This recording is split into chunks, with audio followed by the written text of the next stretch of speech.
everyone. Okay, we have, wait. I know, but ready? You ready? Yes, we, Studio, we're ready to go live. all right. Here we are. I want to call to order the consent and action review items for the Charlotte City Council. This is a time that we review things that perhaps we are working on or working towards, and sometimes be able to actually get things done faster in this work with this part of it. So we have a program that we begin with introductions, and so Madam Clerk, would you introduce, and we'll go around so that people have time to settle in. Billy Tons, Deputy City Clerk. Anthony Fox, Interim City Attorney. Good evening, I'm Renee Johnson, and I have the honor of representing District 4. Good evening, Marjorie Molina, District 5. Good evening, Dante Anderson, Mayor Pro Tem, District 1. Bye, Lyles, Mayor. Marcus Jones, City Manager. Malcolm Graham, District 2. Ed Driggs, District 7. Good evening, Luana Mayfield, Council Member at Large. Good evening, I'm Victoria Watlington, and I have the pleasure of serving you at large. Good evening, Dimple Ajmera at large. Thank you very much. We are going to now look at our consent agenda. Items 17 through 36 may be considered in one motion, except those items that are removed by a council member for a separate vote or for comment. So with that, do I have a motion? So moved. We have a motion for the consent agenda. Ms. Mayfield? Thank you, Madam Mayor. I would like to pull out 26, 34, and 26, 26, 34. 34. I'm sorry, Ms. Mayfield, I should have gotten that because we have speakers that are going to be here on 34. So that would be very helpful. Thank you very much for that. Okay, excuse me, and 23. So 23, 26, and 34 for discussion. 23, 26, and then 34. So why don't we go ahead and deal with those that do not have speakers, and we start with 23 and 26. Ms. Mayfield? Vote for all of the other ones? Oh, yeah, we can. We can do that all at one time. So do you make a motion? I made a With the motion. following exceptions? Okay, we have a motion with the exceptions that are noted. Is there any comment? Is there a second to the Need a motion? sec. We have a second? No. We have a second to the motion. So now, Clear about what the exceptions are for the clerk? Are you okay? 23, 26, and 34. All right, yeah. okay. So with that, all in favor of the motion, please raise your hand. Anyone opposed? So I believe everyone, that's unanimous for those that are here today. So now let's go to the items that Ms. Mayfield has identified. The first one being 23, nutrient harvesting at McAlpine Creek Water Resource Recovery Facility. Ms. Mayfield? Move to approve. Second? Okay, we have a motion to approve And a second by and a second by Mr. Driggs. Any comments? Thank you, Madam Mayor. So I just want, one, I appreciate that we have a good number of participation. I just wanted to make sure I had a better understanding when we're looking at a $30 million grant for the design build of construction, and this is a facility in Pineville, understanding the relationship between Charlotte and Pineville and what, if any, funding is contributed by Pineville on these partnerships, and if that's something in the future that can be added, because we have a number of partners in the region. I think it will be helpful to have a clear designation so that the taxpayers in Charlotte understand why, and that we may be partnering on these projects and not looking for the full amount to be coming from us. Okay, great. Thank you very much for that. So the next one was water treatment plants, force main, Want and to vote on the pipeline. motion? Oh, we have to make a motion to Well, the approve motion- There was a 23? motion and There's a second. motion made and seconded. You just have to vote. All we have to do is vote. Okay, thank you all very much. I appreciate it. All right, so would you like to vote? Let's Please, do it. let's do that. All in favor, please raise your hands. Anyone opposed? All right, that passes as well. So we have speakers for the Arts and Culture Grant-Making Services. And so we have 26 as well? 6. Did the water treatment, we have a motion on that? I thought we just did the So motion. So motion and a moved. second? Okay, any discussion? Hearing no discussion, oh, Ms. Mayfield, yes. Thank you, Madam Mayor. I have a challenge as the original contract was 11 million. And out of that $11 million contract, the participation goals were 2% and 8%. Now that we are moving forward with this amendment, which will make this a more than $15 million contract, $15,375,610.02. I have a concern that we're still looking at the exact same overall project goal of only 2% of minority business enterprise and 8%. I will not be supporting this. There was an opportunity for us to identify, since this original contract was approved back in 2023, we have had growth in our business contacts over the last year and a half, and this was an opportunity to go back to see if there were additional opportunities with this third change, even though this third change is the first additional request. Thank you. All right. Is there, Ms. Swatlington? As a follow-up to that, I would love to hear from staff in regards to this particular one and how we ended up here. Mr. Jones? I don't know if I know Steve Corker's in the back. I don't know who might be in the best position to speak to that, but I would like a little bit of an explanation. And that's a good point you are bringing up, and I'm not privy to the specifics of this contract, but just for the good of the public, think of it too, where if you go to a restaurant and you have in your mind you give at least 20% tip, you probably still give 20% regardless if you spent $10. Well, I wouldn't say $10, you might hopefully list it up, but like $100 or $150. So for the good of the public, that even though the percent stays the same, the dollar amounts going to our registered vendors does increase proportionately. All right, we have, I think the person that runs that division is responsible for a large part of what we're talking about. So Angela, do you mind taking us through that discussion that Ms. Watlington had a question, as well as Ms. Mayfield? Sure, thank you, Mayor, Council, and Manager Angela Charles, Director of Charlotte Water. Deputy Director Ron Hargrove is going to give you the details regarding the amendment to this project. I can tell you that at Brookshire Freeway in 85, NCDOT, along with our folks, found problems with the raw water line going to the Vest plant on Beatties-Ford Road. So, Ron, if you can come on. Okay. Sure. Thank you.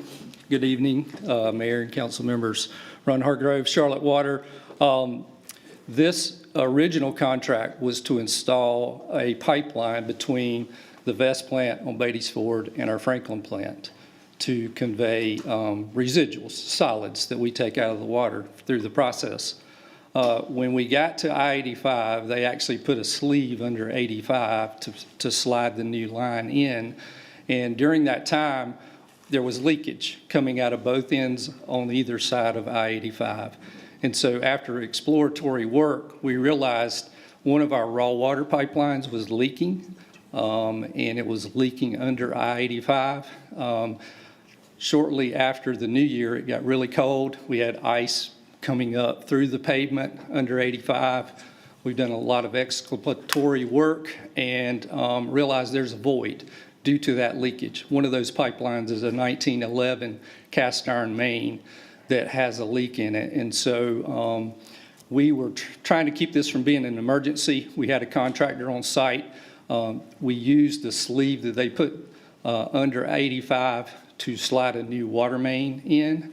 And that's what this change order is about, to actually put a line in that will convey the water between the two plants, and then to fix I-85. The pavement out there has a depression that we are going to need to fix, according to DOT.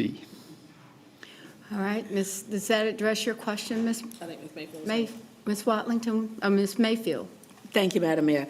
Thank you for the explanation as to why we're needed. That didn't address the concern that I had regarding the fact that additional work was needed. And to Ms. Harris, I apologize because I did not send this to you earlier when I had the chance to ask you a couple of questions. I noticed now there were a couple that I missed, so you were not ready to necessarily answer this question. The opportunity is what I'm saying is opportunity that potentially was missed. And that is because additional work was identified, then that's additional service. And if we're looking at, this isn't a $400,000 or even a $200,000 repair. We're being asked tonight to approve over $4 million.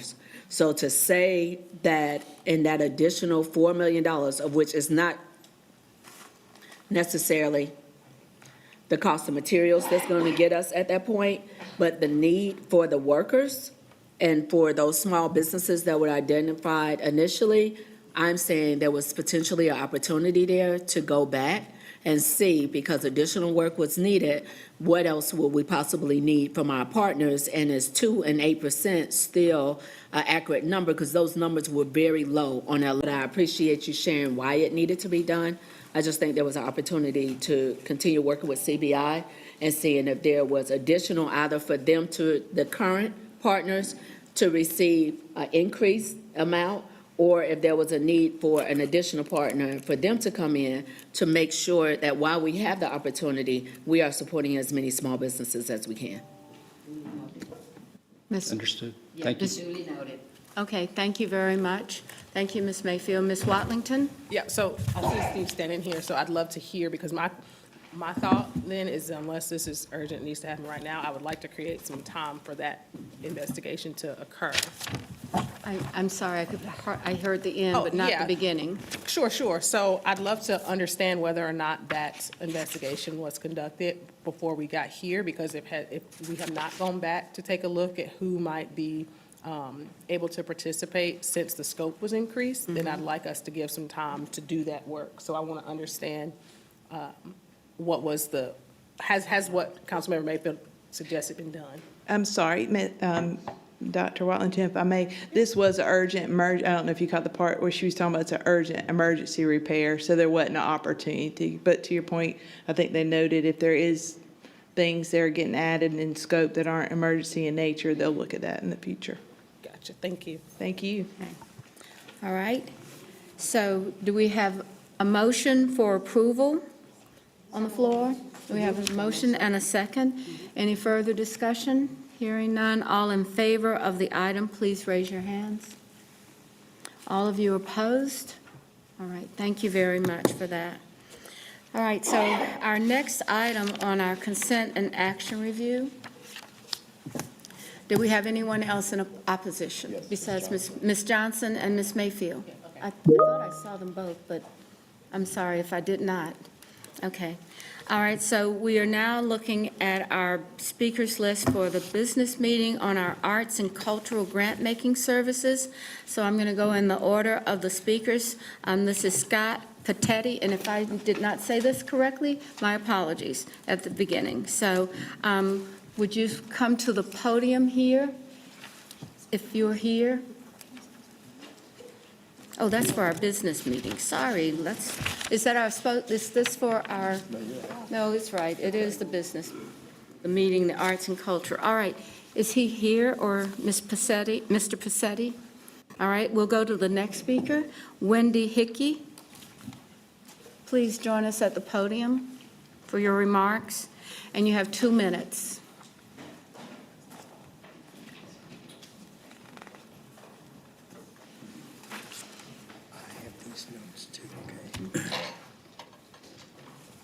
Good evening, Mayor, council members, and community members. My name is Wendy Hickey, and I'm the Executive Director of the arts nonprofit Art Pop Street Gallery. Tonight, I want to begin by thanking you. The announcement that a facilitator will be named and that the grant process of funding will be expedited is incredibly encouraging. We are grateful for this progress and for your recognition that time is of the essence. Right now, Art Pop Street Gallery has 5 community partner shared events on our 2025 calendar. that will create sales and commissions for local artists. We have 11 paid project opportunities that are in the making, and Art Pop is currently supporting 20 local Charlotte artists through $8.5 million nationwide billboard campaign. We have not given up. Art Pop has been here for 12 years. We've supported over 300 local Charlotte artists and brought art to more than 1 billion sets of eyes across Charlotte. We have paid directly to local artists over $1 million through sales and commissions. Our artists will tell you how impactful it has been for their small businesses. We host free-to-attend and open-to-the-community events year-round, connecting local artists to community, and our artists keep 100% of the sales from these events and more. In our March market alone, our spring art market paid local artists over $11,000. Every month of delay has a cost. For some, and I know for us, it's been eliminating jobs, it's closing programs, and for a few, including Art Pop, we are at risk of closing the mission entirely. Running our 4-division, $500,000 annual budget with myself and only one other full-time staff member is a real challenge. No organization should be under this type of pressure and lack of financial support to do good for arts and community. I also want to make mention quickly of Theater Gap Initiative and Charlotte Street Art Collaborative, who are unable to make the meeting tonight. Thank you very much. Appreciate that. If you want to leave your remarks with the clerk, then we can include those that were written. Thank you. All right.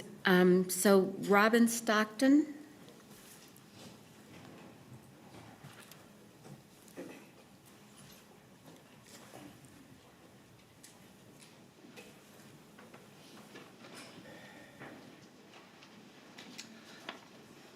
Your Honors. Thank you for joining us.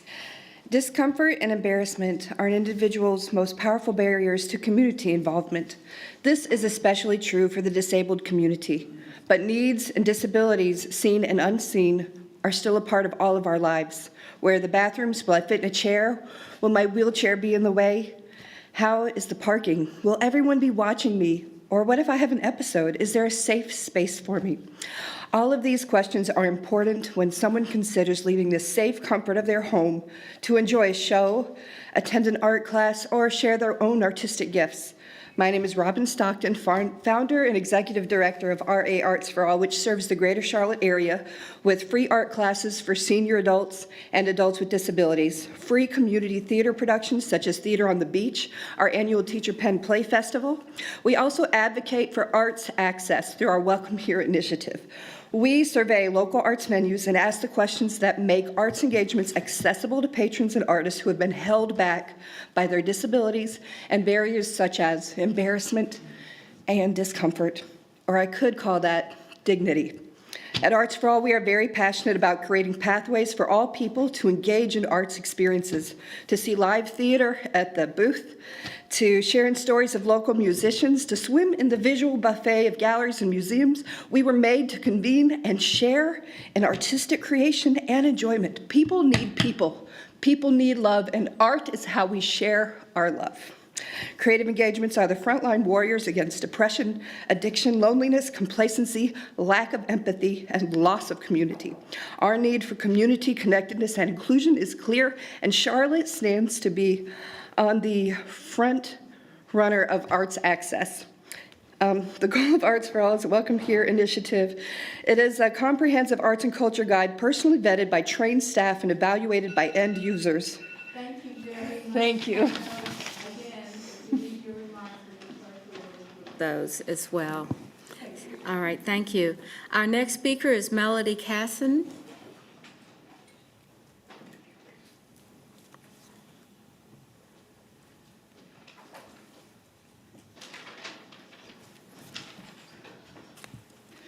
Mayor and Council, thank you for hearing me today. My name is Melody Casson, and I'm a local Charlotte artist. In 2014, I was part of the inaugural group of Art Pop Street Gallery artists. Back then, Art Pop was simply 20 artists on 20 billboards in the Charlotte area. Since then, Art Pop has grown to support local artists in an important variety of ways. Among them is artist management, of which I have personally benefited. Art Pop connects local artists with Charlotte businesses for artistic opportunities at fair market wages. A future aim of Art Pop is providing opportunities for artists to learn business skills and professional practices, things like contract negotiation, understanding copyright law. Speaking as an artist myself, these skills are crucial towards a sustainable creative practice. We know that you and the City Council support the arts in Charlotte. Your funding is vital to the arts in our city. So much so that without the support, some of our key nonprofit organizations supporting Charlotte arts, such as Art Pop, could not exist. Art Pop and other key backbone organizations are in danger of shuttering in the very near future. So here today, we are asking for your help and assistance in the expediting of existing funding for distribution to help keep Art Pop and Charlotte's local grassroots arts groups from closing down. Keeping Charlotte's own art active and engaged for the benefit of all Charlotteans is everyone's goal, I believe. Thank you for your help, and thank you for your time today. Thank you. Thank you for your comments. Our last speaker, or final speaker, is Jonathan Diaz.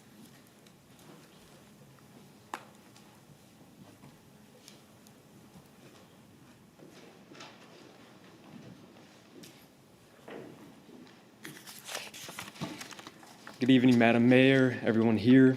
I am simply an art lover. That's why I'm here, but I'm not here for myself. I am here for my grandmother, my abuela, Lydia, or you can call her Lydia. She's a very sweet, great grandmother and grandmother in her 80s. She moved from Cuba to Charlotte as a political refugee about 13 years ago. And she had a fall, unfortunately, about a year and a half ago, and it really set her back. Had some knee issues, but we had to get a caretaker for her. Luckily, a caretaker, or the caretaker, was an artist who showed her how to draw, showed her how to sketch, and over the last 6 months, it's completely changed her life.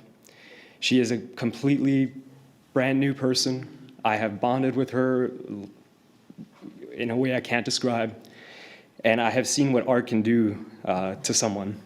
Art has the power to change anyone's life at any age. She started just drawing simple things such as vases and flowers. She moved on to bigger projects of color, and she's even at the point where she's using dried flowers in her paintings. And at the end of the day, I just want her to be able to enjoy these art shows that Art Pop takes a part of. Maybe set her up with her own booth one day, and who knows, maybe a billboard at the end of the day. That would be a goal of mine for her. She has no idea I'm here, and she might not get that opportunity if there's no Art Pop. So before I can share some of this art with you guys, she has so much of it, she literally has to just give it out to people because she has so many stacks of it. Just remember, art has the power to change lives. It doesn't matter the age. That is why we need this funding for all of the Lidias, for all of the abuelas out there. Thank you. Thank you very much. Thank you.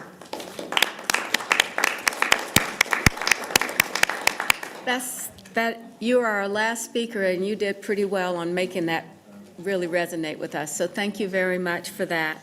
So that is the beginning or the end of our speakers that are here tonight. Thank you guys for knowing that art makes a difference, and I hope that someday we'll all have the opportunity to be a participant in some kind of way that makes the city even better because of its art and what we do with it. So thank you very much for that. So the next item is item 34. I'm sorry. We need a motion? Second. You know, I think I must have read the wrong book today, you know, really. Okay, so we have a motion for 34, item 34, which is to approve a contract for $2 million with Charlotte is Creative for Arts and Culture and Grant-Making Service, authorizing the manager to amend the contract consistent with the purpose for which the contract was approved. Are there any comments on the motion? All right, we'll start with Ms. Johnson and then followed by Ms. Ajmira. Thank you. I have a couple questions. What does it mean to authorize the city manager to amend the contract consistent with purpose for which the contract was approved? What type of amendments are we talking about? Okay. Yes, Mr. Jones. So thank you, Councilmember Johnson. I apologize, we got to go really far back. As you will recall, the city council approved $11 million to go into the arts and culture ecosystem. The county approved another $10 million, so $21 million. Of our side, the $11 million going into the $21 million, 9 was hardwired, went over to the Foundation for the Carolinas, and it went to the 30 or so plus organizations that traditionally had been funded. I'll save the county piece a little bit, and then I'll get back to us. The county in their mix, a lot of their money was for these individual artists and some of the smaller organizations. So let's flip back to the 11 million.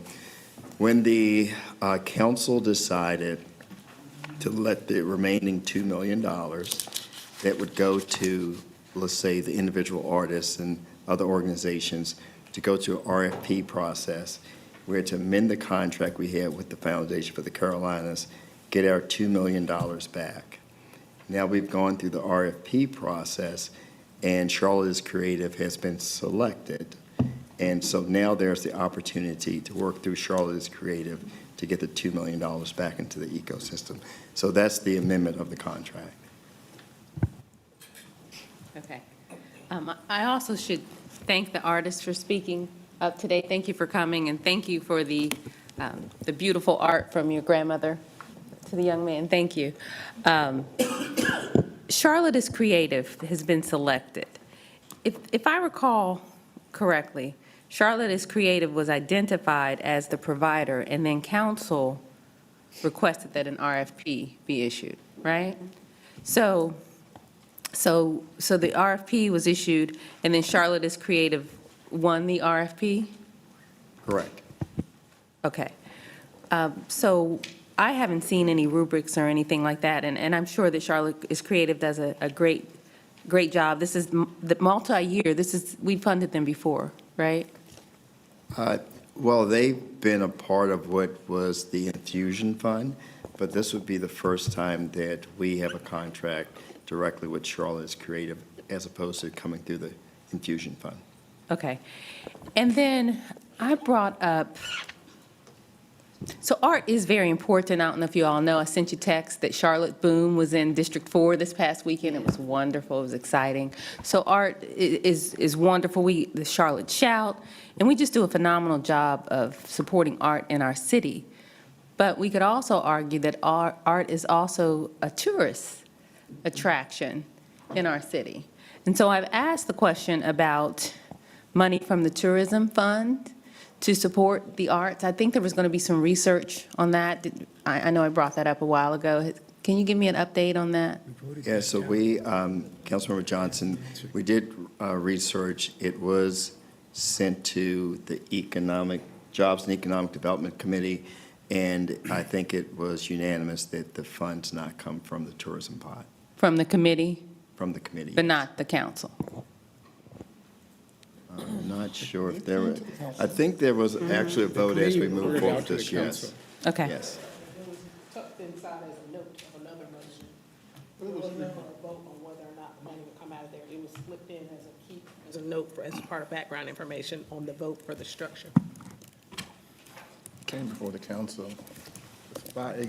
It left the committee with a 5-0 vote not to do that, and I'm not sure it was an agenda item specifically, but the council did have a discussion around the dais in reference to it, and it may have been a part of another line item on the agenda, but the question was asked and answered. Okay. All right. Well, and there might be 5 or more individuals who feel that way, but I don't. You all, I've been public about saying that. Part of our arts plan was to, and I don't have the verbiage in front of me, but was to make art part of the tourism of the city.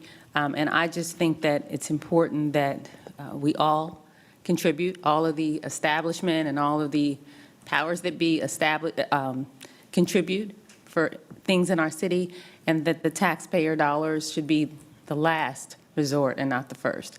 So I don't know that I will be supporting this, this grant at this time. Thank you. Thank you, Ms. Johnson. Ms. Ajmera? Thank you, Madam Mayor. So, Councilmember Johnson, I was in your district over the weekend to celebrate the Boom Festival.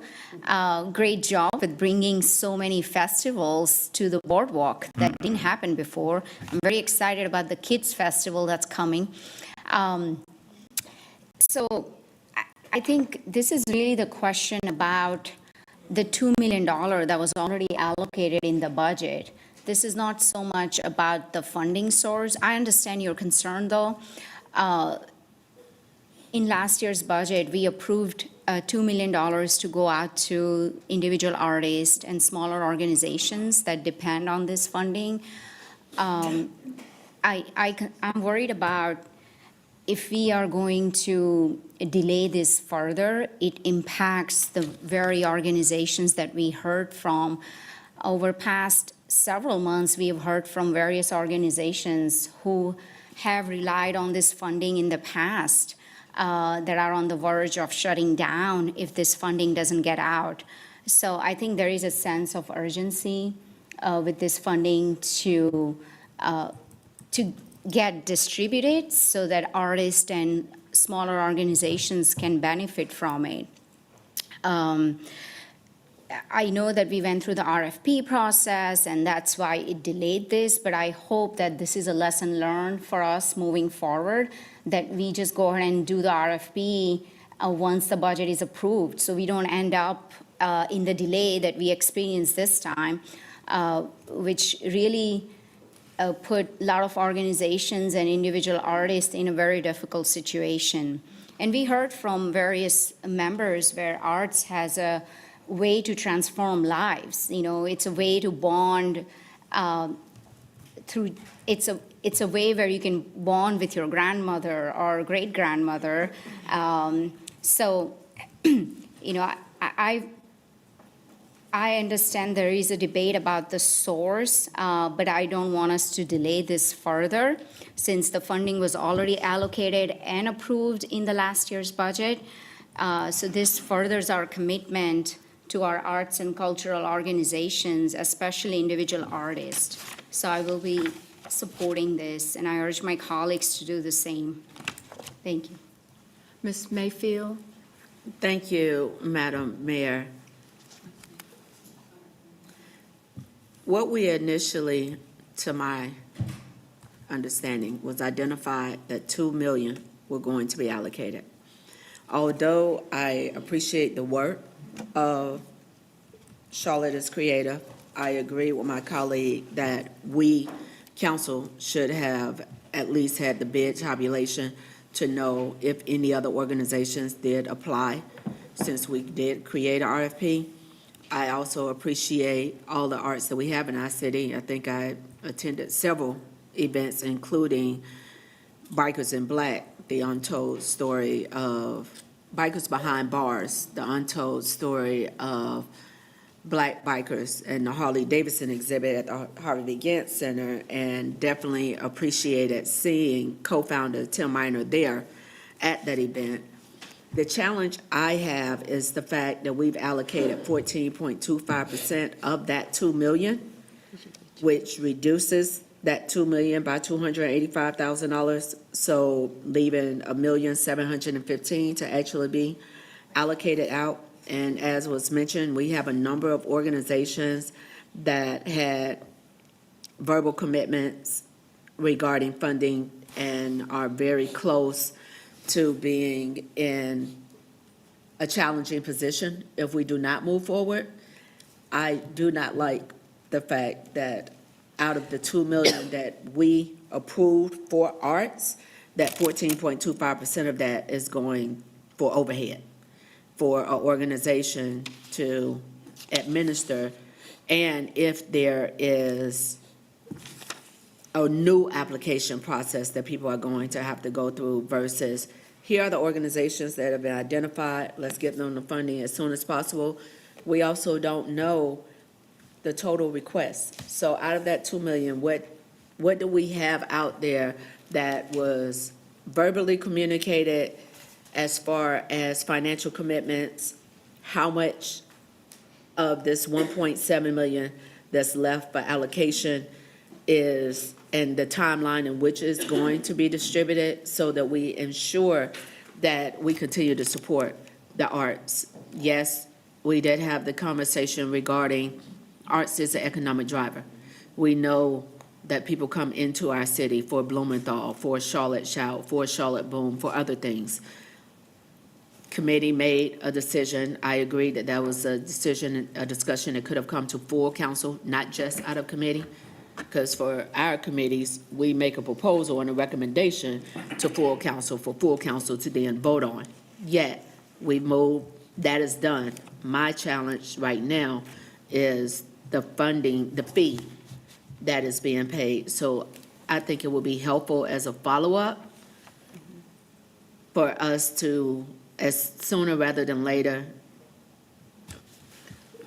it would be helpful if council is updated on these allocations so that we can ensure that these funds are getting out as soon as possible, and that we don't set ourselves up in a position where, okay, we've created this budget line item, this is a one-time for this 2 million, but want to make sure that we have not just created another financial partner to oversee the allocations when we already have one partner that's doing that, and that's Foundation for the Carolinas. Thank you, Ms. Manager. Jones? So thank you, Councilmember Mayfield. Let me see if I can unpack it. So there were a number of entities that responded to the RFP. Everybody had an admin fee. It ranged from 13% to maybe 16%. So I think that's important.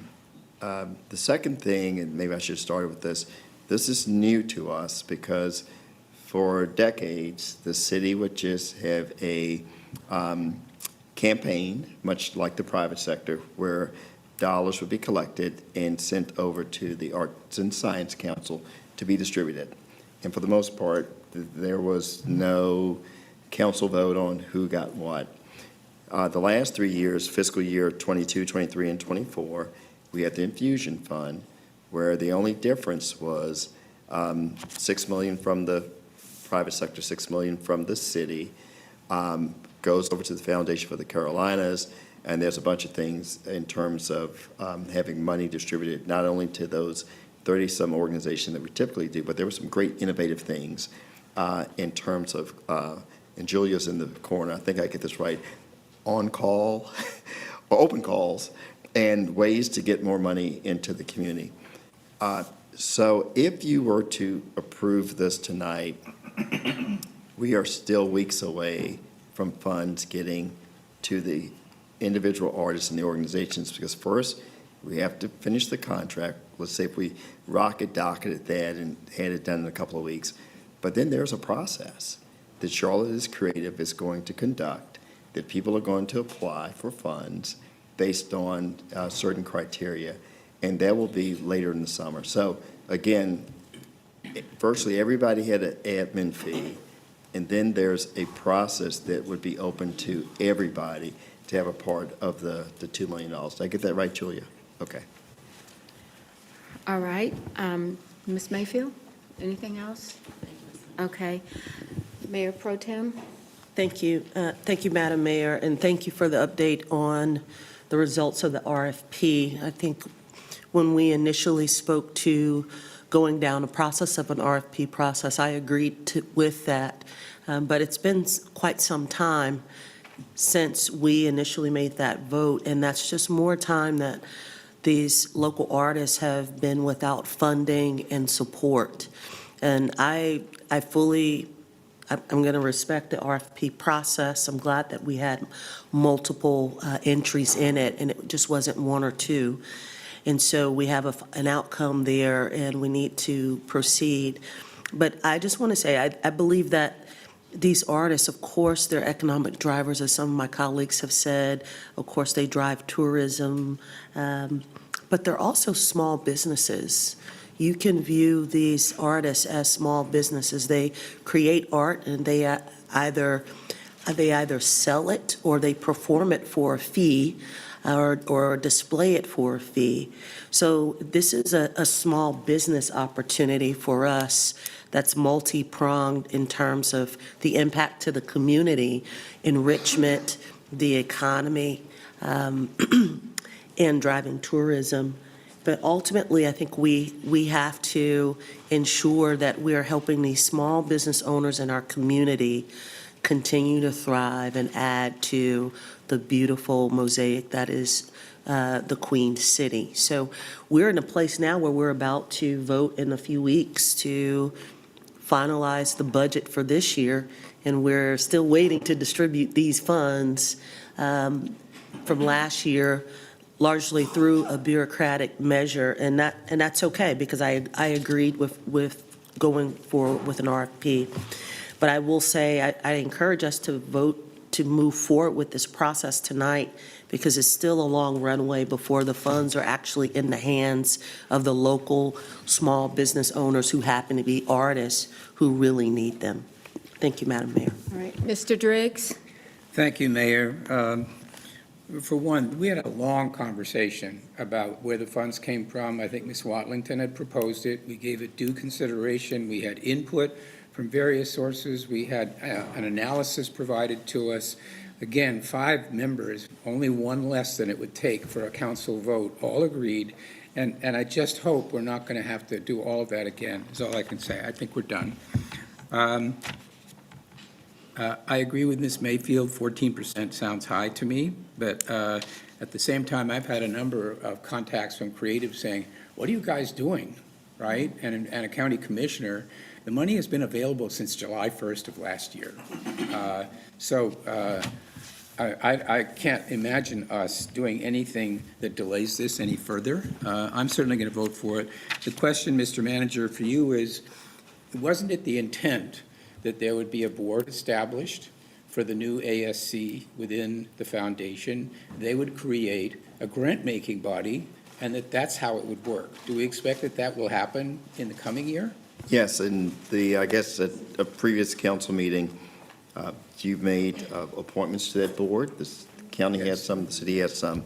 So that allows moving forward for the funds to go over to that board to be distributed the same way as you decided for this year, which is 9 million hardwired and 2 million to be dispersed through a grant-making process. And that would then be within the ASC? Absolutely. Yes, okay.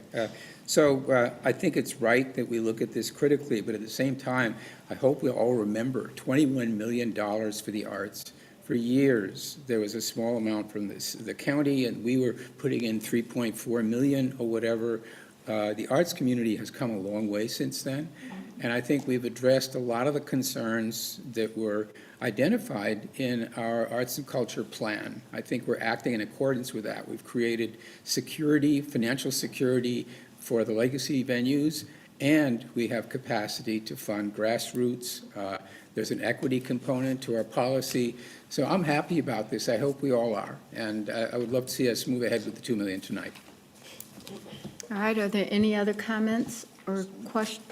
Mr. Graham? Thank you, Madam Mayor. I too want to support moving forward tonight. I was one of those council members that voted against the RFP proposal because I knew we will be back to where we are tonight, right? And not to diminish $2 million, but certainly Councilmember Driggs articulated, as well as the manager, what we did with the $21 million and how that was allocated and the process that led to it going out. And so I feel the frustration to many of the artists in the room. The money should have been on the street months ago, because I felt then, as I do now, that the RFP was unnecessary. Secondly, and off subject, I think Councilmember Driggs summed it up correctly. We had a robust conversation with staff presentation at our committee meeting about this arts thing. It came to the council. It wasn't tucked anywhere. It was a part of an agenda item. And any council member had the opportunity to vote it up, vote it down, make a substitute motion, do whatever they wanted to do at the time. And so I just don't like the terminology that somehow folks were sneaking or tucking something away from the council and or the public. That's just not the reality that I understood that happened. Thank you. All right, Ms. Watlington? Thank you, Madam Mayor. With all due respect, Councilmember Graham, it was absolutely tucked. I asked specifically about it at the meeting and wanted to know whether or not that was going to be a separate discussion. And what was said during that meeting was, oh, well, it was a part of the overall discussion. So we never got an opportunity to vote on that specifically. And I do believe that it was intentionally tucked. So I appreciate that we disagree on that, but absolutely, I asked very specifically during that time about that. And it was not a agenda item in and of itself, nor was it a key component of the agenda item that was presented. It was literally a footnote in the bottom of the background information, which I believe was by design. I do want to speak to the broader conversation around this arts piece, because we're talking today about $2 million, and we're talking about whether it came or what fund it should have come from or whatnot. That discussion has been had for this time. That said, we know that as we look forward to next year, we're going to be having some real conversations about what we need to do in our budget. And I think this conversation is going to come back. I know there was some discussion around NASCAR funds and those particular things.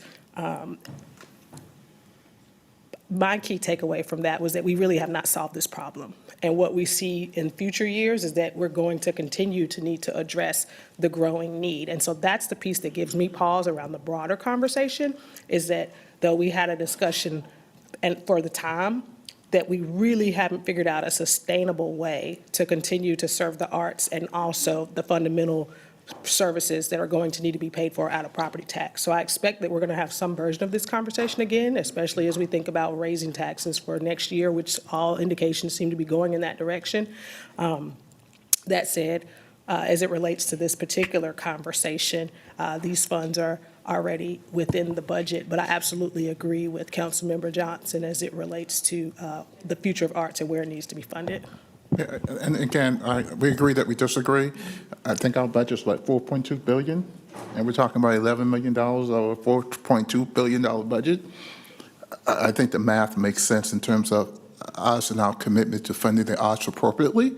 I think it's and not use our But I think the question's already been asked and answered over and over again. Many council members don't like the answer, but it's been asked and answered. And so I just hope that we won't have a broader conversation about a question that's been asked and answered several times, and folks just aren't happy with the response. But I'm willing to have a conversation about anything, but you know, we're kind of retracing our steps over and over and over again on a wide variety of topics. Ms. Johnson? Thank you. Yeah, I'm not happy with the response, but I could move on. That's not the issue. I don't think any funding should be exclusive or excluded when we need the money. When you talk about $11 million or $2 million, there's 35 families that are being displaced right now. That $2 million would be wonderful for them. There's a trailer park in your district, Mr. Graham, where people are being displaced. So there are needs, and if there's this fund that we say is that we won't even talk about or is not accessible for the fundamental needs of the city, when this strictly or definitely fits within the tourism and hospitality bucket, I think that we're doing a disservice to our residents. Well, Thank you. Again, I don't want to be argumentative, but you know, I think the city is fundamentally meeting the needs of our citizens on a wide variety of topics, whether it's housing, mobility, economic development activities, supporting small businesses. Can we do better? Yes, but we have a $4.2 billion budget that we have exercised and demonstrated a wide variety of capacity to solve community problems. And can we solve every problem every day, all day? Probably not. But we're certainly doing a very, very good job of allocating resources appropriately and making sure every citizen is taken care of as much as we can. And certainly those who live in District 2, since you called District 2 out, we're doing a really good job over there, right? But let's keep things in perspective. $4.2 billion versus 2 or 11. I think we ought to keep things in perspective in terms of how we allocate dollars, and certainly $2 million is a lot of money, but we have a $4.2 billion budget, and we're meeting the needs of our citizens in a wide variety of areas, and I'm looking forward to our budget meeting. Mayor Pro Tem? Thank you, Madam Mayor. And I think the whole conversation around source of funding on a go-forward basis, we should absolutely have that conversation, right? And we can have that conversation, as we are addressing this current budget that we're working on now. But I want to make sure that we aren't handcuffing the funds that have already been allocated in last year's budget. So I think there's a space and a place to have this conversation, and rightfully so, about sources of funding. However, these $2 million have been allocated in the budget. They've been sitting there on the shelf waiting for distribution while we have small businesses in our community that need those funds. So I think we need to not handcuff these funds in order to make space to have a conversation about future source funding. So I hope that we can move forward with voting for the process to distribute these funds that are already been allocated, but then also agree that as we talk about this year's budget and the season that we're in, we can revisit these conversations. But the small businesses need the money. They need the help now. They've been waiting. It's been available for months. These monies have been available for months upon months upon months. We're about to be in May. I think the time is right to move forward with the distribution of the funds. Thank you, Madam Mayor. All right, so we have had speakers, and I believe that it's time for us to have a vote on this item. And I would like to see all in favor, please raise your hand. 1, 2, 3, 4, 5. Is that enough? 1, 2, 3, 4, 5, 6. Ms. Watlington, is your hand up for approval? So that motion passes. 6. And now, I'm coming to that. Now we need to do the opposed. All of those opposing, please raise your hand. So Ms. Johnson, do I see another hand? Okay. Got it. Okay, I believe that is ending our consent agenda items that we would have, and we're going to our action review portion of this. So, Are you going to do that, please. please? Yeah, thank you. Okay. You're welcome.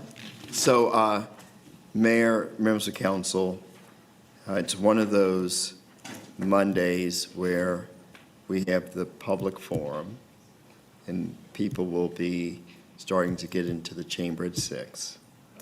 So we have 3 items tonight on the agenda review, and I want to just offer up some of my time for the manager's report for any of the items that don't relate to the city attorney. So so I'm just saying, we know we can't do this in 30 minutes. So I just wanted to frame that. So we have 3 items on agenda review. One is the determination of process for filling the vacant council district seat 6. And we will have the city attorney and his team provide information there. Then we have community area planning, which Monica Holmes and her team will provide an update there, and then the minimum housing code with Rebecca Hefner and her team. So Mayor, just trying to set expectations. All right, everybody understand we're going to do a speed round. And if we have to come back and do it again, we might have to try that. But the first item is for the city attorney, the determination of the process for filling the vacant council District 6 seat. Mr. Fox.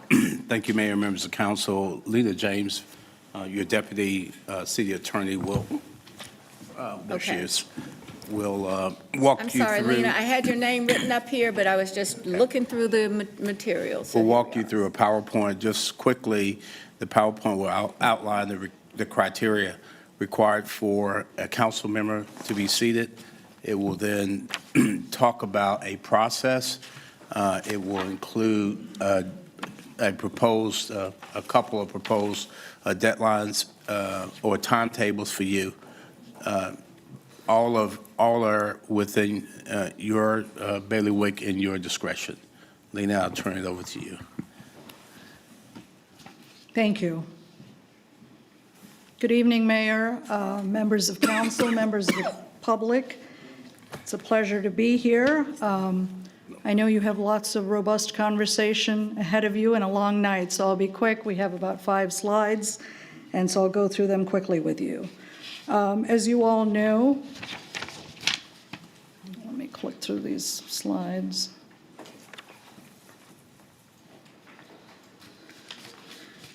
I believe Mr. Fox sent you a memo and some information about what we had done with the similar process in 2021.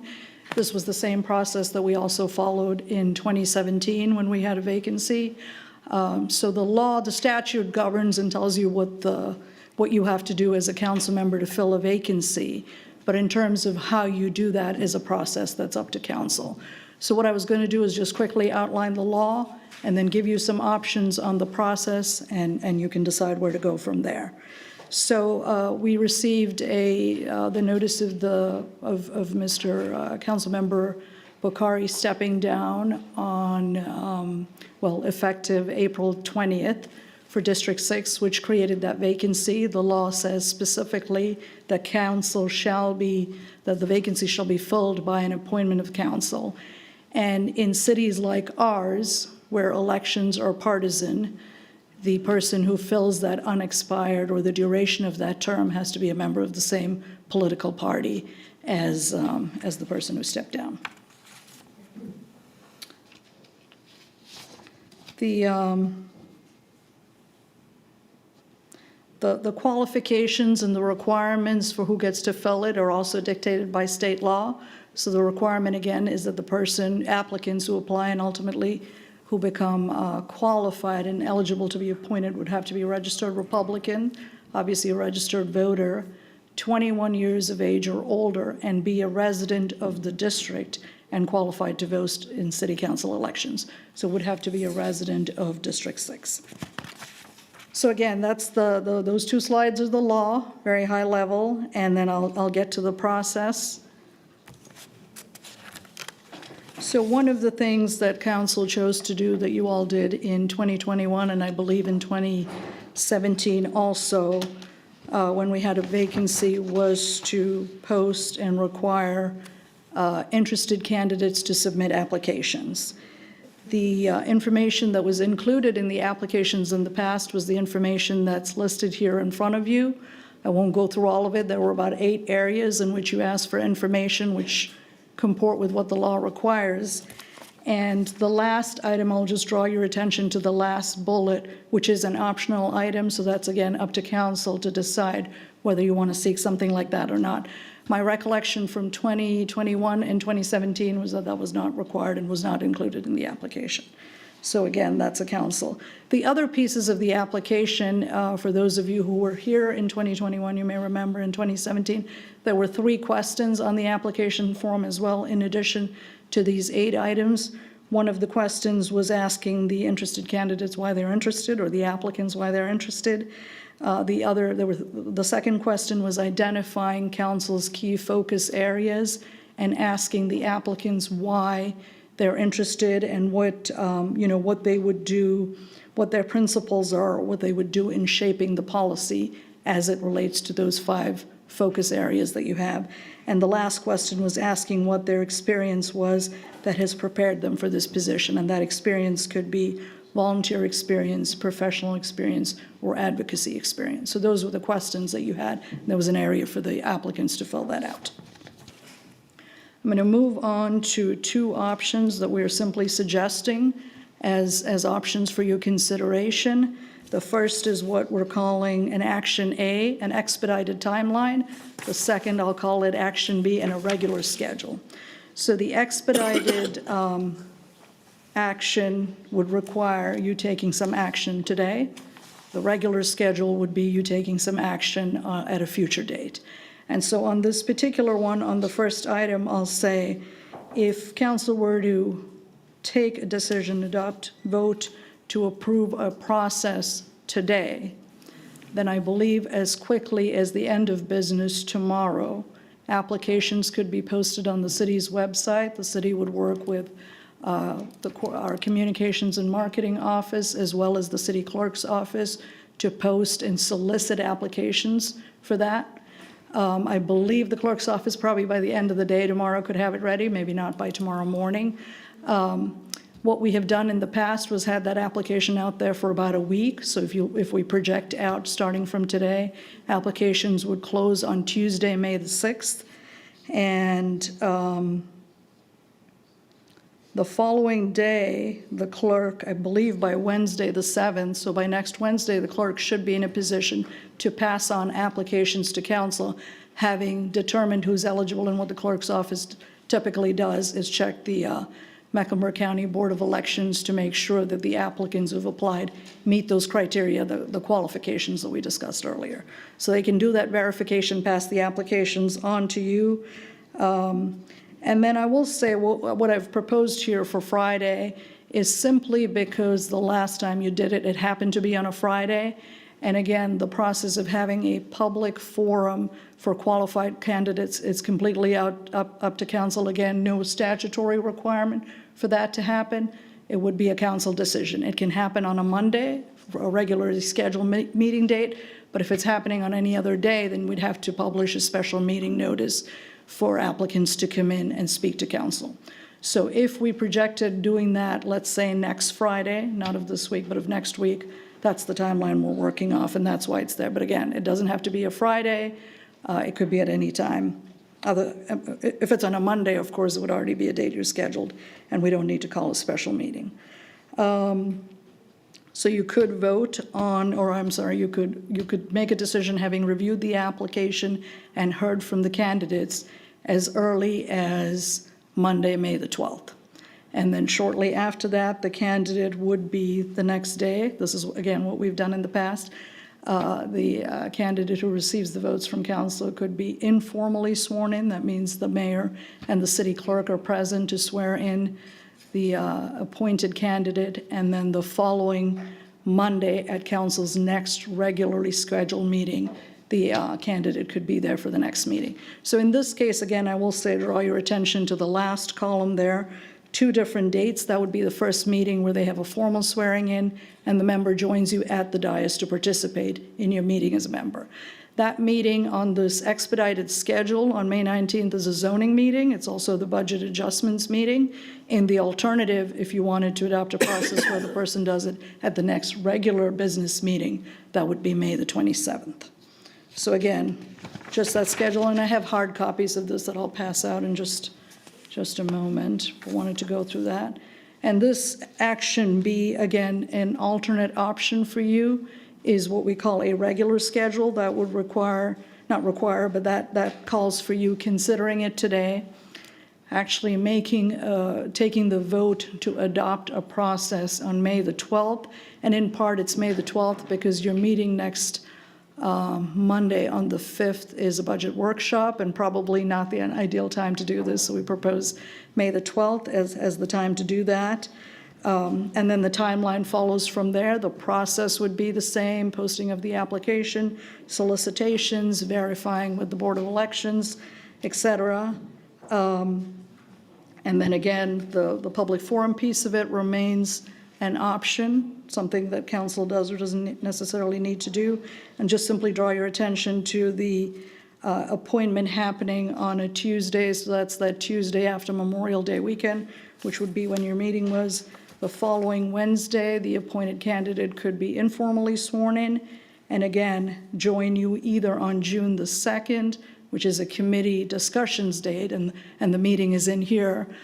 So in our experience, usually appointed candidates want to do the swearing in chambers at the dais. And if you did that, then the alternate date would be June the 9th. And so that's what we're looking at. I have hard copies of both schedules for you that I'm happy to pass out and happy to take any questions, as is Mr. Fox. I wanted to ask, I think the city attorney, I had a conversation about when the council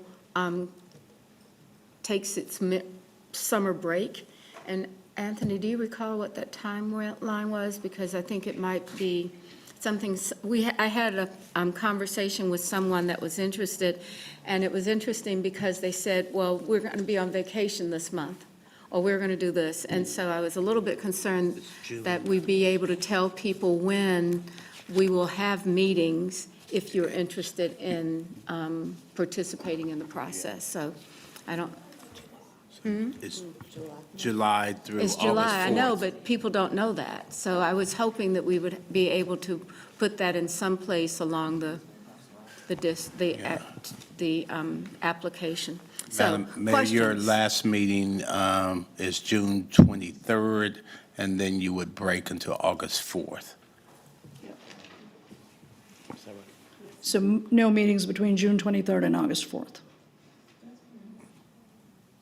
Okay. So with that, Ms. Watlington. You answered my questions in terms of how the criteria will be verified with the Board of Elections, so thank you for that. I think that's it. Thank you. All right, Ms. Mayfield. Thank you, Madam Mayor. So I'm not sure why we have an expedited schedule. We need to stick to our regular schedule or how we have done this. This is not the first time we've had to appoint. We've appointed from mayor to district representatives. That's not new. I would support the idea of us moving forward tonight to adopt the process, but I personally prefer the actual regular schedule as far as April 28th and then having this time for open up the application process, but us going to June 2nd or 9th. I do not see a need for us to try to expedite this. That's just putting more on to council members to read through any applications that may be coming through. I do support the idea of us opening up, if we are in agreement, adopting the process this evening, having the process open, but looking at the regular schedule, you ain't want that, timeline as far as giving enough time for community to complete their applications, public forum, the swearing in being somewhere between end of May, beginning of June versus mid-May, end of May. Okay. So you've heard from Ms. Mayfield. Mayor Pro Tem? Thank you, Madam Mayor. So I just want to ask about, I'm looking at the expedited schedule and the regular schedule. There's really, where's the issue of time compression here? Because the application process is still open for 7 days in each one of them, right? It is. It's simply a question of whether it begins tomorrow or whenever you adopt the process. If you adopted it today, we could begin it as early as tomorrow. Certainly, it could be delayed. Alternatively, if you went with the regular schedule and voted on adopting a process on the 12th, then the application would open up, could be as early as the following day. So given that that is really the only issue as to whether we take an action to vote tonight so that it can be, the process can be opened as soon as possible, I say we move forward with that process because effectively we have a district that does not have a district rep around the table here.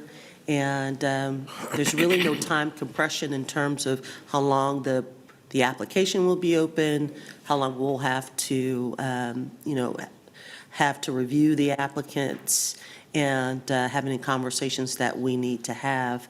So I hope that we would support moving forward with adopting a process as quickly as we possibly can. But of course, to Ms. Mayfield's point, ensuring that the application is open for, a reasonable amount of time, those 7 days, and that we have the time to review. So I'd vote for I'd be an advocate for the expedited schedule for Action A. Thank you, Madam Mayor. All right, I have Mr. Driggs and then Ms. Ajmira. Thank you, Mayor. So I don't know if anybody else got a text from Mr. Bakari, but his ghost is still in the room, okay? I will read to you. All I'd ask is that you try to push them, us, to do this as quickly as possible. May 6th is not just capital budget workshop, but also South Park Symphony Park vote. So having a D6 rep at the table is critical. So that's his input. Personally, I'm in favor of the expedited schedule. I believe the D6 representation is important, and the sooner we get a D6 rep on board to participate in the remainder of the budget process, the better that would be for the people of that district. Yeah. All right, thank you. Mr. Driggs, Ms. Ajmira. Thank you. Nice glasses, Mr. Driggs. I had cataract surgery, so now I can't read without glasses. You look good. All right, thank you. So I agree with comments made by Mr. Driggs and Ms. Anderson. I think it's important to have District 6 representation in addition to at large, especially as we are looking at the budget. I'm leaning towards expedited schedules so we can have someone in as soon as possible. But I also want to comment on personal information. If you go back to slide number 4, so where you have the last bullet point, I know that is something new. We did not have that before when we had filled vacancy.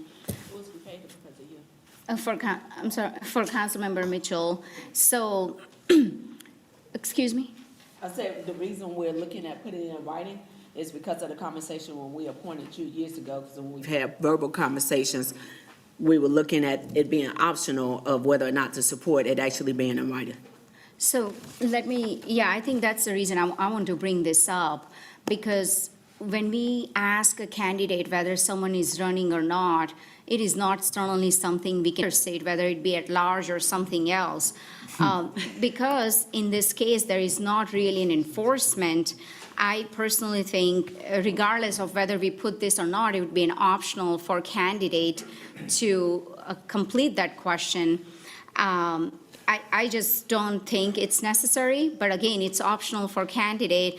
So all those candidates that are listening, that is not certainly a factor in my decision-making, because ultimately District 6 residents will get to choose who should serve them and not the council members. So I want to make that very clear as candidates are looking to apply.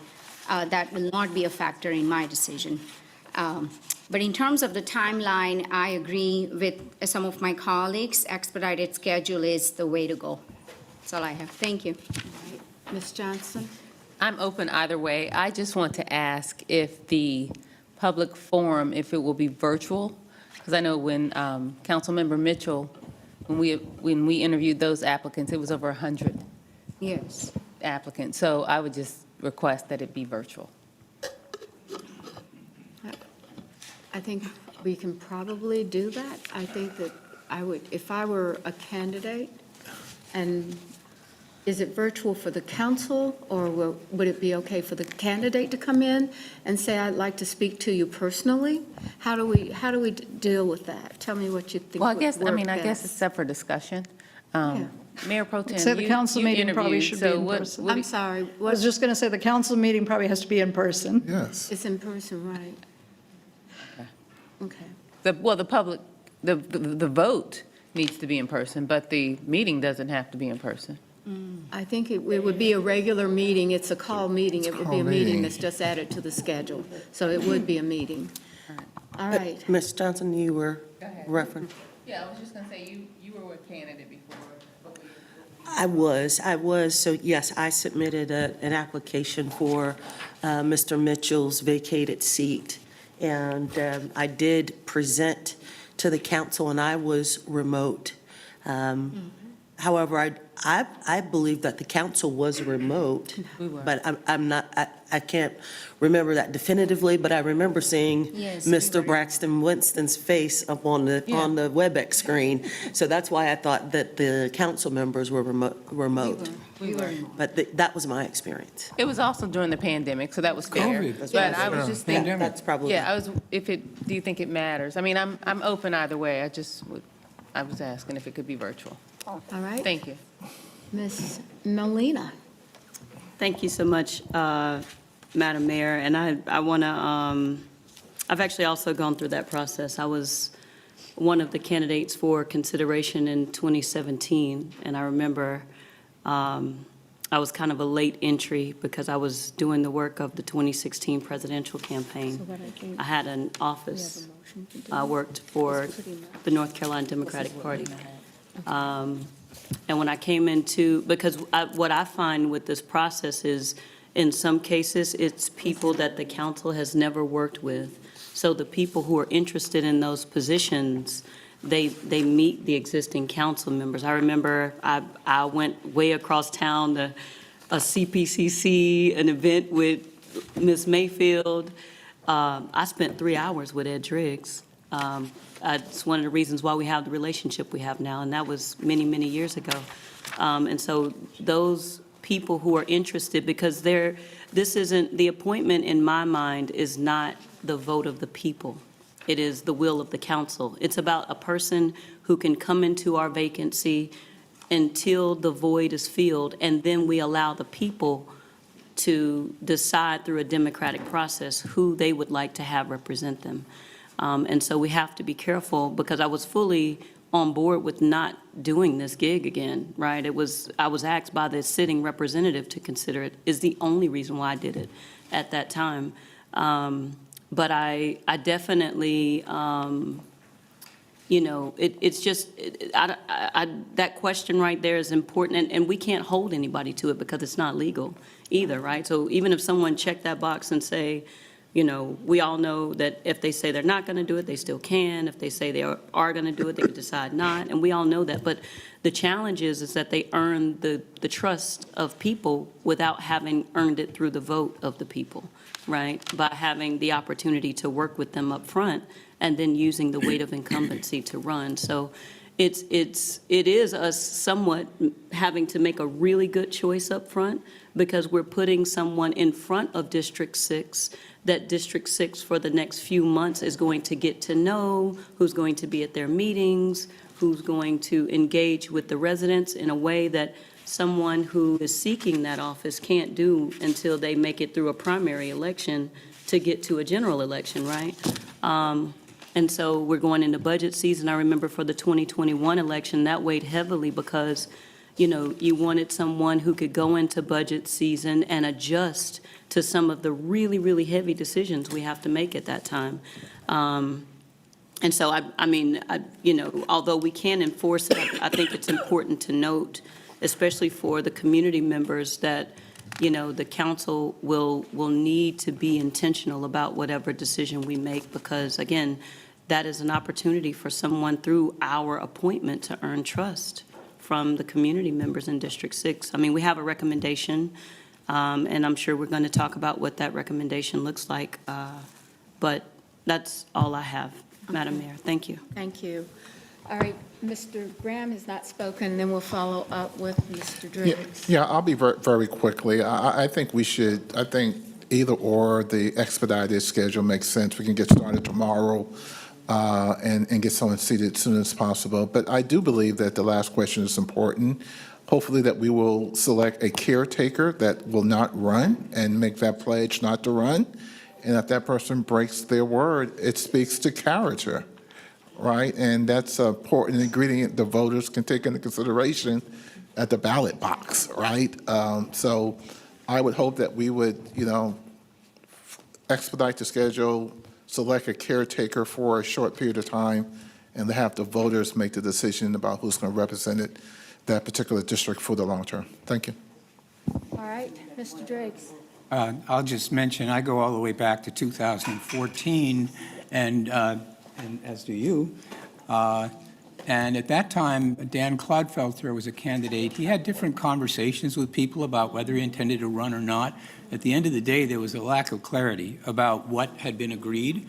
I think it's something that's interesting to all of us because of the implications of having a person that wasn't elected then in the position as an incumbent. I'll point out also the irony of the fact that 9 Democrats and 1 Republican are going to choose the replacement for the departing Republican. This is without precedent in anybody's memory. So I would like for us to ask that question, understanding that the answer is not binding. It's not binding on us, nor do we have any legal authority. It's not illegal. When you said it's not legal, the point is it doesn't have legal force.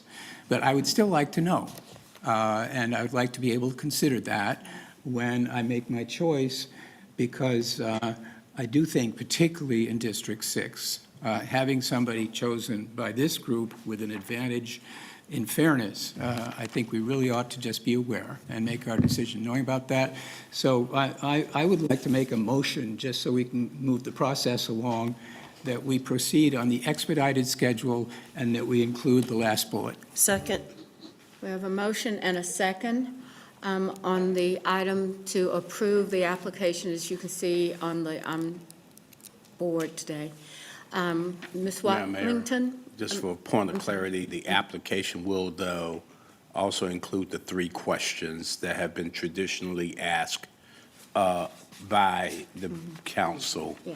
And if you, those questions are, state your interest in serving as the District 6 representative. Mayor and council have established key focus areas, and it talks about, as a council member, what principles would you consider most important to shaping these policies as it goes through those focus areas? So I amend my motion to include the 3 questions. Okay. Thank you. Thanks. Okay, thank you. All right, so Ms. Watlington. Thank you, Madam Mayor. I've got a couple of questions as I've listened to the conversation. Just real quick, Mr. Fox, can you please, just for the record, speak to the validity of this idea of enforcement for this particular question about attention in the seat office? It's not illegal, but it's not legally enforceable.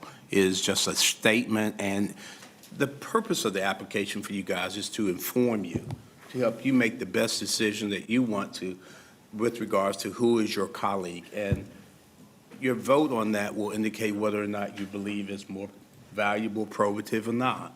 And so you have that luxury if you have the question on there. If you don't have it on there, then you just don't have that additional question that may, information that may inform your decision.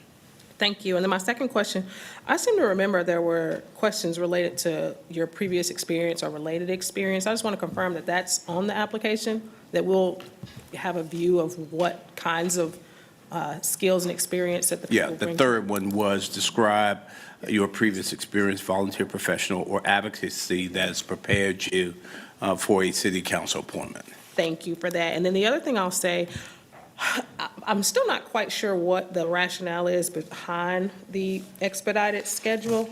I hear this idea of needing representation for District 6, and while I understand and appreciate that, what I don't want to do is sacrifice quality of the process or an opportunity for folks to actually apply, because this expedited schedule would require a vote today, and then the application process opens tomorrow for 1 week. What I don't hear is what the comms plan is. What the communication plan is. What does advertising look like? I don't have a high level of confidence that there's going to be enough exposure to the people who might be interested to even know this is going on before the application closes. So that, for me, feels like an access gap. So I'm not comfortable with that. Also, I've got a lot of concern about their first meeting being in the middle of budget adjustments. I think that's a disservice to the people of District 6 as well as to the person who ends up in this seat. So for me, I'm not a fan of the expedited schedule for those reasons. So I don't believe I'll be supporting the motion as it stands. So And I would, your first one about, how fast and whatever, I had a conversation with the Republican committee chair to let him know and inform him that this is what we were doing today. Now, I know there are several people that are the committee chairs in this, but the way that we would address that would be to get it to the Republican outreach and have that go out as well as that. Because that's pretty much, I mean, you have to be Republican to be in the seat. And so we could give that to the Republicans, various groups, and that would be the way that we would try to get that word out. That would be my suggestion. Madam Mayor, if I may add, it would also be posted on the city's website. Yeah, it'll be on Email the city's website, all those website. pieces of it as well, which is typically what we've done in the past. Right. Yeah, if you don't mind publishing well, one moment. If you don't mind publishing that, because I can appreciate it going to the Republican Party, but we often understand that everybody's not necessarily active in the party or on their listserv beyond, say, the precinct chairs or some of that nature. So I'm very interested to see what that broader communication plan would be to make sure that we're touching folks. And then the question regarding, the appointment process itself. Are you able to speak to that? Well, my experience has been that the council basically votes until they have, we would have meetings here, that we would have council meetings, and we would just narrow the number of people that we would have, and then we would continue to do that. It's kind of like a choice of how it's done. Because it's really the choice of people that send in their applications. Now, is there any other reason? No, the appointment process is really the vote of the council. Yeah. After you have heard from the potential candidates, then it's going to be a nomination and vote process until you achieve a candidate that has 6 or more votes. That makes sense to me. I'm just thinking about every month when we have applications and say there's 40 people who have applied, there's some round of people, if you didn't get to 6, then you come back the next week. And with the narrow choices, people may change their minds and that kind of thing. And I don't see that accounted for in that schedule. And I'd also just like to see a formalized, so we all know what we're voting on in terms of what we're actually agreeing to go do, because I want that to be clear for the people who are applying as well. So Madam Mayor, I believe that Interim Attorney Fox added that into the packet that we received, I believe, over a week Yes, ago. it was. It went through that process of the nomination voting process, to your point, Ms. Watlington. Yes. If a document. candidate doesn't get to 6, then here's the next Yeah, I step. It's step through, step by step of Don't that, look for that what that one. process This is- looks not like. that This isn't the one I've got, I picked up another one. It was in Yeah, a it's in that packet document. like a week We can ago. send it out again. Yeah, we can say, it was an initial document about the vacancy process, and it does spell out. The intent, quite frankly, is that council appointment to be action to be taken at that meeting and to leave that meeting knowing who the appointee is going to be through a initial vote or a round of votes until you get to, a candidate gets to at least 6. I guess that's where I'm struggling. I see, and I don't want to belabor the point because I've already said where I intend to vote, and I don't want to hold up the rest of the group. It feels like between the Friday and a Monday, there's not sufficient information there to have heard from the candidates, reviewed, got down to a number of folks, then to come into a meeting and make a decision. So, thank you. I appreciate your responses. Okay. May I have a clarifying? I had Ed, and then you, Ms. Mayfield, and then Marjorie, Ms. Molina, sorry. Ed, Lamont, Ms. Mayfield, and Ms. Molina. Very briefly, I'm pretty well connected in the Republican community here in Charlotte. Everybody's aware of Mr. Bakari's departure. I've had a lot of calls.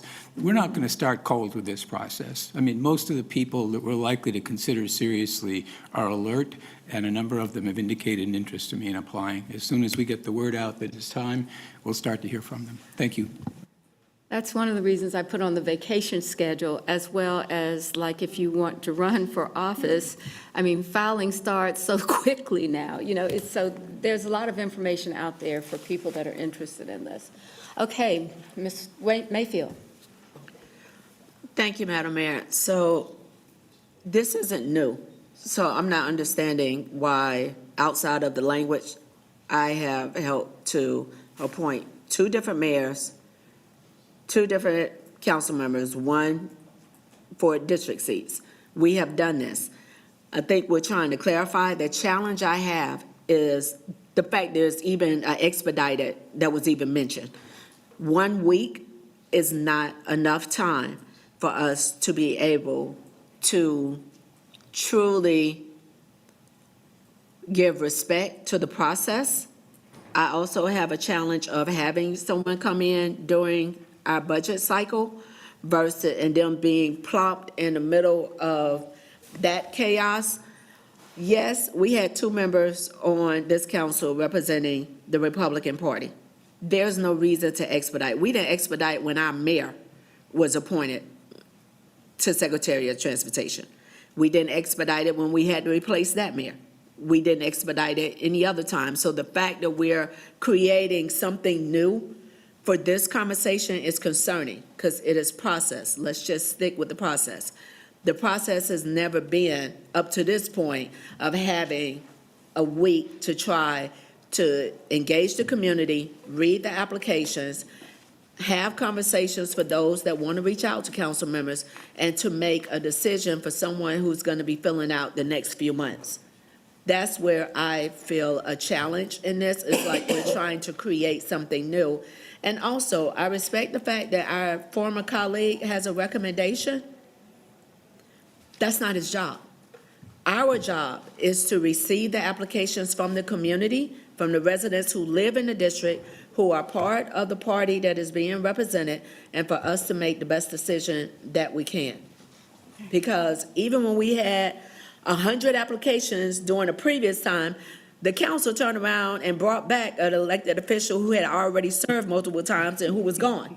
So at the end of the day, hey, Andy Doolin could decide, hey, you've already been here, you know it, you understand it, for these couple of months, will you come out? Because we also did outreach to individuals. When we replaced for District 2 for Councilmember Austin, when he accepted his opportunity, we outreached and spoke to individuals, and a number of us spoke to former Councilmember Ivory, now Ivory Canty, to ask her to step into the role because we were very clear that she was not interested in running versus having a conversation and then turning around and doing it anyway. So if we're going to try to do this, I want to make sure that we're not trying to create something new. 1 week, I do not believe is enough time. I'm disappointed that there's even an expedited versus just start today. If we can get enough support to approve it, open it up, give it the 2 weeks that it needs and that it deserves, and we move on from there. But trying to rush it, especially while we're in the middle of our budget cycle, I think is a bit disingenuous, unless it's already been decided that only one person is going to be the person that is expected for us to appoint based off a recommendation versus truly opening the process out up to the community for them to apply and for us to then review their applications. Ms. Molina. Thank you, Madam Mayor, and I appreciate that, colleague. I know that you've been on the council for some time. You've seen some different appointments. My challenge is that we have the vacancy sitting there with no one to represent District 6 there. And so. You got 4 at-large members that represent additional. Well, respectively, from a district seat perspective, the person that they're probably calling more often than they are reaching out to the at-large members. I've seen varying degrees of what the community members that we represent believe about who does what, and I've seen people think there's a hierarchy, so to speak, or they don't know when to contact. I mean, it's just varying degrees of understanding, and I believe, honestly, based on what my experience is that people tend to reach out directly when they have an issue to their district rep first. And then they'll reach out to an at-large member if they don't get, a resolution at that level, is what I've found. And so right now, those people are sending emails and there's no one there to contend with their requests immediately, right, from their understanding. And I don't want to make any type of assumption on the basis that there's a level of ignorance. I don't want to say that, but I do know that we have, the seat that's just sitting vacant. So I'm inclined to move towards the expedited one, and especially at the recommendation of, I've never been a registered Republican before, so I don't have relationships outside of just friends that I've made here or there over the years, but I don't understand. And so I would say that, you would have a better grasp, Mr. Driggs, on where the party stands and the understanding of, where people would be prepared to move if we were to go forward with the expedition of this decision. So I do feel comfortable expediting it. I did have initially questions about how fast we move, but I believe that we could move this forward. And I think we could do both at the same time. I think we can get the word out and we can go ahead and start to solicit this process to prepare. So we have a motion on the floor to approve the expedited schedule. We've had some conversations about making sure that everybody knows what the process is and how it is. We will have a closed session at the end of this meeting, and so that gives us an opportunity to maybe perhaps think about some of the things that we're doing. But I would just say that we need to have some way to move forward on this, because people are expecting that we will have a district representative. I think the representative asked that we actually try to have a district representative done quickly, as I think he put. Like I'm alone, help. Ed needs a friend, Yeah. so we're gonna, so I guess what I'm saying, we have a motion on the floor, so let's go ahead and see where that motion lies. So all in favor of the motion on the floor, please raise your hands. 1, 2, 3, 4, 5. 1, 2, 3, 4, 5. Okay, we have a vote for 5. All opposed? All right, 2, 3, okay. Is there a substitute motion? Can we get something done tonight, please? We recommended a substitute. Go ahead and make the motion. Let's see if we have 6 votes for anything. Yeah, so like I say, the things that concern me, I've mentioned.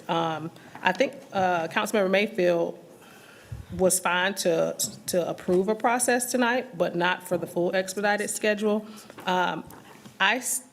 Me personally, I still want to see an adequate comms plan, but I will trust that we will see that very shortly.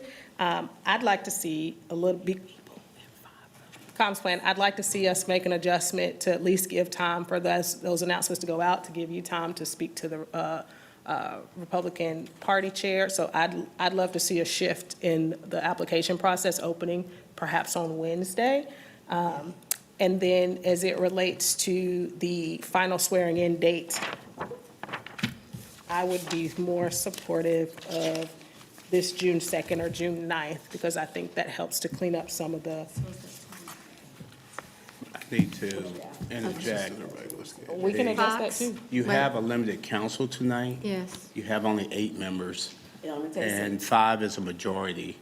It requires 6 per our rules of procedure. It's not based on It's quorum. not based on, No, I think it's That's 6. right. It needs 6 regardless. Yeah. Regardless, I know, you were just trying, that's all very helpful, Mr. Fox. but no. Okay, we have 5 votes Yeah. to do the expedited. I So, think, Renee, would you support if you were to remove them? Didn't finish her Yeah. actual motion in order for us to add it. okay, no, I'm going to go back, because she was outlining how to change what's action B up there. Yeah, so it would be that we adopt today, May 12th, that the application process would open on Wednesday. Sorry, adopted April 28th today. I'm sorry, thank you, April 28th. Wednesday, April 30th? Yes. Then applications would open. And then I'm hearing that there is support for a longer application process of 2 weeks. Which Application process will put us at 2 weeks. the application process. And so that would close, I need a calendar, The 13th. the 13th of May. May 13th for application close. And then what I see from here is that after the application process closes, there's plus 1 week. I would push that because, like I mentioned before, the concerns around the, that public forum to the actual appointment. So then from the 13th. Instead of May 12th for the appointment, it will be May 19th. All right, May 19th for the appointment. And that'll give us 2 weeks. And that'll give us an adjustment. So that would be my proposal as it stands, certainly open to friendly amendments, but that would be my motion. Second, what was the end date? May 19th. May 19th? May 19th for the appointment, and then you'd do the swearing. Their first meeting would be after that. So that's in between the two that we've seen, right? Yeah. It's a compromise. So It is a compromise, right? All I'm saying is just give it 2 weeks. I know, we just have to decide if there are questions, additional questions. Has everybody looked at their calendar? Make sure that those dates are in. Which dates? All right, the dates that would, Lena, can you read the dates that, I just want to make sure everybody understands the new proposed dates. Yeah, we didn't do the swearing-in date. So the I'm sorry, swearing-in- I didn't catch all the new proposed dates. I'm gonna- All right, so you've got a Councilmember Watlington. May 12th, I'm sorry, not May 12th. Everybody check May 12th. I'm sorry, not May 12th, forgive me. April 28th, council votes to adopt the process, that's today. Wednesday, April 30th, applications open. That process would then be open for 2 weeks, so that May 13th, applications would close. We'd then push the next steps to line up with a council appointment on May 19th, which would then give us a swearing-in date. Okay, That should. of the be 19th. June the 9th. June the 9th. I thought it was May according to the way that 19th. breaks down. But if we're With appointing, no public forum? Is that right? No, those items would remain. We would just have to put them in the. So June 2nd. I'm just trying to give you the. May the, 19th and June 2nd? All right, I'm fine with June 2nd. That's, like you said, a compromise Well, between June the two. 2nd is committee day, so if we want to do it, because that's what I June think that'd be 2nd fine, is. actually. we can do it. Yeah. So I think June it's June good. 2nd is 2nd committee being the day. swearing-in June day? 2nd swearing in, yep. So you want, just to be clear, Wednesday, April 30th for the application to open, for May 19th, or I'm sorry, the application to close on May the 13th, and then you want the Wait a minute. May 19th to be the swearing-in date? No. The appointment date. The appointment date, and then June 2nd to be the swearing-in date. Correct. Okay. And that includes the public forum on what day? May 9th? That stays as is, As is. Well, the applications don't close until the 13th. The so 13th. May 9th So wouldn't that's work what, for that- public how do forum, we so it deal would just with the get public pushed forum? to follow. You know, we could be flexible if we get 10 versus 100, and I'm expecting that Right. we will not be getting 100. So Right. maybe. We don't know. Upon closing, we could all come together and figure out how many people we would need, that will be needed, and then maybe if we can have folks come into the office to do that. So where is the appointment? I'm sorry, when's the public forum? That's what I believe the mayor was just saying, that pending the number of qualified applicants that meet the eligibility requirements, we could make a determination of when the best time for that forum would be between the 13th and the 19th. Yeah, because right now here If we it's just do 9th on So everything, what's that would the, be- That would what- be May 6th. That would be why, May why 6th. push the opening of the application from the 29th to the 30th? So that there is an opportunity, because I'm not comfortable with the comms plan. So I wouldn't want us to vote today and then it open up at 8 o'clock tomorrow. I want to make sure that there is time for there to be some thought given to how we are sending this message out to everyone before the application actually opens. Is there an ask that you see or I would like review to a see it. comms plan? I would like to review it, but I'm extending some trust in our staff here that they're going to have that conversation and get it done. We'll work closely with communications. My recollection in the past is it's posted on the city site, it's posted on the city social, in other opportunities. So every way in which we would typically push out city-related communications would go out in all those ways. And the clerk's office, communications, and the attorney's office work very closely on that. Perfect, thank you. Yeah, because we just. So this swearing in would be on June 2nd. Right. June 2nd. So what appointment, Councilmember May Watlington is 19th. suggesting there is longer application period for more applicants to apply. That's the gist of it. Right. Yeah.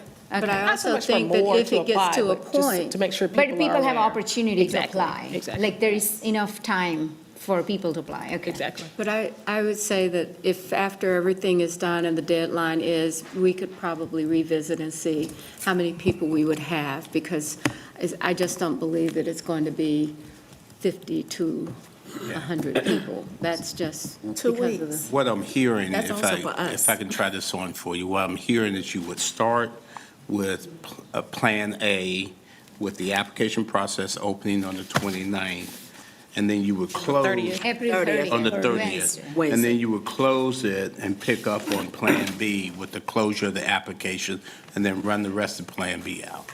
I like Not the way you said that, actually. That actually looks like exactly what it is. That's what That it is it. Yeah. That's it. Okay, so do we have a motion? Yeah. We have a motion? Someone? Okay, so that's what, Motion was so I made and I moved. seconded it. Yeah, We and have a just for motion and a clarity. second. Any we further clarify? Wait a minute, discussion? let's make sure you, Yep, so for clarity, I move that we adopt Plan B today and start applications open on the 30th, and then pick up the dates from Plan B. yeah. All that does is changes the opening and closing. Got it. Right. Plus the, I'm sorry, plus the 2-week window of the application Yeah, it process. gives you a That's the other broad- part that's a feature, that's a variation of Plan B. Okay. Second. We have a motion and a second. Any further discussion? All in favor, please raise your hand. Okay. All right. Anyone in is that anyone in opposition? How many did we get? Everyone. I think we got I think everyone. we got everyone. Mr. Graham, where did, no? Want it to be over? Yes, I think we have everyone. So thank you all for You the wanna- ability to do that. We are not going to be able to address the other items that we had on the agenda tonight. Thank you, team, for being present, but I think that we've got people downstairs and we've got those folks to work with, and so we will go, and if everybody can get downstairs as quickly as possible. Mr. Jones, where are we going next? So make sure we're on the same page.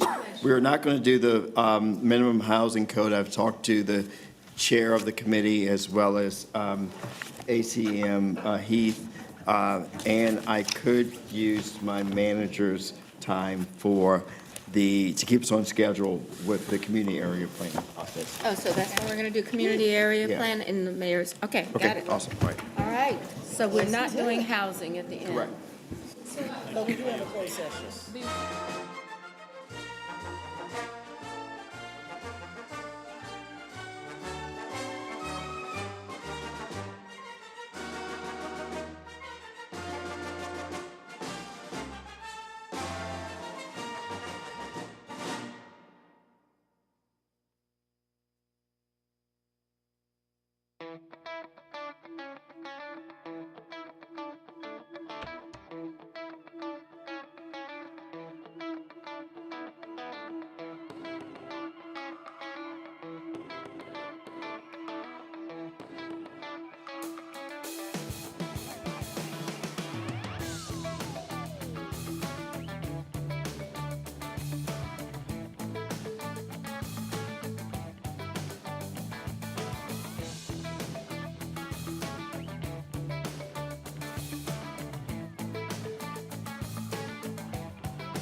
Oh, yeah, you might need that tonight.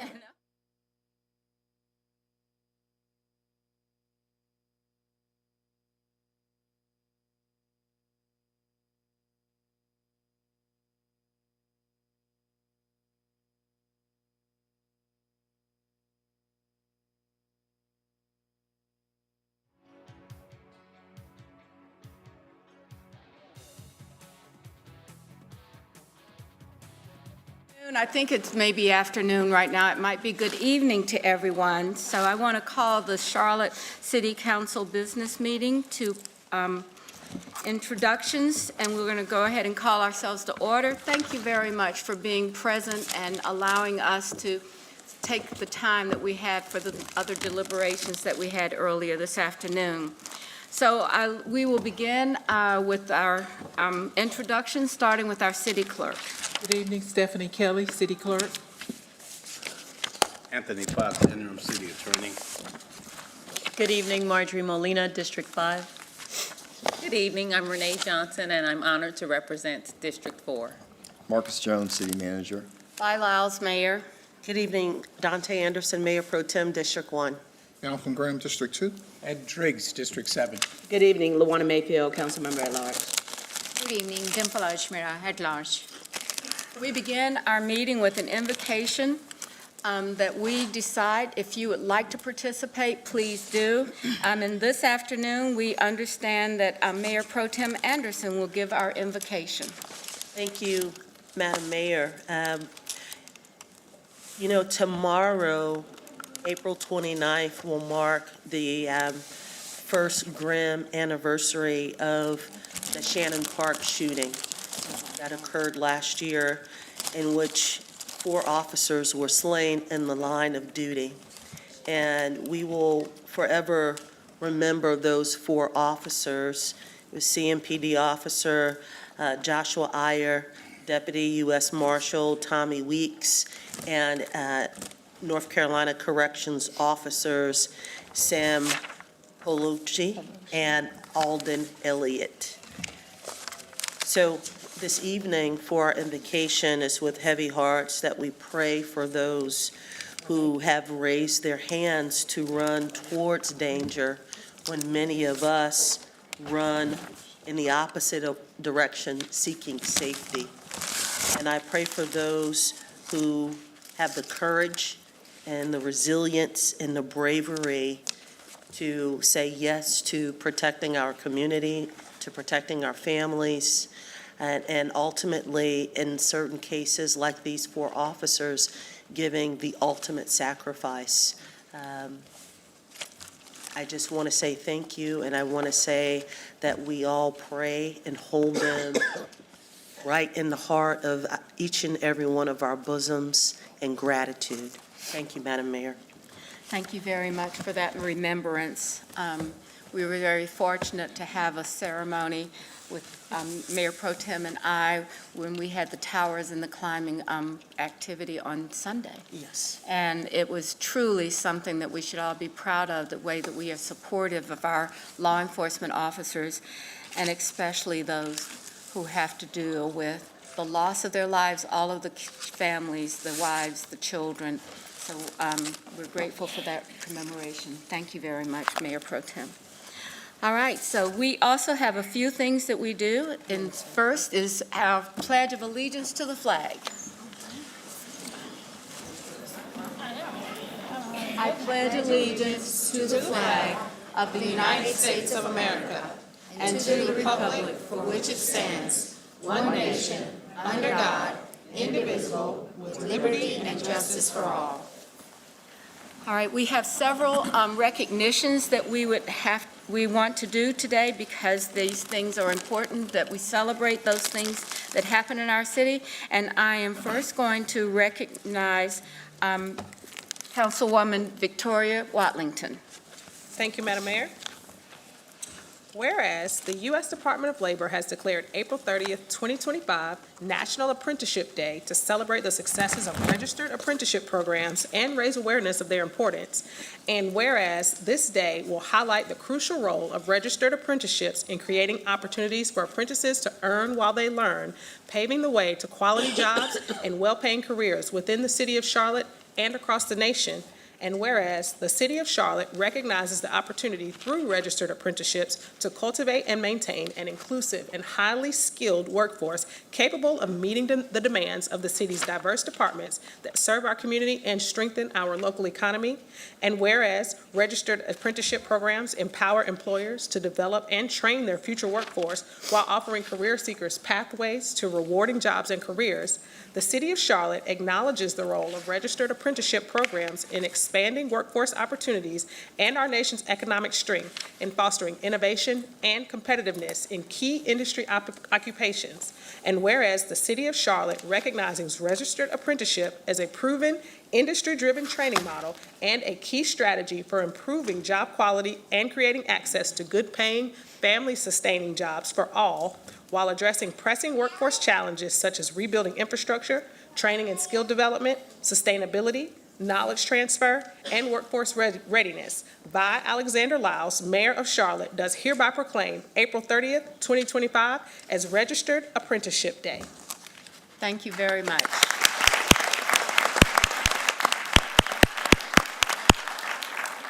We also have a recognition that I would like to ask Ms. Ashmira to present. Thank you, Madam Mayor.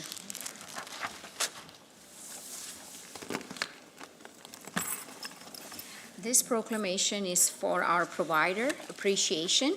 As a mother of 2 young children, this is something near and dear to my heart. So here is to appreciating our childcare providers. Whereas Child Care Aware of America and other organizations nationwide are recognizing child care providers on this day, and whereas the child care system supports children's growth, development, and educational advancement and creates a positive economic impact for families and communities, and whereas child care providers are essential to the health of our communities by fostering welcoming spaces, supporting working families, and creating positive, enriching environments where children can develop lifelong skills. And whereas Charlotte recognizes that child care, that's right. You tell it like it is. That's right. Childcare has been and continues to be a lifeline for families, communities, and the economy.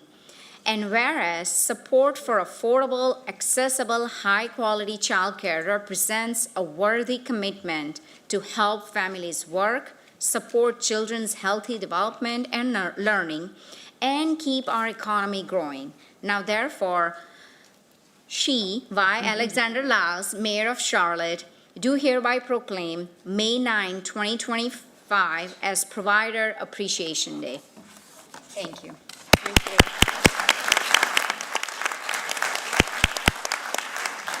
And before we have the reading of our last proclamation, I'd like to ask Angela Charles to come down and be the recipient of this recognition. And we will have the recognition done by Councilmember Lawana Mayfield. Thank you, Madam Mayor. Whereas clean and reliable drinking water is essential for the health and well-being of everyone in Charlotte, and protecting our water supply is a shared responsibility. And whereas Charlotte Water provides over 117 million gallons of clean drinking water daily to more than 1 million people in the region, Charlotte Water's dedicated staff work 24/7 to deliver safe water to homes, schools, businesses, and hospitals, meeting the highest public health standards. And whereas the city's 3 water treatment plants have earned top awards for their outstanding performance and water quality, And whereas Charlotte Water has a strong safety record with no water quality violations and full compliance with all regulations, and whereas continued investment in water infrastructure ensures long-term reliability, sustainability, and performance. Water is crucial not only for everyday use, but also for public safety, including firefighting. And whereas Charlotte joins communities nationwide in celebrating Drinking Water Week to honor the importance of water and the people who make it safe, now, therefore, I, by Alexander Lyles, Mayor of Charlotte, do hereby proclaim May 4th to the 10th, 2025, as Drinking Water Week in Charlotte and commend its observance to all citizens. Witness her hand, the official seal of the city of Charlotte, and as Ms. Charles always says, water is life.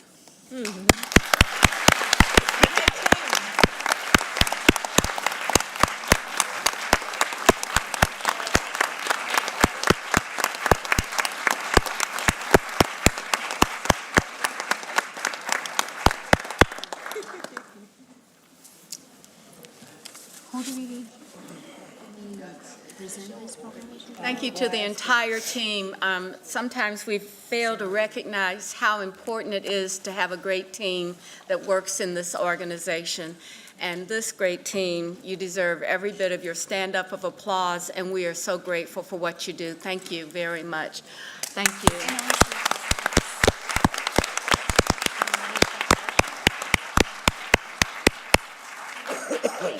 Now we're going to begin our public Mayor? forum. I'm sorry. Who is receiving these two proclamations? Let's see. We're going to get those out after, we'll mail those out to them. Okay, thank you. So we are now moving into our public forum portion of the meeting. And I wanted to make or express the program that we have for maintaining order. So on behalf of the entire City Council, I ask that all speakers and audience members be civil and courteous in their use of language. Neither insults, profanity, gestures, inappropriate behavior, nor comments, questions, or jeers will be tolerated in the council chambers.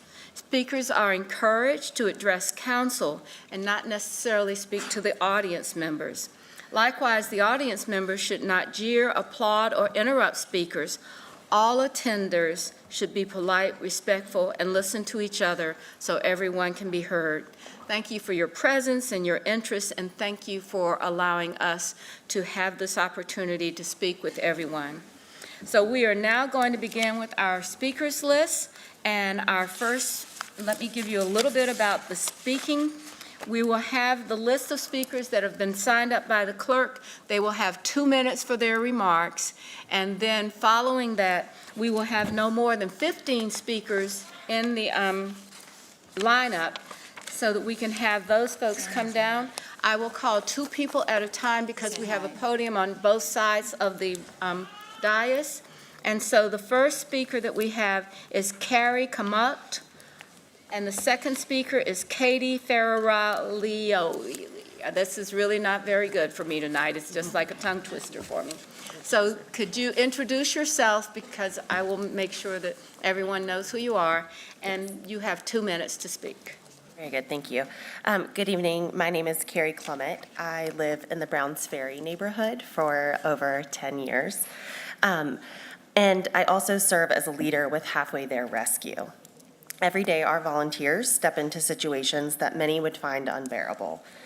Dogs that are injured and dumped at the shelter, litters of sick puppies left to die, senior pets discarded after a lifetime of loyalty. We open our hearts and homes, sacrificing our time, our money, and sometimes even our hope because we refuse to be numb to their suffering. But the reality is we're drowning, and we are doing it largely alone. Charlotte, for all of its growth and prosperity, when it comes to animal welfare, our laws lag behind those of our sister cities, places like Asheville, Dallas, even Atlanta. Cities that have made bold commitments to protecting their animals through stronger legislation, comprehensive spay and neuter programs, and proactive enforcement. Here, we have loopholes and weak policies that leave animals vulnerable, and rescues like ours are left to pick up the pieces. It's not just an animal issue, it's a public safety issue. Numerous studies have shown that communities that tolerate animal neglect also see higher rates of violence and crime. When we turn a blind eye to cruelty, we normalize a culture of apathy, which spills over into how we treat each other. Compassion isn't optional, it's a foundation to a safe and thriving city. Tonight, I urge you to prioritize animal welfare in this budget cycle, invest in enforcement, fund programs that prevent suffering before it starts. Give the Charlotte Shelter, that does an amazing job, the laws, the resources, and the leadership that its animals and its citizens deserve. We are doing our part, and we need you to do yours. Thank you very much.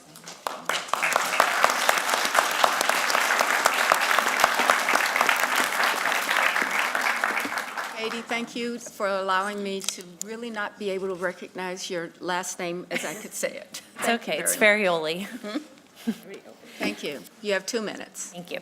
Good evening, council, and thank you for having me. My name is Katie Ferrioli, and I live in District 6. I am here as a volunteer and foster with Charmek Animal Care and Control. I want to reiterate the main request that we have been bringing to you for over 2 years now while ensuring we do not lose sight of the why. Last year, over 10,600 animals entered the shelter. We are averaging 127 dog intakes per week in 2025, which is up from 117 in 2024. Staff and volunteers work tirelessly to reduce the pain and suffering of these shelter pets, but despite our best efforts, the incoming tide of animals is too high. Euthanasia rates are up as we struggle to make space, keep animal stress levels as low as possible, and meet this ever-increasing need. City workers are exhausted, volunteers are demoralized, and healthy and loving pets are dying because we cannot keep up. Our first ask is for ACC to be moved out from under the police department in a transition that is meaningful in regard to its impact on staff salaries.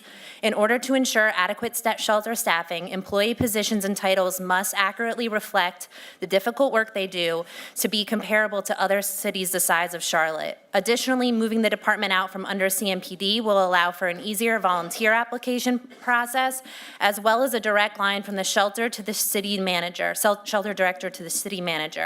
More autonomy, less red tape, and salary increases will ensure the shelter is more efficient and dynamic in its processes and missions. Secondly, a new and state-of-the-art shelter is needed. With best practices in place regarding animal welfare and community support, we can reduce some of the stress, trauma, and anxiety of animals and people alike while at the facility. We must ensure new facilities support the dramatic increase in intake numbers we've seen as Charlotte continues to grow. We recognize that these solutions are just some of many that we need to address. We recognize the need for ongoing discussion and innovative thinking must continue in order to alleviate the stress and pain of these pets. Thank you very much. Thank you for keeping us in mind. All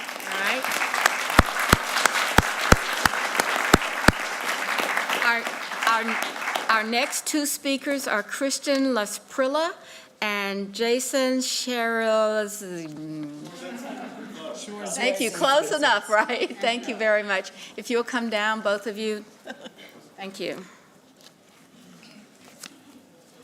Yes, please, go ahead and start. Good evening, council members. My name is Kristen Lasprilla, and I'm from District 7. I'm here tonight to urge you to approve funding to expand the shelter and make animal care and control independent from CMPD.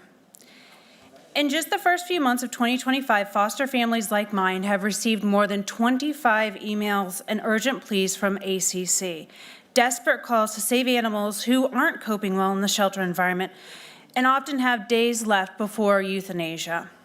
Those 25 emails represent hundreds of animals who are loved and cared for by staff and volunteers who work tirelessly to save every animal that they encounter. I want to paint a real picture of what it's like right now. On March 14th, we had 43 dogs surrendered to the shelter. 4 days later, on March 18th, we had a typical day where 11 dogs went to foster homes and 13 were adopted. Yet that left us with only 18 kennels open. Just 3 days later, on March 21st, an additional 43 dogs were brought in as strays or surrendered. So 40-plus dogs a day coming in and less than 25 going out. It's easy to do the math, and this is not an unusual cycle. So far this year, the shelter has been under an emergency space shortage more than 13 times. That's an urgent crisis every other week. The shelter staff and volunteers work miracles with what they have. But the truth is the system is stretched to a breaking point. Foster families open their homes to these animals because there simply isn't room in our current shelter. Every message that our families receive is another life on the line. ACC desperately needs the additional space that the shelter expansion project would provide. The staff also need the ability to manage its resources, make fast decisions, and tailor solutions specifically for the animals and the people who care for them. And that cannot fully happen while tied to CMPD. We appreciate your support to ensure that these animals... Thank you very much. Thank you. We hear you.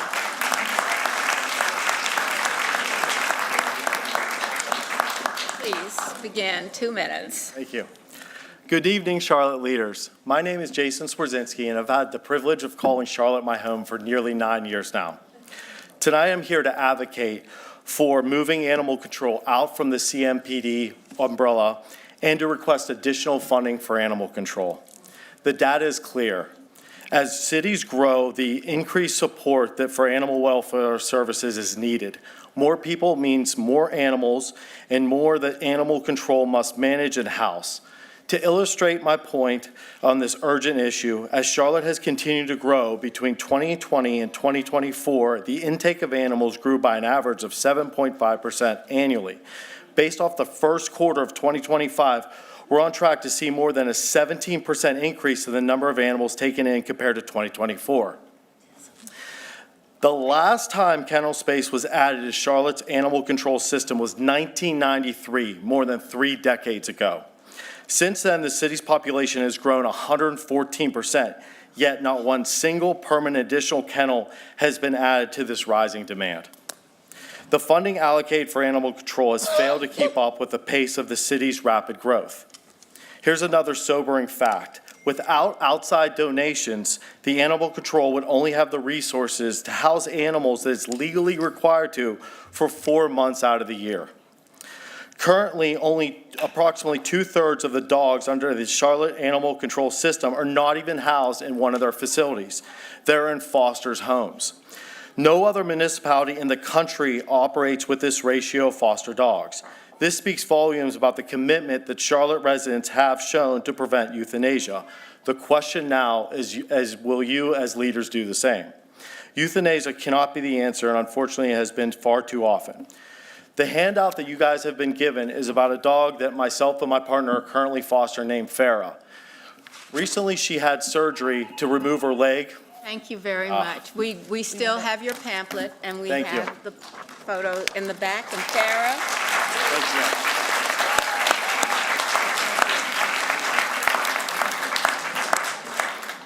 you. Our next 2 speakers are Diana Pollard and LeBecky Rowe.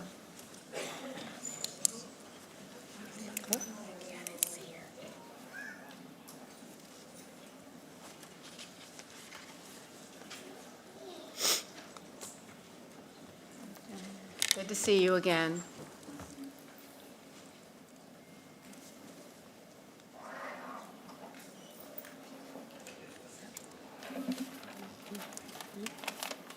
Pollard, do you want to go first? Good evening, Mayor and Council members. My name is Diana Pollard, and I'm proudly serve as the president of NARET Charlotte, the local chapter of the National Association of Hispanic and Real Estate Professionals, the largest Latino business organization in the country. Tonight, I'm not here alone. I'm joined by my fellow NARET members, industry partners, and community leaders who are united by the shared commitment to expand access to the American dream throughout homeownership. And I would like for them to please join me and stand up to please be recognized. These are professionals working every day with families who dream of putting down roots in Charlotte, families who are striving, contributing, and building our city's future. We're here to share a key finding from the 2024 State of Hispanic Homeownership Report, which one of you will receive it individually by our partner. Families who are striving. The Hispanic homeownership rate has now increased for 9 consecutive years, reaching 49.5%, and that growth is not accidental. It's the result of the hard work, sacrifice, and resilience. However, progress does not mean the work is done. Many of our community still face steep challenges, rising prices, limited inventory, and structural barriers to credit and lending. And these are not just numbers to us. These are clients, our neighbors, our family, and the people that are here today. We support your initiative, like affordable housing development and the city-owned properties for development of the affordable housing. NAREP Charlotte stands ready to be partner to bring insight data and lived experience to the table. We want to work with you to help shape housing policy that is inclusive, forward-thinking, and rooted in equity. Thank you for everything you have done.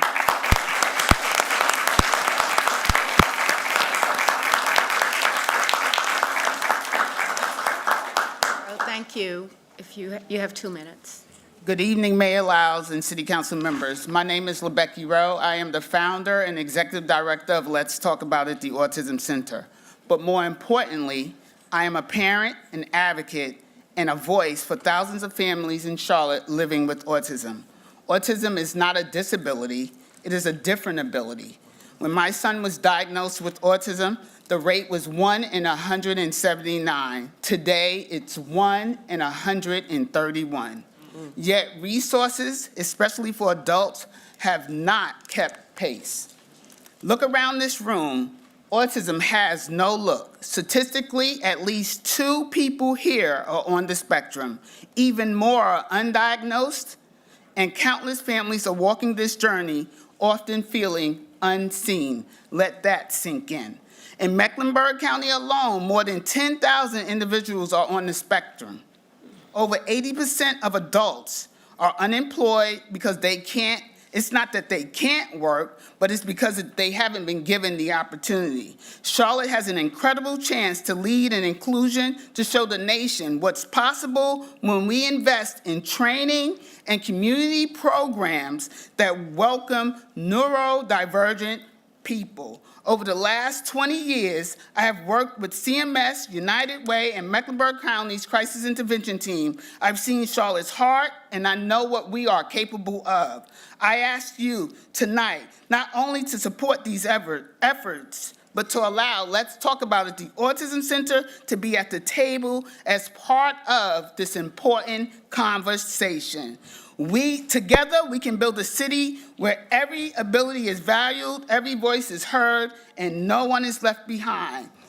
Let's Talk About It. The Autism Center is keeping autism on the table and in the conversation. Thank you for the opportunity.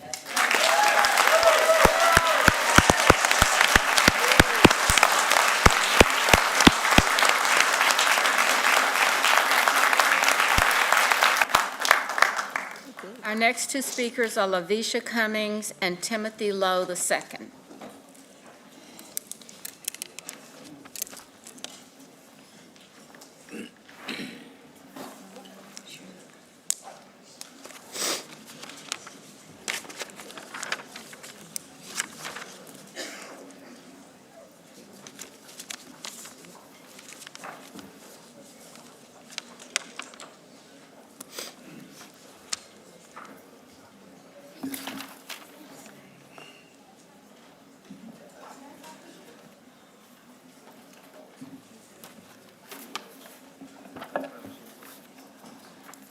Please, would you like to begin, Mr. Lowe? Well, all right, you would like to begin, Lavisha. Okay.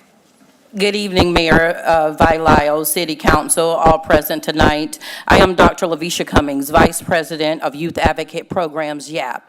Tonight, I'm here to advocate for continued funding for our ATV Beatty Ford location. Joining me tonight are both our ATV teams from Beatty Ford and West Boulevard.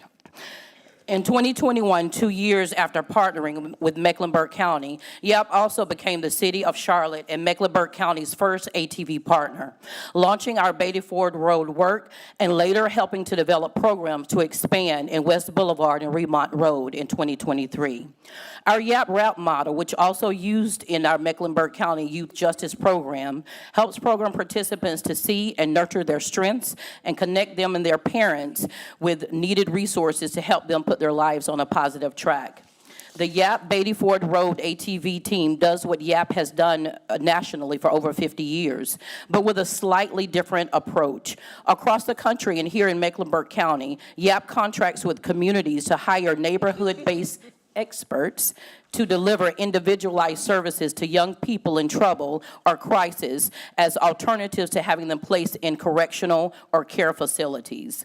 From July 2023 to June 2024, our Beatty Ford Road location provided 25 program participants with wraparound support, had 20 violence interruptions, engaged 1,462 key individuals, and hosted 10 community events, 26 community meetings.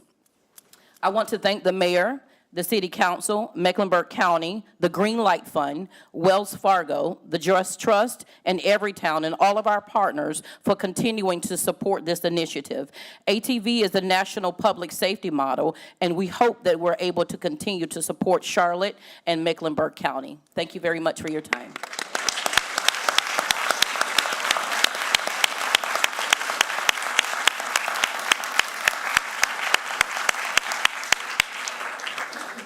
Thank you.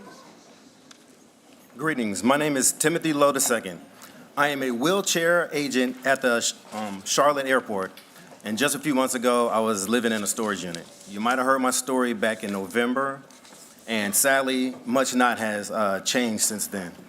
After being forced out of the storage unit, I tried to stay in extended stays and hotels until I couldn't afford it anymore. Now I'm facing homelessness again, and I'm living in my car right now.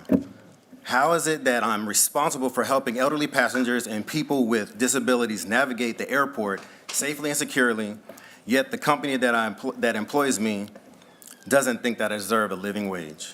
We are suffering. People are leaving because this is not a stable job. The turnover rate is so high. The pay is too low for the amount of work that we do. We're also exposed to injuries, pushing 2 passengers at once sometimes, handling their luggage and walking miles through the airport. By the end of the day, I'm exhausted. Our workload has doubled and we barely get our breaks. The situation isn't safe for us as workers, and it's definitely not safe for the passengers we serve. We're asking for more than just talk. We need actions.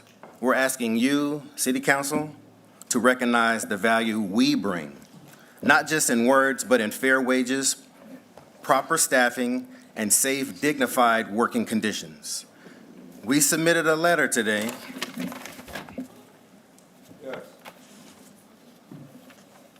explaining why the ordinance is legal. Now we need you to hold a committee hearing. Ensure the airport has standards that help retain experienced workers like me, because the truth is, when you invest in us, you invest in a city that works for everyone.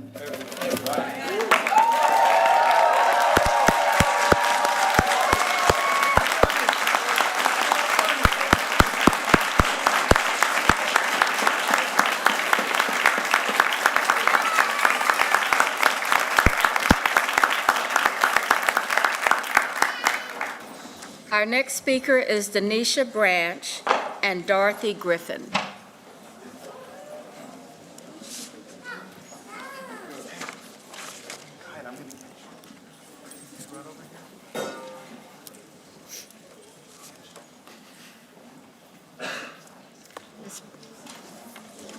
Ms. Branch, tell me who you are. I'm sorry. I want to make sure we get everybody. Denisha Branch and Dorothy Griffin. Step up one. Is she up? She's at the top. She's up there. Oh, okay. Thank you. Now I see. Thank you very much. All right, so please, you have 2 minutes. Good evening. First and foremost, I would like to thank God, Jesus, and the Holy Spirit for protecting me. And I would also like to thank you guys for allowing me to speak on today.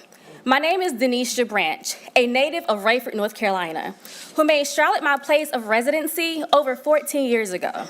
In a city that is rapidly expanding in various sectors, Charlotte is a beautiful city, very dynamic city, with a population of over 2 million, a city I chose to call home, raise a family, have a children's brand, and so much more.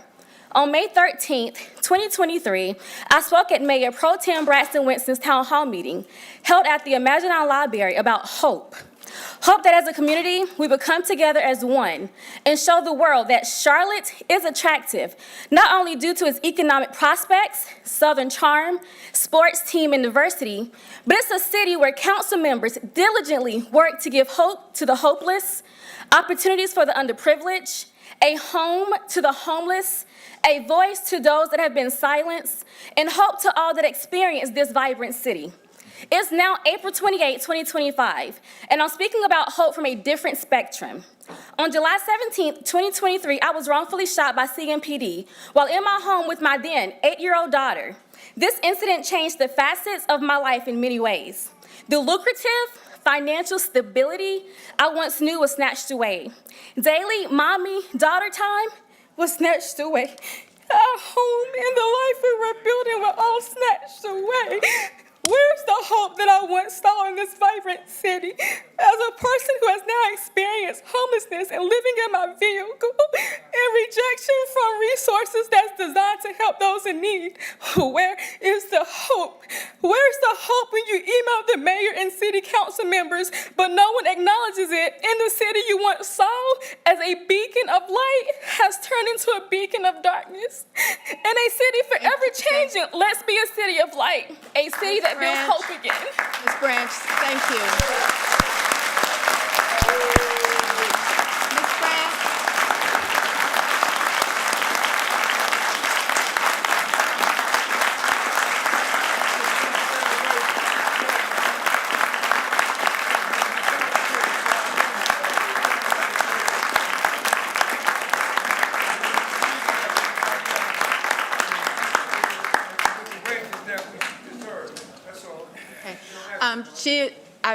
Ms. Branch, we've asked Sean to come and speak with you so that we can get your story and understand, because we do believe in hope in this community. So thank you very much. Sean, would you go with Ms. Branch and help her walk through her concerns? Thank you so much. Okay. Our next speaker, she's there. She started talking already. She's already started to talk. All right, we need someone to be sure that helps with the speaker. We can have someone from the staff come up and make sure that the speaker is working correctly. Hello? Hello? It's not working. Okay, thank you. My name is Dorothy Griffin, and I've been working at the airport for 8 years. I have worked as a terminal cleaner, a cabin cleaner, and now I'm working inside of the pro shop for ABM, ensuring that the workers who clean American airline planes have the proper material. I play an important role in ensuring safe travel for passengers, but it is hard to do my job when I run out of equipment to give them. My coworkers, they sometimes don't have enough supplies to clean properly, they barely get breaks, and are constantly rushed. On top of all of that, we are making poverty wages. That's why we have such a high turnover. I am tired of not being appreciated for all our hard work, even in difficult conditions. It's a never-ending struggle not making ends meet. I am always half a month behind on my rent because it takes both checks to pay my rent. I just had to give up my car because I couldn't afford the payments. It was either a car or a place to stay, and I can't stay in my car, so I chose a place to stay. Sometimes I don't even have money to buy groceries for the week. Sadly, I am not the only one at the airport that's living like that. Council members, you can make a difference to high turnover rates at CLT and make the airport safer. Introduce case into committee, find a solution, and act now. Keep experienced workers like me on the job with proper pay, good benefits, and trainings. Ensure that the passengers at CLT are safe and in good hands. Thank you.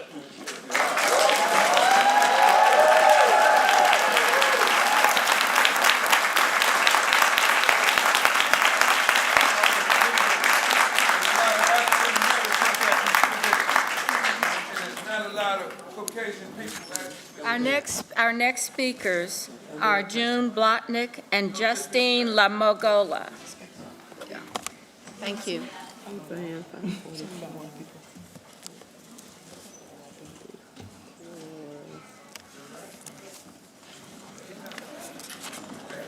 Is it just me?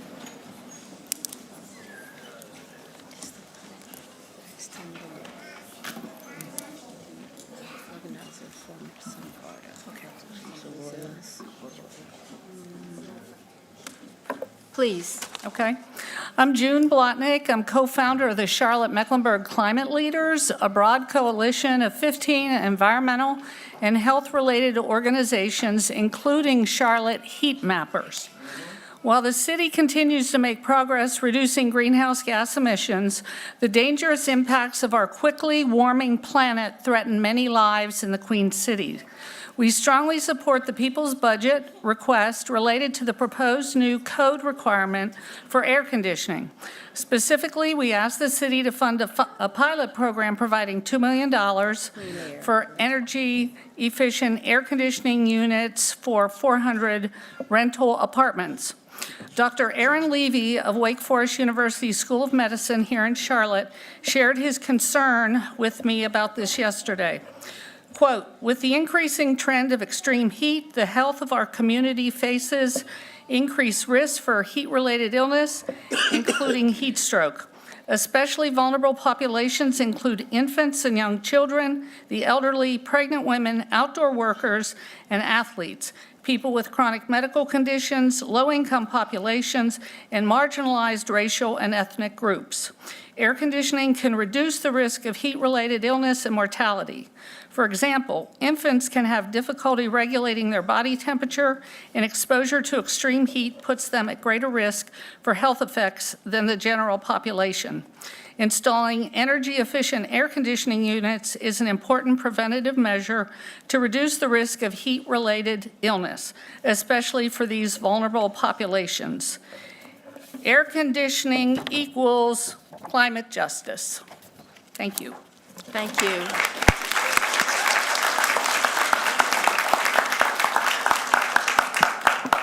Yes, please. Good evening. Can you hear me? Oh, sorry. Good evening. My name is Justine Lamoglia. I proudly serve as a flight attendant with 12 years of service and a representative of the Association of Professional Flight Attendants at American Airlines. Today, I stand in solidarity with the hardworking members of 32BJ SEIU, people who are the spirit of our airport. They are the wheelchair agents, cabin cleaners, workers who assist the elderly and disabled, maintain facilities and aircrafts, load bags, and help keep our operation running smoothly every single day. CLT recently became the 6th busiest airport in the world, bypassing LAX. American Airlines employs over 15,000 employees at CLT, and we are welcoming and growing more each year. But with that growth comes responsibility to not just meet the demands of passengers, but to support the people who make growth possible. Right now, many of these essential workers are making poverty wages. Some are even experiencing homelessness. They don't receive fair benefits or get paid time off. This has contributed to high turnover rates and understaffing. With the increasingly unaffordable cost of living and housing, we are pushing out the very workers who make the airport thrive. The contracted airline workers who ready your aircraft for the next journey, or the contracted wheelchair agents who assist passengers with disabilities and care for unaccompanied minors. Those who maintain safety and efficiency behind the scenes and who have assisted me and many other flight crew. Introducing CASE into committee is one step towards addressing this injustice. It creates better wages, benefits, and working conditions, while also helping CLT scale up to growing travel demands and addressing the housing and wage disparity. Say yes to CASE. Thank you.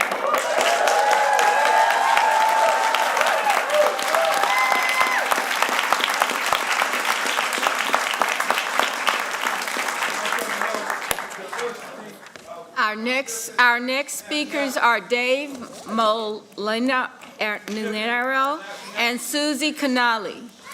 They're our next two speakers.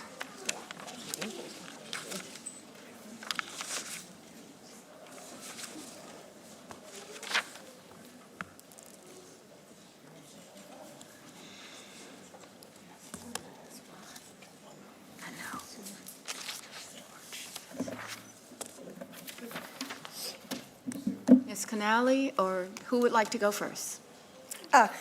Good evening. My name is Lisa Diefendorfer. I am Susie Canali's loyal steed who had to be out of town tonight. Okay. I am the senior attorney at Safe Alliance in the Victim Assistance Court Program, where Susie Canali is the chief legal officer. I'm joined here tonight by our Chief Program Officer, Corey Goldstein. We'd like to express our deep concern for the projected funding reduction from the Financial Partners Grant. Victim Assistance and the City of Charlotte have a long history of working together. We have actually received funding from the City of Charlotte since 2008. This long-term funding has helped Victim Assistance provide critical services to those experiencing domestic violence and sexual assault. We view this funding as a partnership between Safe Alliance and the City of Charlotte, given the crucial life-saving impact our services provide each year. More specifically, we see our work as a supplement to that of our community partners that directly ties into your strategic priority of establishing safe communities. We closely partner with law enforcement, the District Attorney's Office, local hospitals, and other community partners to not only increase safety for survivors, but also for the entire city, especially that of our law enforcement officers. There is research tying domestic violence to community safety initiatives, including correlations between domestic violence and mass shootings, and identified crime data showing that domestic violence offenders present extreme risks to law enforcement officers. This funding also helps Safe Alliance staff our crisis hotline, ensuring that 24 hours a day, 7 days a week, community members such as yourself and law enforcement officers have immediate access to learn about and connect to services provided by Safe Alliance. Hotline staff work in partnership with CMPD to utilize the Evidence-Based Lethality Assessment Protocol, or LAP. LAP is a resource officers use within the field to assess a victim's risk of being killed or seriously injured. Law enforcement then connect with Safe Alliance while physically with the victim to offer immediate safety. All right, so we have a little bit of an issue here because you need to sign up before you're going to speak, and if she was not here to speak, she should have said that to you. So please go over to our clerk's office section and sign up with your name and appropriate. This is one time, but do not expect this kind of possibility again. Thank you. Please, if you join the clerk.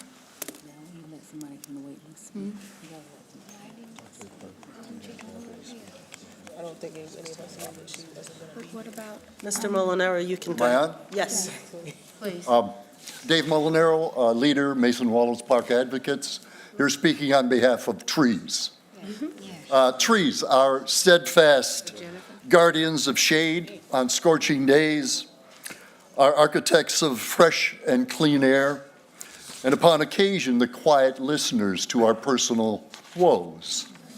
But currently in Charlotte, blink and they're gone. In 1970, singer-songwriter Joni Mitchell lamented, "They paved paradise and put up a parking lot. They took all the trees, put them in a tree museum, and they charged all the people $1.50 just to see them." It would be an exaggeration to say that Charlotte will end up putting trees in a museum, wouldn't it? But stroll past any lot cleaned of trees, any single-family home, and you might wonder. We watch as bulldozers roll in, cleaning entire lots down to bare earth before construction begins. Destruction before construction. The photos I've sent you, taken over the past week, tell a woeful story about the quiet listeners to our personal woes. They say without doubt that our tree-safe ordinances are insufficient to the task of maintaining our community's health.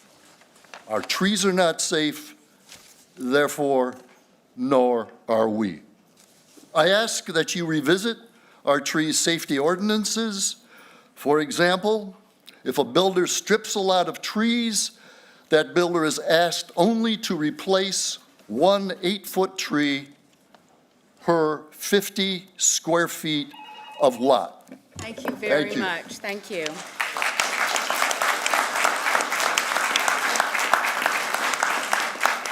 our next speaker is Marjorie Storch. Is she here? She's not here. So our next speaker is Jennifer Roberts. All right. I think we all know you. And it's good to see you.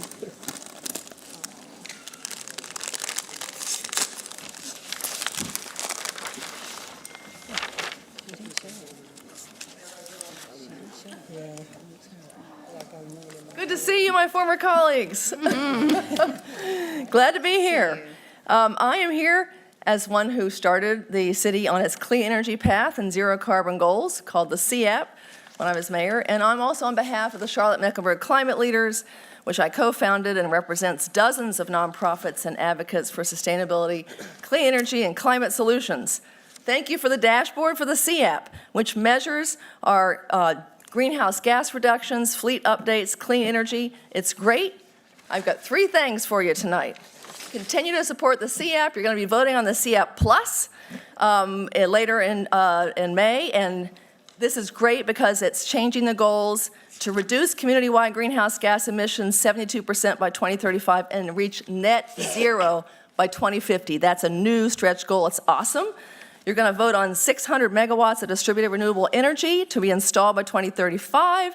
You're going to get 100% of electricity use in your buildings from zero carbon sources by 2030, and you're going to get net zero emissions in your light-duty fleet by 2035 and the entire fleet by 2050. We know that it takes longer to get the heavy-duty vehicles to be electric vehicles, but you've got the goal. Let's keep it. That's number 1. Number 2, heat kills. You heard from the airport workers on that hot tarmac. Support the people's budget with subsidies or mandates for those 7,500 apartments that don't have air conditioning. The last 5 years have been the hottest years on record. Third, prioritize environmental justice in your corridors of opportunity, whether it's transportation, extending bus service, getting shelters for bus stops, neighborhood improvements, green infrastructure, reducing heat, grants for residential building upfits and solar panels, all those things in the corridors where the most vulnerable folks are located. And do support your airport workers, too.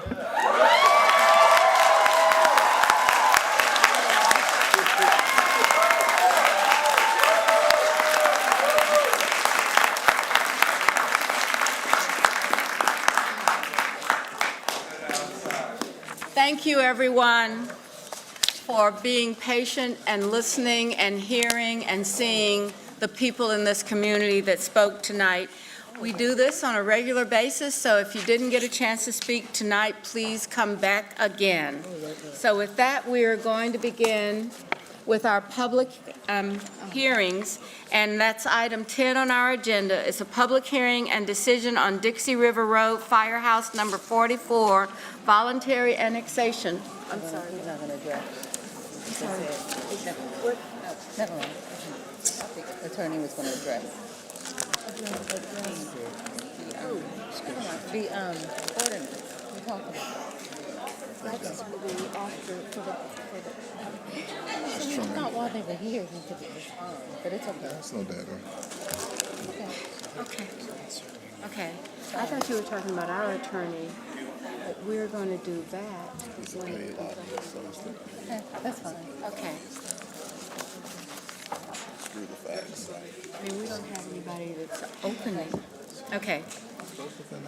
So, Madam Clerk, do we have any speakers for the item on the Dixie River Road Firehouse? No, ma'am. Hearing no speakers, do I have a motion to close the public hearing and to adopt an annexation ordinance with an effective date of April 28, 2025, to extend the corporate limits to include this property and assign it to the adjacent city council, which is District 3? Moved. Do I have a motion? A second? Is there any discussion? Hearing no discussion, all in favor, please raise your hands. Ms. Mayfield, is your hand up? Ms. Watlington? Okay. Is there anyone in opposition? Hearing none, well, that's unanimous. The next public hearing is on a resolution to close a portion of right-of-way off of South Gardner Avenue. We're now opening for a public hearing. Is there on a resolution to close a portion of the right-of-way off South Gardner Avenue? Madam Clerk, any speakers? No, ma'am. No speakers. Do I have a motion? So moved. Second. We have a motion and a second. Any discussion? Hearing none, all in favor, please raise your hand. Anyone opposed? All right, the next item is item 12. We're now going to hear the public hearing on the Airport 2025 General Airport Revenue Bonds. Madam Clerk, do we have any speakers? No, ma'am. Without any speakers, do I have a motion to close the public hearing and to adopt the resolutions authorizing and approving the issuance of general airport revenue bonds up to $350 million and calling for the execution and delivery of various documents necessary to the sale? Second. We have a motion and a second. Could you repeat who made the motion? I made the motion. Ms. Ashmira, Move to approve and then A and B. Mr. Driggs? Asked if there was a Okay, so I made a motion. Okay. Anyone want to speak on the motion? Hearing no one speaking on the motion, all in favor, please raise your hand. Anyone opposed? That passes unanimously, so that goes us through. Next, we're going to move into the policy section of our agenda, and I believe that I would turn it over to the manager so that we can discuss the information that he has on community areas. Thank you, Mayor, members of council. We weren't able to get this done in 267, so as I mentioned at the end of the meeting, we will have Monica Holmes and her team come up to provide you the next step of our community area planning. I guess the spoiler alert is at the end. We're going forward to get to the end of May for a council action, and this keeps us on track with that discussion. So, Mayor, unless there are questions, I'd like to turn it over to Monica. All right. Okay. Monica, go for it. Thank you for having us here tonight, and I am actually going to keep my remarks pretty short and then turn it over to my wonderful staff to talk through the presentation. So high level, as we released the community area plans on April 3rd, the drafts, all 14 of them. This was a huge effort, 2 years in the making. It built on the adoption of the 2040 plan from June 2021 and the adoption of the policy map in 2022. And it refines and provides further guidance on both the policy map and the area plans. There are 14 of them. They provide both assessments, an updated policy map, and a clear roadmap as to how we would like to grow as a city. So tonight I'm going to turn it over to Kathy Cornett, who is our long-range division manager, and Catherine Mahoney, who is the project manager for the community area plans. We also have Dave Pettin here for any additional questions as we talk about how these area plans impact the work that you do and impact our residents. So with that, I'll turn it over to Kathy. Thanks, Monica, and thanks very much for the opportunity to present the community area plans as an information item. So we released the plans, as Monica said, on April 3rd, and we've had a chance to walk through them and the content with many of you individually, which has been very helpful. And as you can see, we've provided updates to Council's Transportation Planning and Development Committee pretty much monthly, and we were at action review at the end of last year. We'll be back at TPD on Monday and before Council on the 12th for a public hearing, and we're hoping for a Council decision later this month. Tonight, we'll provide an overview of community area planning, walk through the documents, and provide some application examples, and we'll discuss the review and adoption process and next steps. So in a nutshell, these plans are about creating complete communities, and by complete communities, we mean places that integrate all the elements you need on a daily basis in close proximity. And as Monica said, this has been a 2-year process. It's the second major implementation item from the comprehensive plan, which was adopted in 2021. The first being the policy map, which was adopted in 2022. And it's a 5-step process to deliver 14 area plans over a 2-year time period with key deliverables at the end of each phase. So in phase 1, setting the stage, we identified each geography's greatest needs in terms of access to housing, jobs, goods, and services, and reducing environmental impact. And that deliverable was the community profile or community workbooks that have been available on our website. In phase 2, creating great places, we focused on needed adjustments to the policy map, and we discussed that with the community over 42 workshops. In phase 3, setting the stage, we focused on our interdepartmental partners and their plan, projects, and needs, which were available on a web tool, interactive web tool on our website as well. So in phase 4, we've packaged all the community's great work into one document to help tell the complete story. So these plans have been developed through a systematic process, meaning they were developed in the same way, have the same components and format, but the components are unique to each geography. So as Monica stated, they build upon the goals from the comprehensive plan, and then they apply those goals at the community level. So each area has a community profile that outlines who lives, works, and plays in the area, what growth is expected by 2040, and what each community's greatest needs are to ensure that expected growth benefits everyone. And we'll walk through this in more detail as we move through the presentation. So I've mentioned that these plans were created through a systematic process and that they have both common and unique content, and this is a breakdown of what we mean by common and unique. So for Chapter 1, the community profile, which I've mentioned a couple of times, existing conditions, demographics, projected growth, that's obviously unique to each geography, as are the priority goals and needs for each geography. That's unique content in each of the plans. When you get to Chapter 3, creating complete communities, the policies for evaluating development requests, that's common across all of the plans, but the recommended development pattern and types of change would be unique to each geography. Similarly, in supporting the vision, the policies for integrating open spaces and mobility choices in all areas is common for all 14 plans. But there are mobility, open space, placemaking, and environmental impact assessments that are contained in each plan that are unique to each geography. On the implementation side, there's an implementation guide that outlines action steps, roles, and responsibilities and timeframes that are common across all 14 plans. But each geography also has 2 what we call illustrative concepts that are aspiration examples of, if all of these things come into place, here's an example of how one unique place in this geography could develop over time. The plans also provide a common set of considerations for all decision makers to ensure that we're evaluating options in line with the city's vision. And these considerations are very important, but it's important to also remember that these are policies. They don't create regulations, laws, or ordinances. They don't solve all trade-offs between competing needs and goals that may exist. They don't stop development, and they don't provide funding for implementation.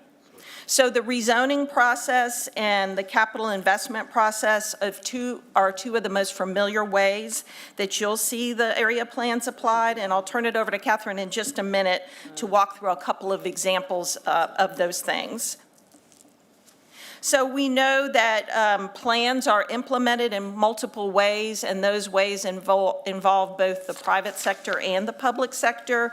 For example, future development, the rezoning process. Another way would be capital improvements and investments, and then also public and private partnerships, and finally, the future alignment rezoning process. So with that, I'm going to turn it over to Catherine, and she'll share a few examples. Good evening. As Kathy mentioned, the plans offer a common set of considerations to ensure that decisions are consistently evaluated in line with our city's vision. Over the next few slides, I'll demonstrate how these plans offer considerations for the rezoning and the capital investment efforts. On this slide, you'll see a series of questions that point to considerations in the area plans for rezonings that are either consistent or inconsistent with the policy map. As a reminder, the policy map portrays the type of development that we'd like to see in the future. It was developed with guidance from the comprehensive plan and updated through this planning effort. While the map provides better guidance than our old land use map, there's still inherent limitations within that single document. And so these plans provide more guidance for decision-making. In the first example, I'm going to reference the image shown on the right. Let's imagine that a petitioner wants to rezone 4 single-family parcels that are highlighted in teal. You'll notice that the parcels are designated as Neighborhood 1, as indicated by the yellow color, and a lot of the surrounding area is also recommended for that Neighborhood 1 type of development. The parcels in question, however, are adjacent to an area recommended to become a neighborhood center, as shown in the pink, which is envisioned to be a mixed-use walkable place. The parcels are currently zoned N1A, and the petitioner is asking for a more intense zoning district, such as maybe N1D or N1F. Those 2 zoning districts are consistent with the N1 place type. However, we know additional considerations are helpful when evaluating intensity in neighborhoods. And so these plans provide those considerations to help in decision-making. I won't dive into the details of those considerations, but they touch upon things such as lot size, lot access, and recommendations for adjacent development.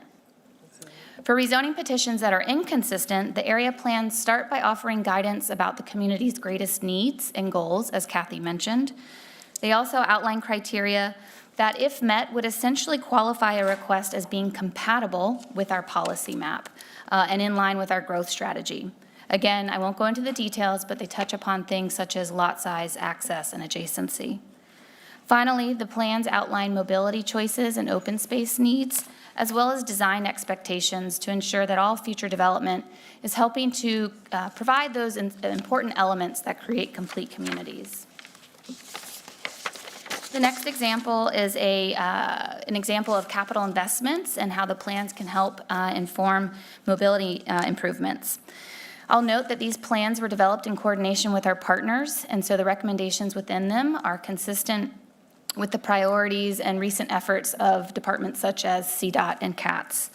In this example, the city is considering investments along Harrisburg Road near 485. The area plans restate that Goal 5, to create safe and equitable mobility, is important across Charlotte. And then they summarize the mobility choices that are expected per the place type designations within our policy map and the street classifications in Charlotte Streets map. So in this example, the area shown in blue is expected to become a community activity center, which is envisioned to be one of our most walkable mixed-use places, in part because of the mixture of land uses and intensity of development there. And then the Charlotte Street map provides a very clear guidance for the future cross-section of Harrisburg Road. So after summarizing our mobility policies within the policy map and streets map, these area plans also summarize potential projects that have been identified through the strategic investment area work. They also summarize existing programs that will help identify or address our infrastructure needs. So at this point, these plans are really consolidating adopted policies, identifying potential projects and existing programs in an effort to really provide a very clear expectation of what we want for the future and what's planned. Then the plans go a step further to provide new information in the form of what we call mobility assessments. These assessments focus on areas that are recommended to evolve into some sort of mixed-use place, like a neighborhood center or community activity center.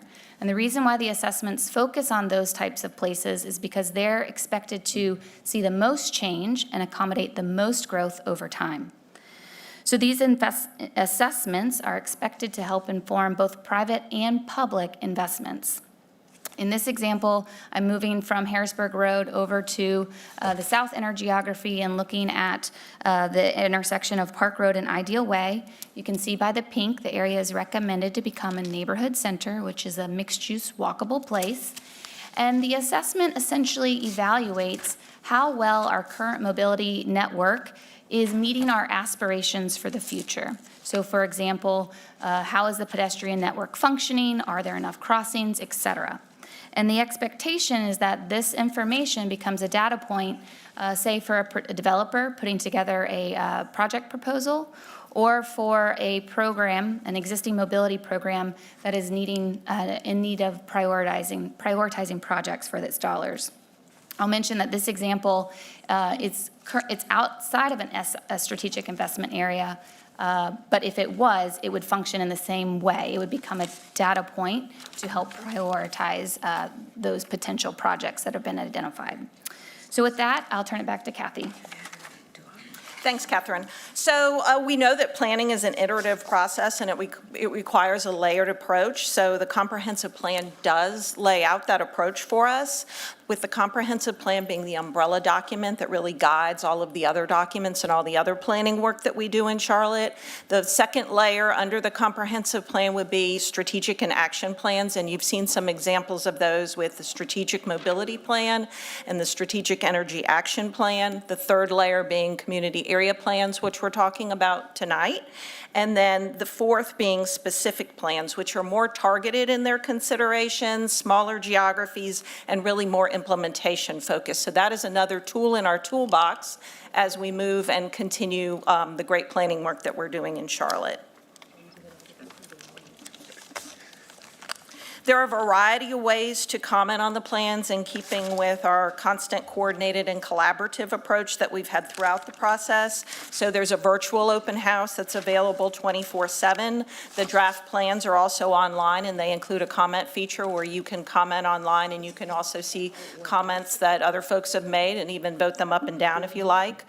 Staff is hosting office hours. We've been doing that for about the past month, Tuesday mornings and Thursday afternoons virtually. And we have hard copies of the plans available at libraries and upon request. And so far, we've spread the word in a variety of different ways, and you can see on the left-hand side the government channel, press releases, email blasts, social media posts, media interviews, et cetera. We have over 275 comments so far, and you can pretty much categorize those into the broad categories of questions, suggestions, and comments, but all of these comments are tracked and cataloged and will be responded to as well. And this is just a sample of the types of things that we are hearing in each of those different categories. Some are supporting, some are asking specific, some are not supporting specific elements. And as next steps, we'll be back at TPD next week, as I mentioned. Council and Planning Committee will hold a public hearing on May 12th. We expect Planning Committee will make a recommendation at their May 20th regular meeting, and we're hoping for a council decision by May 27th. And that is all we have, and we're happy to answer any questions that you might have. Are there any questions for the discussion? Ms. Johnson? Thank you, Madam Mayor, and thank you for the presentation. Can you go back to the slide that lists the steps? It started with the comp plan, the strategic plans, and then the community area plan. Yeah, I just want to leave that up while we're talking. I can't see it. Let's see. It's in my slides. Okay, I just want to be able to look at it. There we go. Okay. Thank you again for the presentation. You know, we've spoken offline, and you know my biggest concern is outreach and communication to the public on these plans, because what happens when people don't know about them, we hear about it afterwards. So my question is, what percentage of the population did we hear from before the plans were developed? I don't have that number off the top of my head. I could certainly work something up for you, percentage-wise, but I would say the numbers that come to mind in this particular process, you know, over the three processes, we've had over 1,000 comments. Specifically, in the community area plan process, we had 50 workshops, a combination of in-person and virtual. We had over 700 participants, and we had a few thousand interactions, I want to say. The number I recall was less than 1%. Does that sound about right? It could be, it could be. Fraction of a percent. Okay. How many residents, on average, are affected by each plan? How many residents are affected How by many each? households? Do you have numbers for each plan? I don't have the households off the top of my head. The growth that's expected we have those numbers, but I don't have the figure off the top of my head of the population right now. Okay, thank you. And what's the communication plan for residents? I see that, what I would like to see is for the different areas to have a public meeting where you go through the plan. Is that a part of the plan for communication? Our communication strategy, you can see we've used government channel, YouTube, live stream. We have a variety of different means of commenting on our website. The plans are available on our website. They're available hard copies by request. We've done press releases, email blasts. Our email list that we have is almost 5,000 residents, a variety of social media posts. We've done television interviews, newspaper interviews, a variety of interviews that way. We have newsletters, and we've used a variety of different newsletters, not just our department newsletters. We've also met with a variety of groups in person, either at meetings that they host, or in a couple of cases, folks wanted to take advantage of the office hours, but they prefer to do that in person, and we're happy to do that as well. But I mean a session where you go through the detail for each particular area. So we've done that through the phases. So really, folks have seen each of the elements of the plan at the end of each phase. So in phase 2, we focused on the policy map and tweaks to the policy map, and we had discussions around focus areas in each of the geographies. And there were 3 opportunities for folks at each of those, so it totaled out to about 42 meetings. So there were 2 in-person opportunities and 1 virtual opportunity. In phase 3, where we were talking about projects and programs, we used the cardinal geographies, and we had 2 opportunities, 1 in person and 1 virtual at each of those. And that was an open house forum where folks could walk around and ask questions. There wasn't a formal presentation at those particular meetings. So we've had a variety of different options that were actually in the geographies. Okay, but even with that, that was before the plan was developed, right? And there were less than, That was we heard from producing the less plan, than yes. 1% of people. So what I'd like to do, and maybe we can talk offline, I definitely would like for the District 4 areas, if there were, where you go through the plan with residents and so they actually understand how it affects or impacts them at their level, at their front door, if we can do that. Is that okay, Mr. Jones? I think that would be helpful if residents understood how it impacted them directly. Like, if anything in life, how does this apply to me? People are busy. So if we had some type of town hall or something where you're in the actual area and you're saying, this is the west side or whatever, this is the actual plan, this is how this is going, this area is looking, this is our plan, what we want to see, and speak to people on their level. I know you all do a phenomenal job as planners, but this is a lot of information, so I think if it's specific for the residents in their area, I think that would be very helpful. I think you'd get some input and feedback so that it's not, the plan's developed, it's finalized, and then residents are finding about it afterwards. So I think that would be very helpful. Okay. And then I need more plans. I've reached out to someone. I gave my plans to the District 4 Coalition, right, the hard copies. So I do need 3 more copies. Okay, yeah, we're happy to provide All right, that. thank you. That's all I have. Ms. Ashmira? Thank you, Madam Mayor. So, just before the council meeting started, I had a conversation with Monica, Kathy, and Catherine. Thank you for this comprehensive 14 community area plan. It took me a couple of days to get through all of them. It certainly speaks to overall the needs of each area. For an example, we looked at a few examples where we looked at areas near Inner East, where economic justice was definitely high in the priority list versus other areas where we needed to get more jobs and housing. So it really aligns overall with what I hear in the community. But there were a couple of things that I had requested, so I just want to go on record explicitly requesting those items. One is to overlay neighborhoods on top of it so that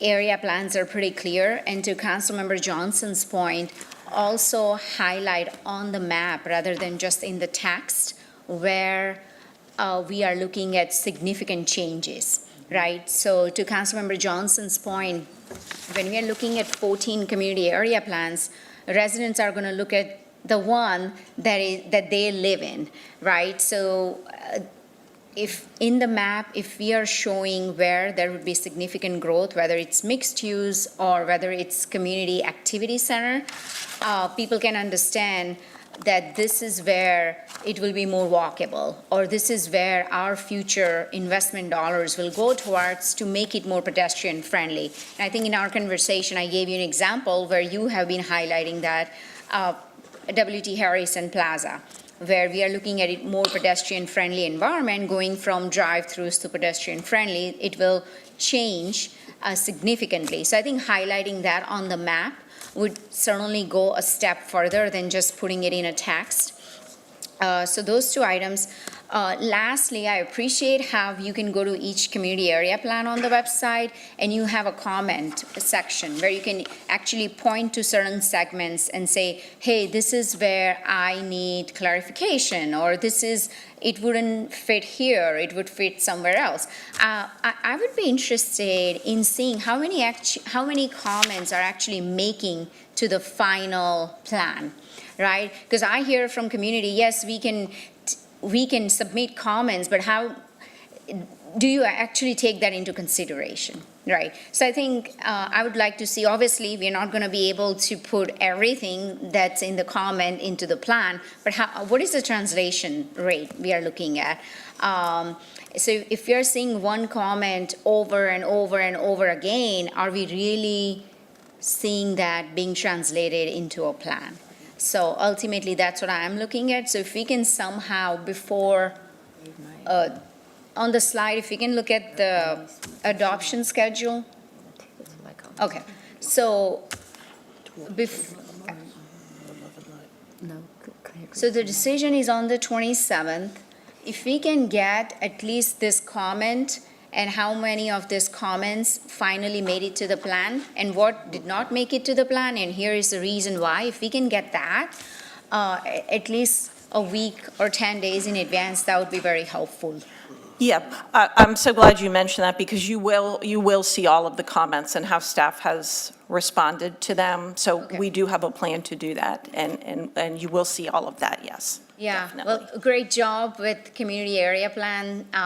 I learned a lot about the city that I did not know, especially about the brownfields and how many acres of brownfields exist in each community area plan.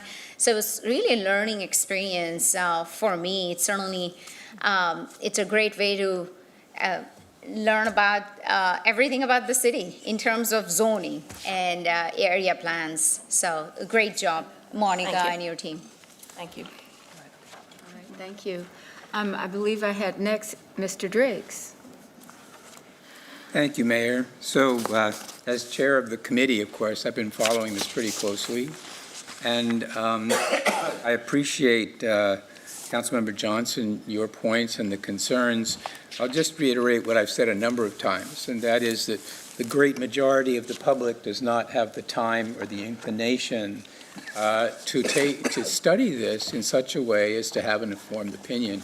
They're relying on us to do that. And I think we've seen from past experience, you start to hear what people think when it makes its way into the zoning process and it starts happening near me, right? And then at that point, it's interesting, members of the community suddenly become students and they start reading our ordinance back to us and they're experts. I will repeat what I've said before, which is each of us should read this with care and anticipate that it is going to come up during zoning conversations. And this is the time that we still have a chance to avoid things that might seem strange later. I'll just put it like that. I'm struggling myself, frankly, with the outlook, the practical implications. So we know that there's going to be a policy map update, right? And that will then essentially establish what our reference is for plan consistency. Is that right? That's right. Okay, and that will be done in conjunction with the area plan adoption. So you're going to see the policy map get changed. What is the extent of the expected changes? I know we've got a draft, so how much will change on the policy map with the adoption of the final changes? About 6%, and of that 6%, much of it was not only the community commenting, but it was also our own staff within the city.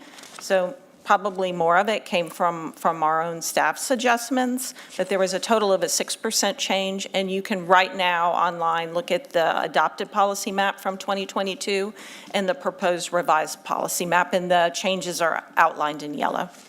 So if you remember, for example, the Trianon conversation, we were talking about, okay, this is what's here now, but what's going to happen later, what's that going to look like? Because then comes the alignment process, and I want to make sure everybody is aware and focused on that. The alignment process, as I understand it, is like what we have done before, where we basically assign new zoning categories consistent with our plan, but it's a large-scale effective rezoning. Is that right? That's right, and it'll happen in multiple phases.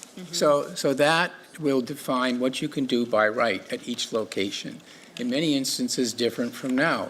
Again, you're going to start hearing, as that process moves forward, from people who are affected by it. So please, in the big picture, just be aware, we've got the policy map update, we've got the alignment going on, and then we need to think about, when you look at the plan document, the area plan document,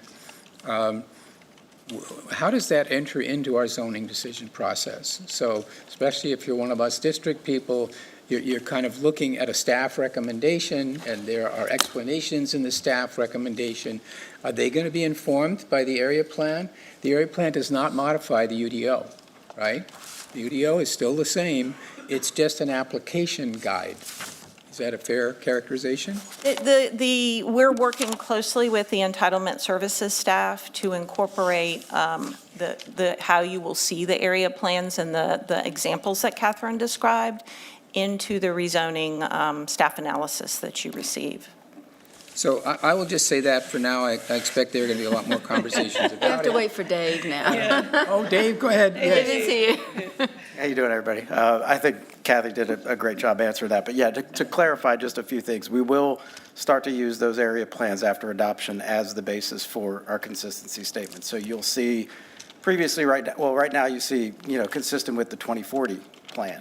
What you'll see moving forward, once these plans are adopted, is how does it line up or consistent or inconsistent with that geography's area plan. So that's where that consistency will be derived from, because it'll be specific to that geography that the rezoning is occurring. Reference now the East Inner Plan or whatever area plan is applicable in that rezoning. Sorry, Dave, I thought we were going to hear from you at a later date, so thank you.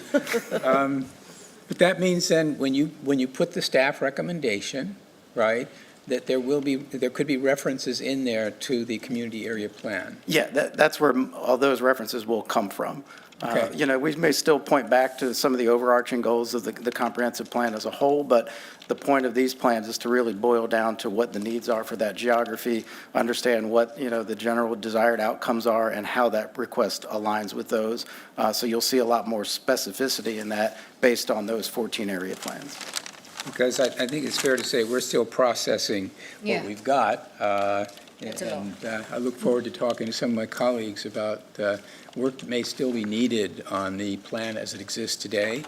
And now this comes. So it's a lot to get our arms around, but I do want to conclude by emphasizing what an amazing undertaking this has been, and a magnificent job by you guys. I lost $20 because I bet with Allison that they couldn't do it, and they went ahead and did it, maybe just to spite me, but wonderful work, and I'm excited about what it means. I mean, when I look at our mobility plan and I look at what we're doing here, we are thinking ahead. We're not just reacting. We're not dealing with rules that are 30 years old. So we are actively putting in place a vision for the city over the next 20 or 30 years. And I'm really excited to be here while we're doing that. Thank you very much. Thank you. Mayor Pro Tem? Thank you, Madam Mayor, and thank you, both of you, for these plans. They are incredibly comprehensive and interconnected as well. And I've had the comments from several neighborhood leaders that it's a great asset for them to utilize when thinking about their neighborhoods, in particular, the neighborhood of Cherry and the neighborhood of Dilworth. Both their leaders have really dug into these area plans and have thought about what does it mean for us, to the comments earlier.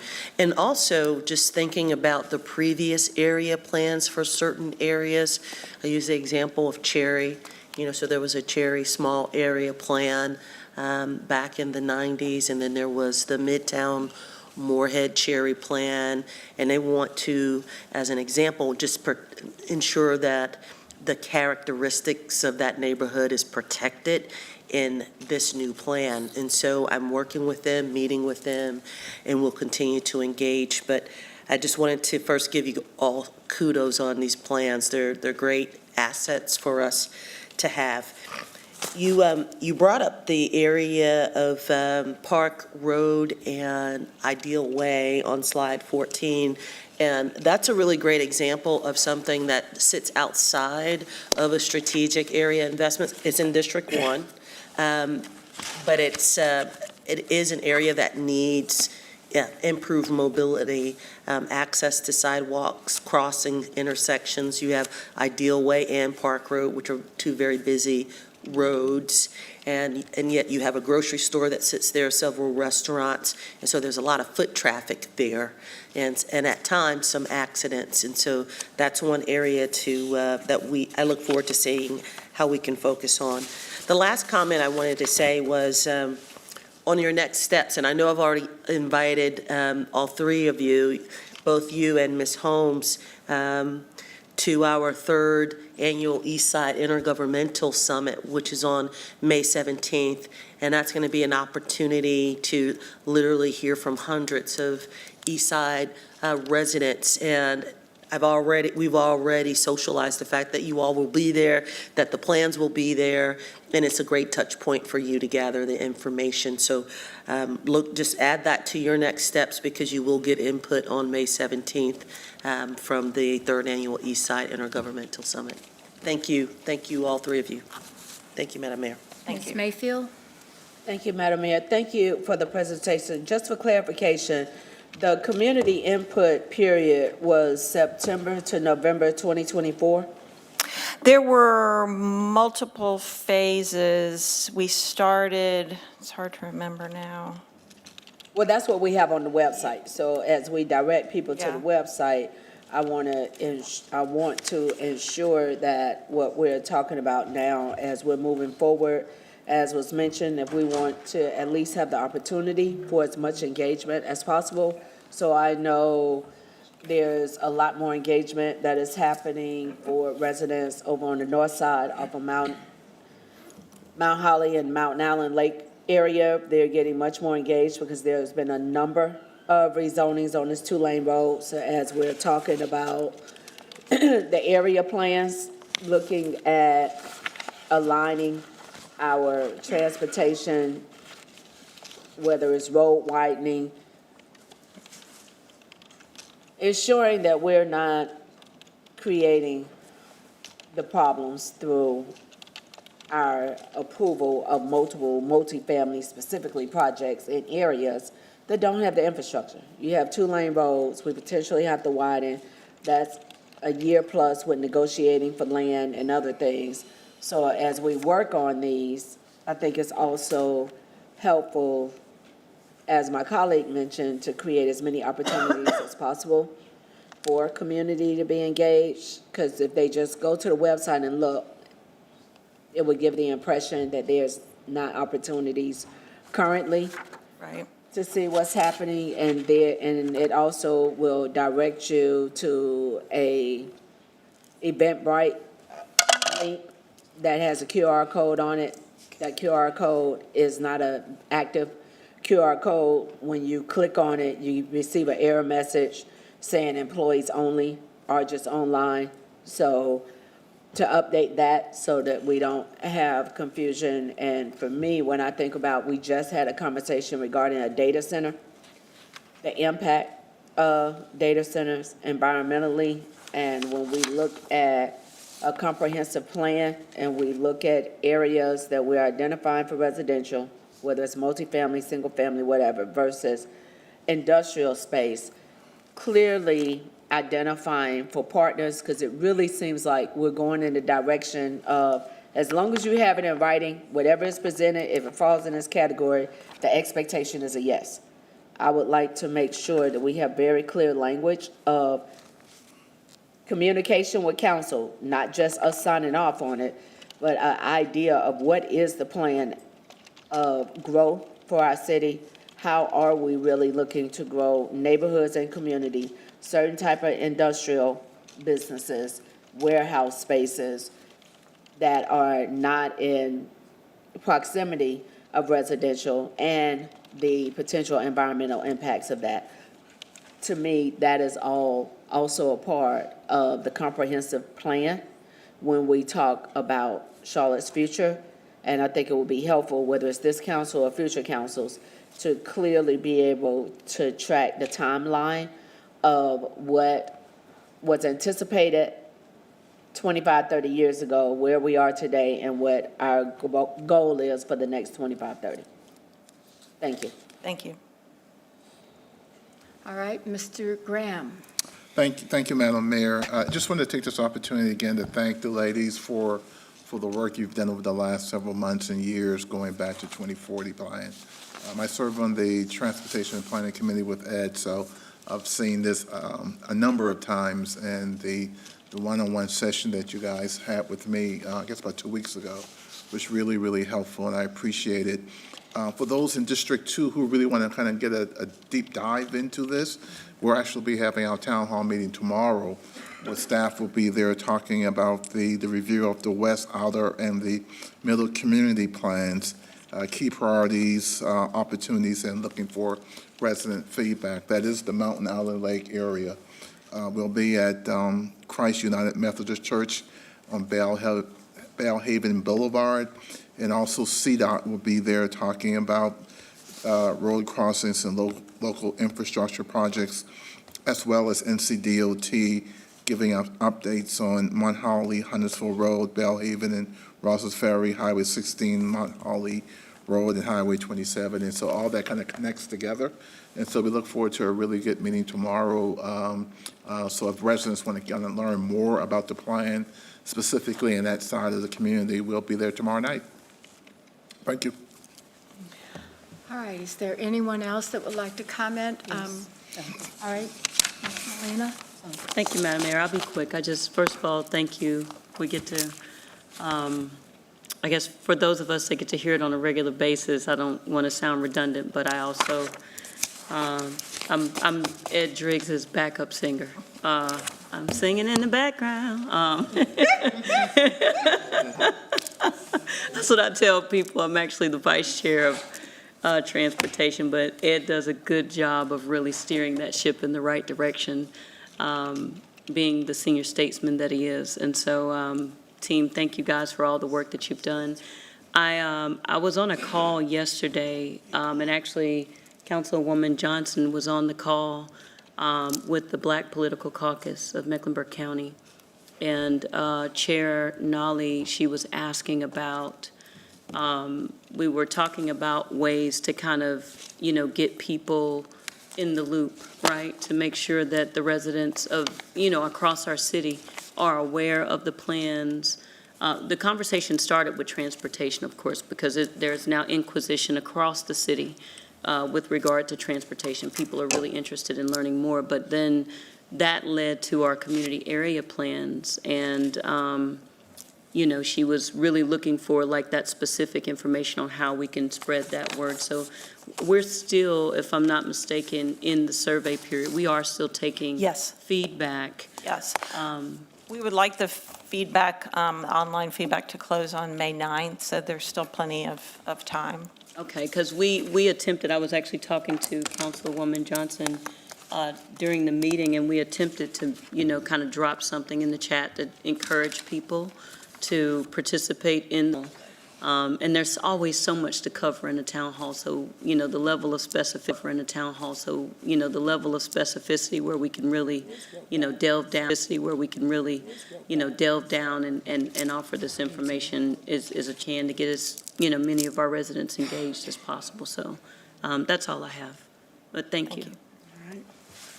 Ms. Johnson. Thank you.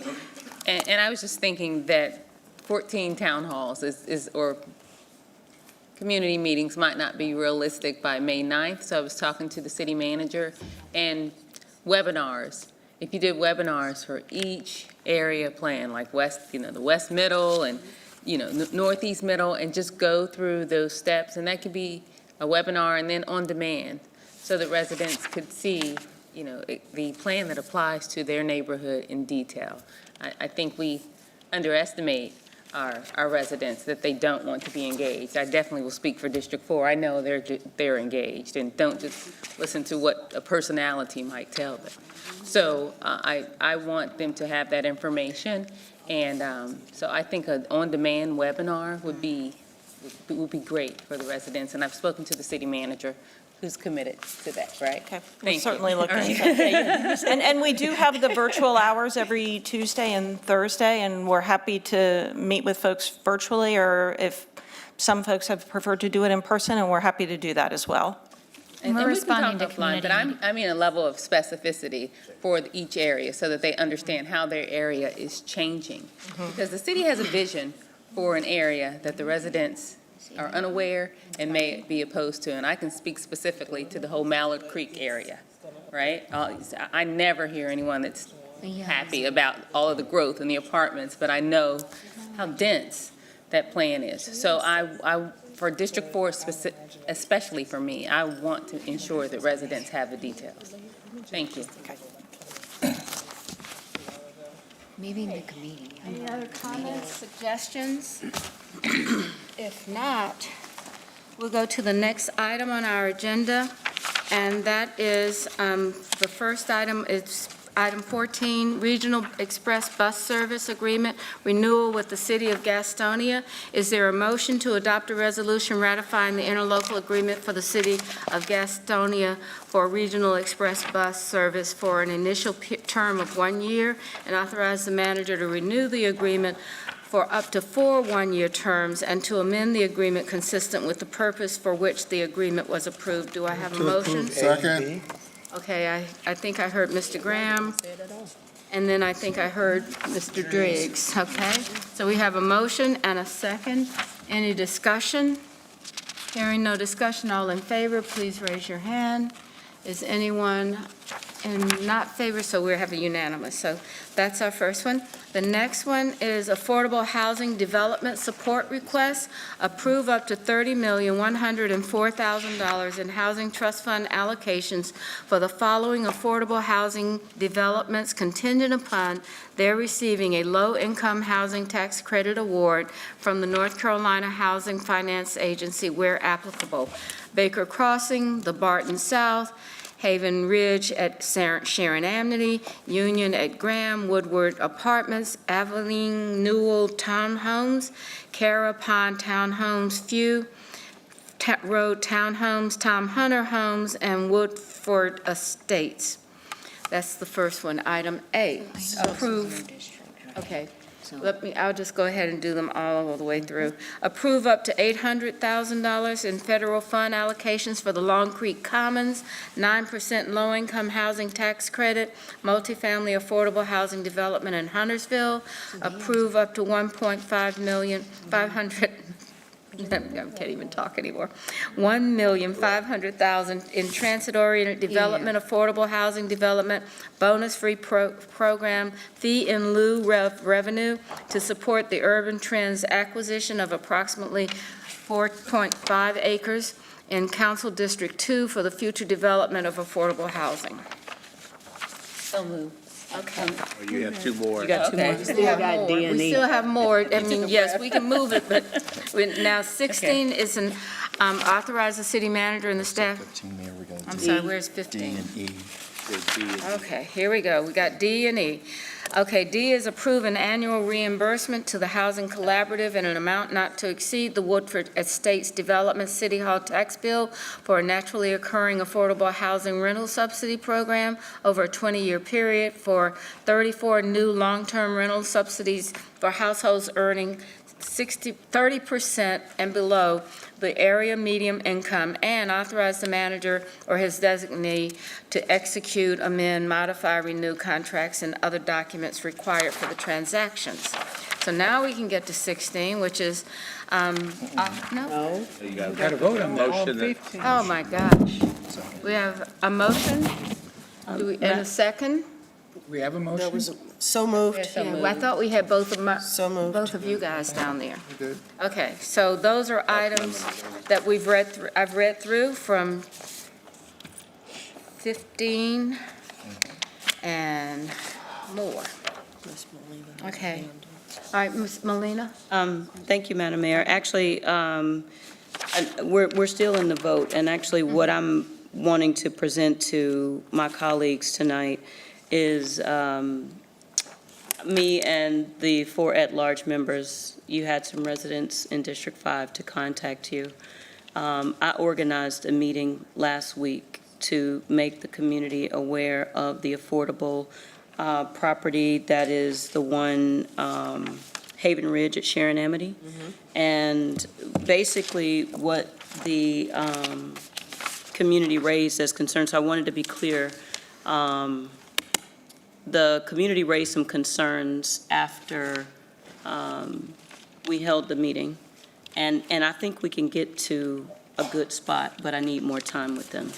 And I think it's only fitting for me to ask you to allow me to defer that particular one, maybe until our next business meeting. Is that a motion? Yes, so I'd like to substitute that, a substitute motion.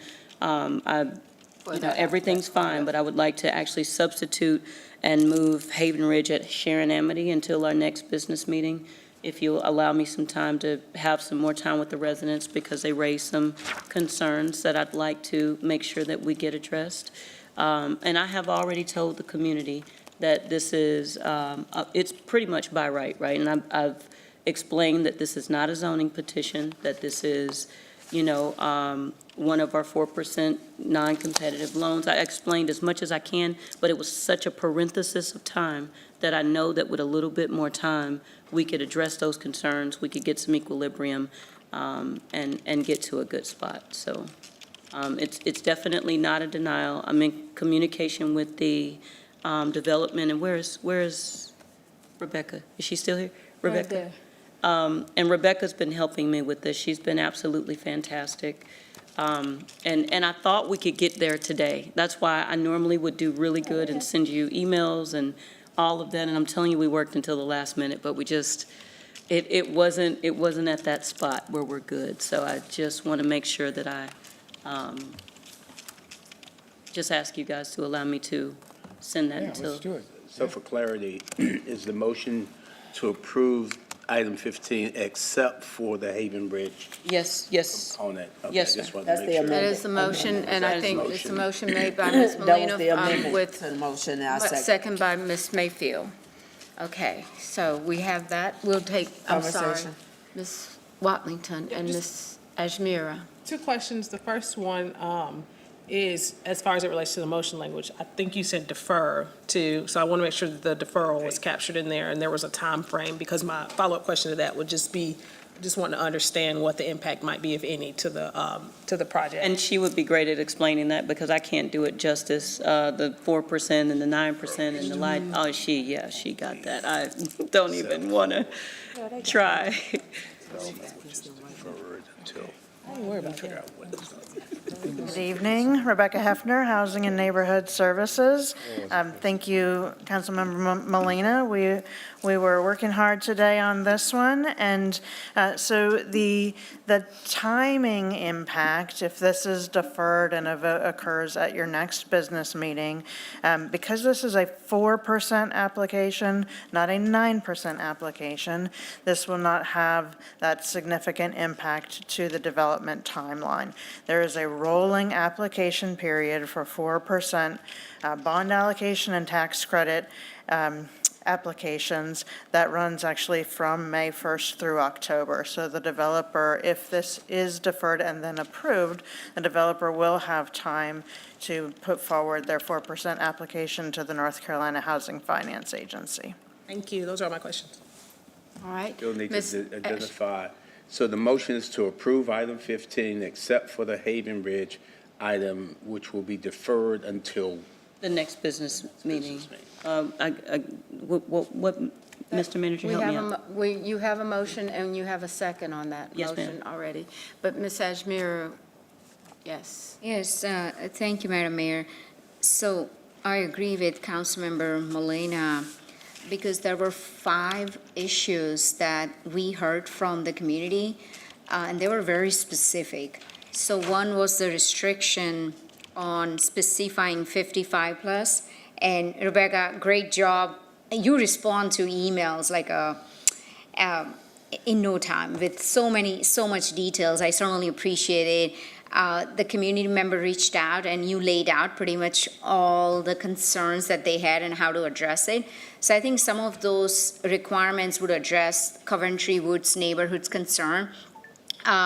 So certainly the restrictions around age, making sure there is accessibility for ADA requirement, and then obviously there was concern around mental health providers, and there were some concerns around the property management based on the reviews of the other property. I think if we can just close the loop on those issues, that would be great.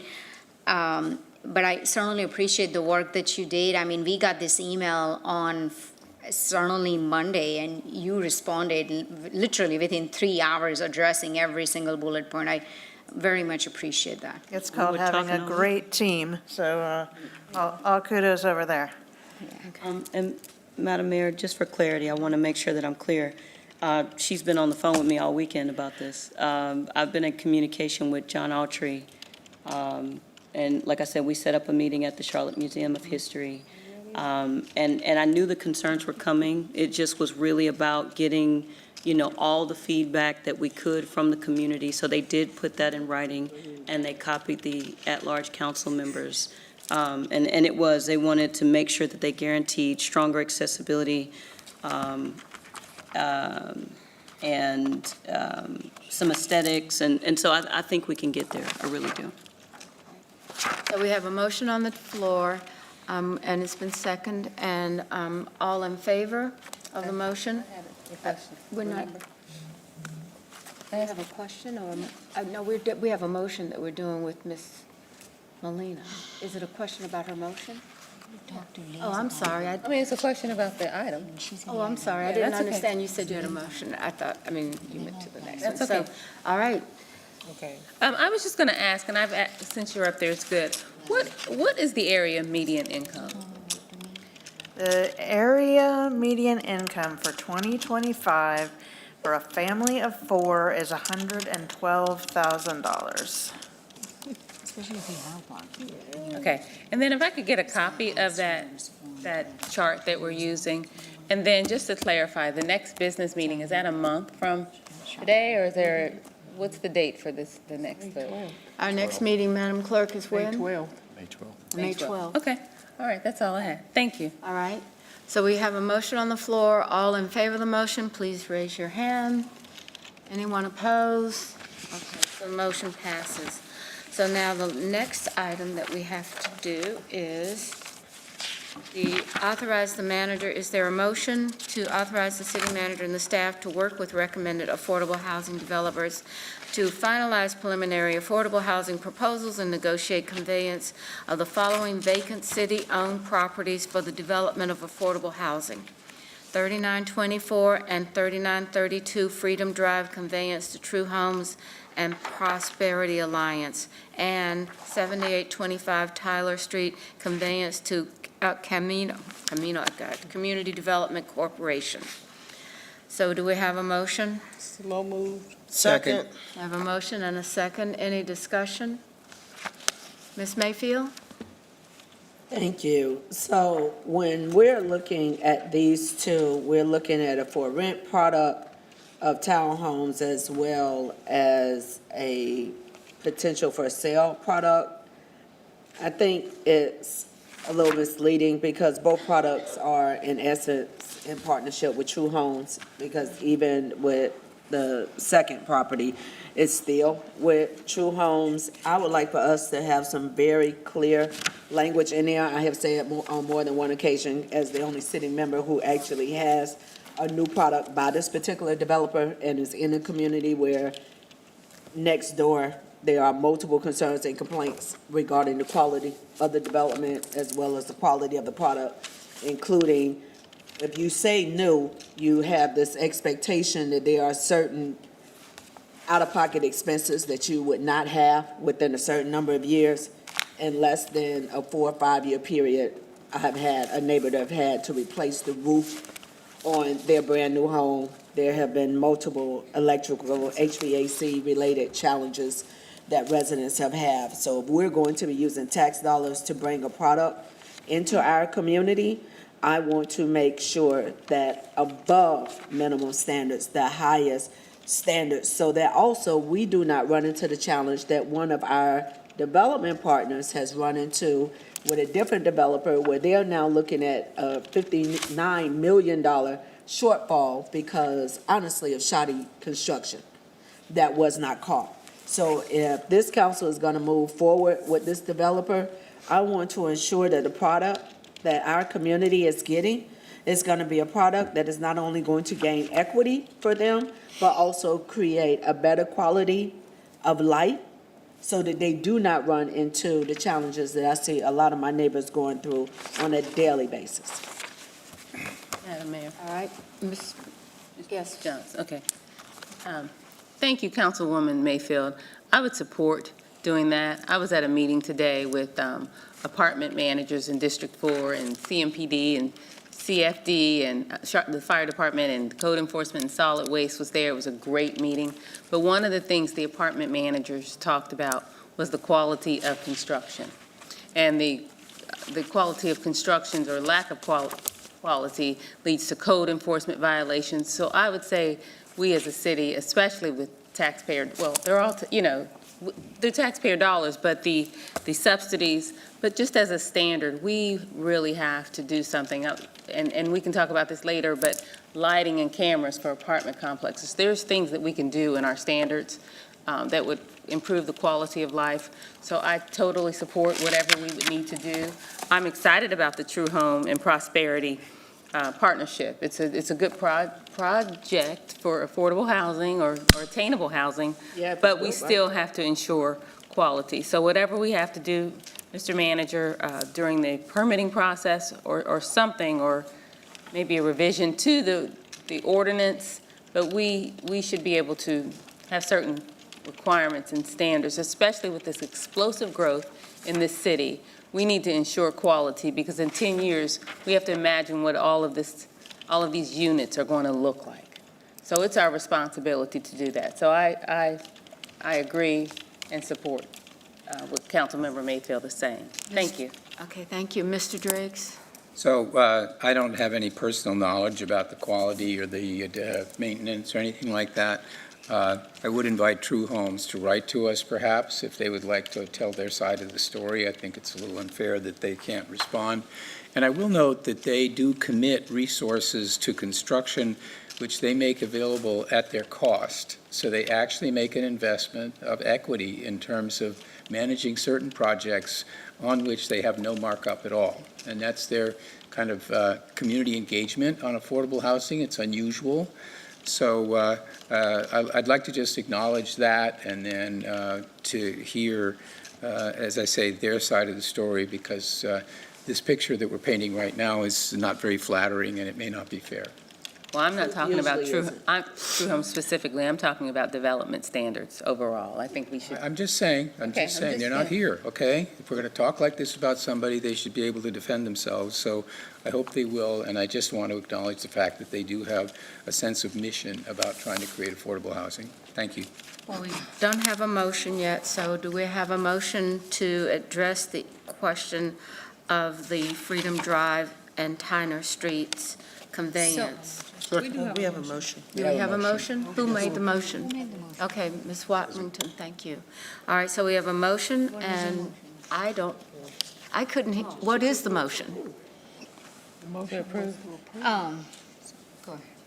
Now, what is the motion? She did make a motion to approve. she Madam said. Clerk, what's the Was to motion? approve the action to authorize the city manager and staff to work with the recommended affordable housing as presented in the RCA. Okay.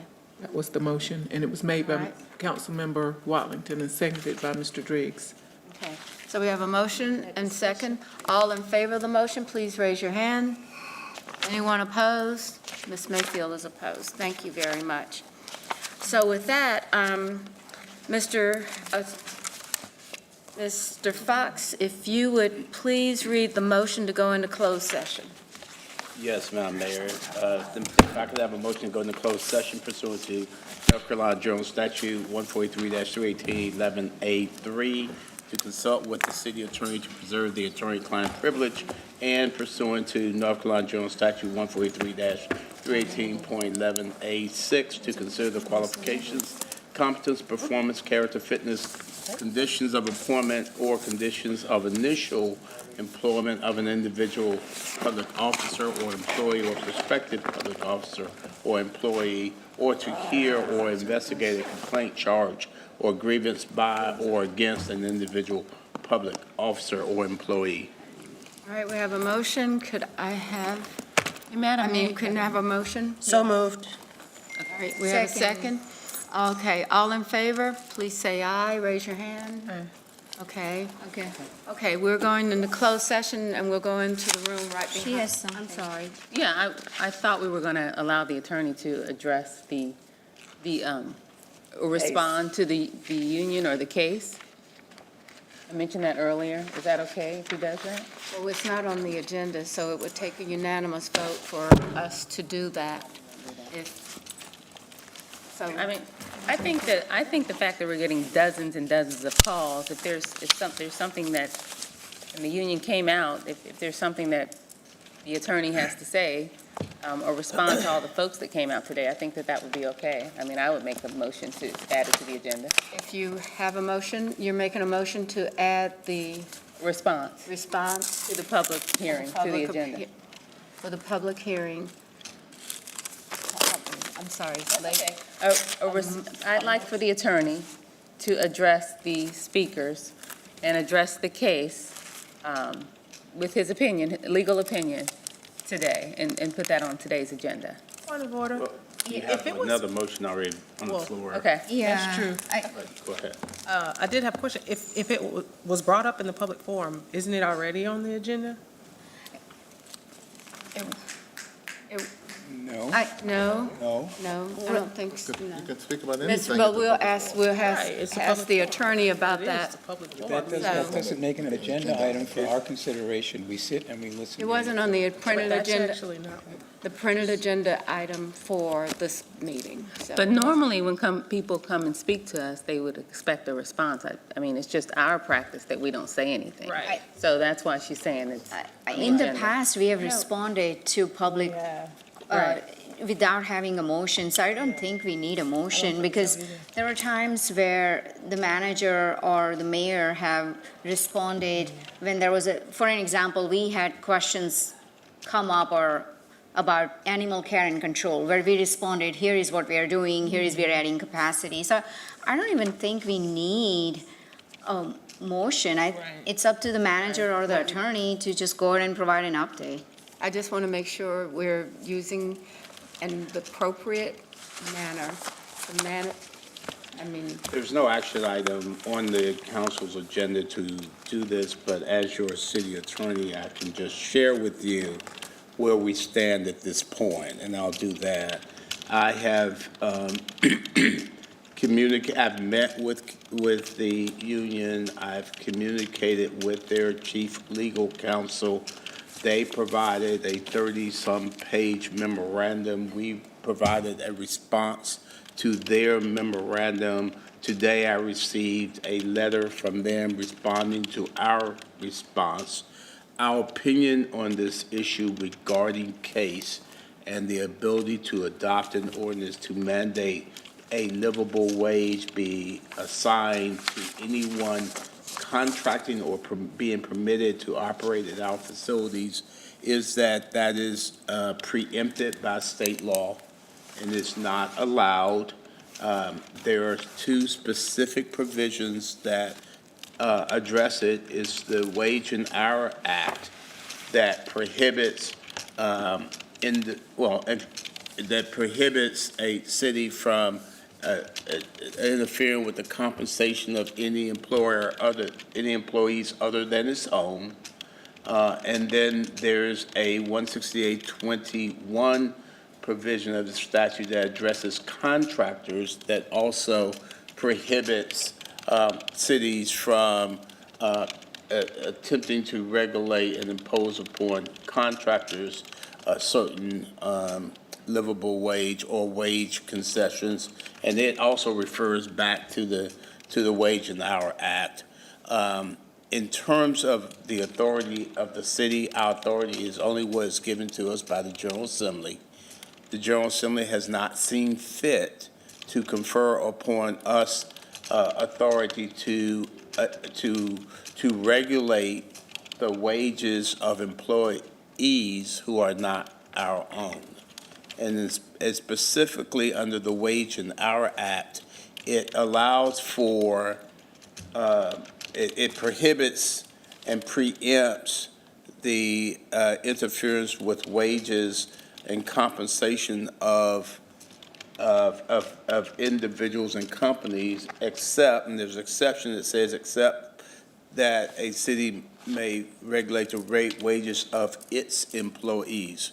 It doesn't specifically grant the authority to regulate the wages of others' employees. And you've got to read under statutory construction that if the General Assembly intended for us to have a broader implication on the ability to influence wages, it would have done so in that carved out exception.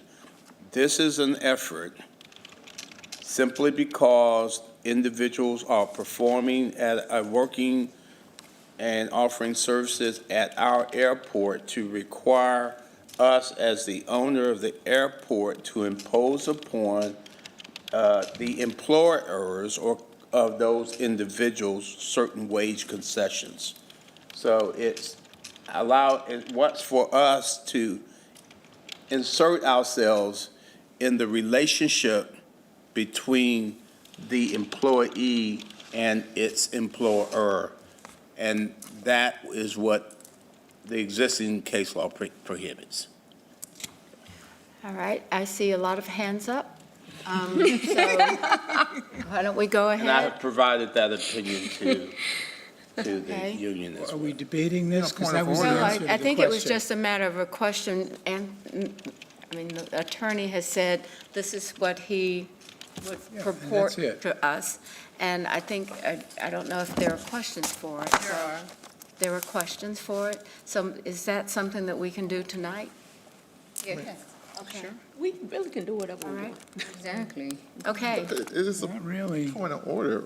Well, Yeah, we do have a motion to go into closed session. Yeah, we, Motion on the floor to go to closed closed session. session. We do have to go to closed session tonight, I promise you that. Exactly. That's really something we I have asked to him to do. respond during the public hearing, and it was put off.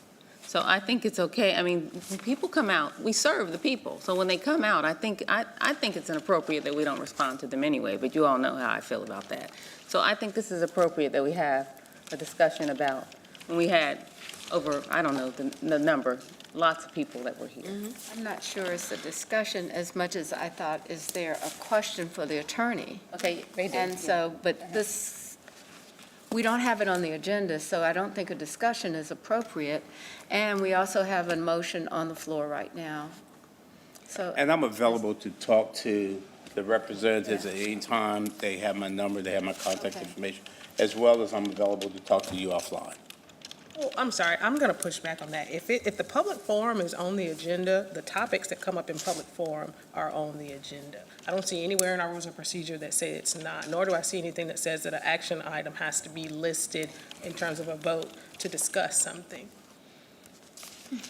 Realize what that implies? Anybody could get up there and say anything. It's a and then public thereby forum. create a debate on this council. That is not It's a the. public forum, that's what it's intent for. of the Who do we That's exactly what okay, it's I mean, know that, I know for the that, public. I understand this, but I think we have rules in the public forum, even that has rules inside Yeah, of it. but nowhere So in the our rules question does it is- say that we cannot Well, respond I to didn't the say that, topic. I didn't say that I know, there but was a that's what was rule, said but what I'm earlier. asking is the city attorney has really been giving us good guidance on a lot of these things, so is there, in what he's just said, what do we do in this regard?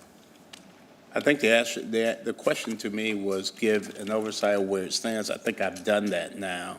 So I don't know if there's anything else that needs to be stated, other than if there are questions, I'm available to answer questions offline. We have questions right here, and we haven't voted to go into closed session, so this body is still meeting. That's true.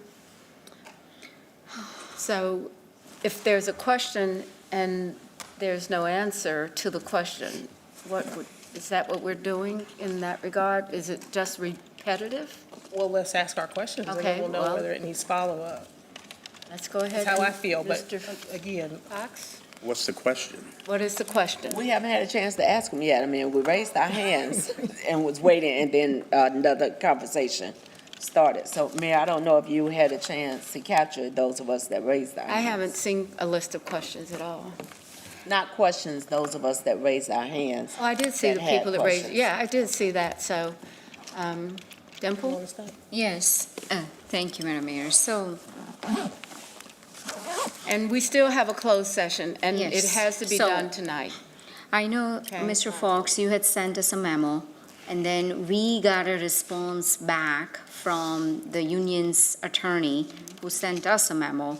And they are citing General Statute 168-20, where it states a city may contract with and appropriate money to any person, association, or corporation in order to carry out any public purpose that the city is authorized by law to engage in. A city may not require a private contractor under this section to abide by any restriction that the city could not impose on all employers in the city, such as paying minimum wage higher than the statewide wage in Chapter 95, or providing paid sick leave to its employees as a condition of bidding on a contract. So I know that they are citing certain statutes, you are citing general statutes, so I feel like it's subject to interpretation? It's not. Okay. What they're citing is 168-21.1. If you read that statute, it really says that a city may not, as a condition of a contract, impose wage and hour requirements, and refers back to the Wage and Hour Act that says that you are preempted. You're preempted, which means you are prohibited from adopting ordinances, and I'll read that language to you, that specifically relates to the wages of employees other than your own.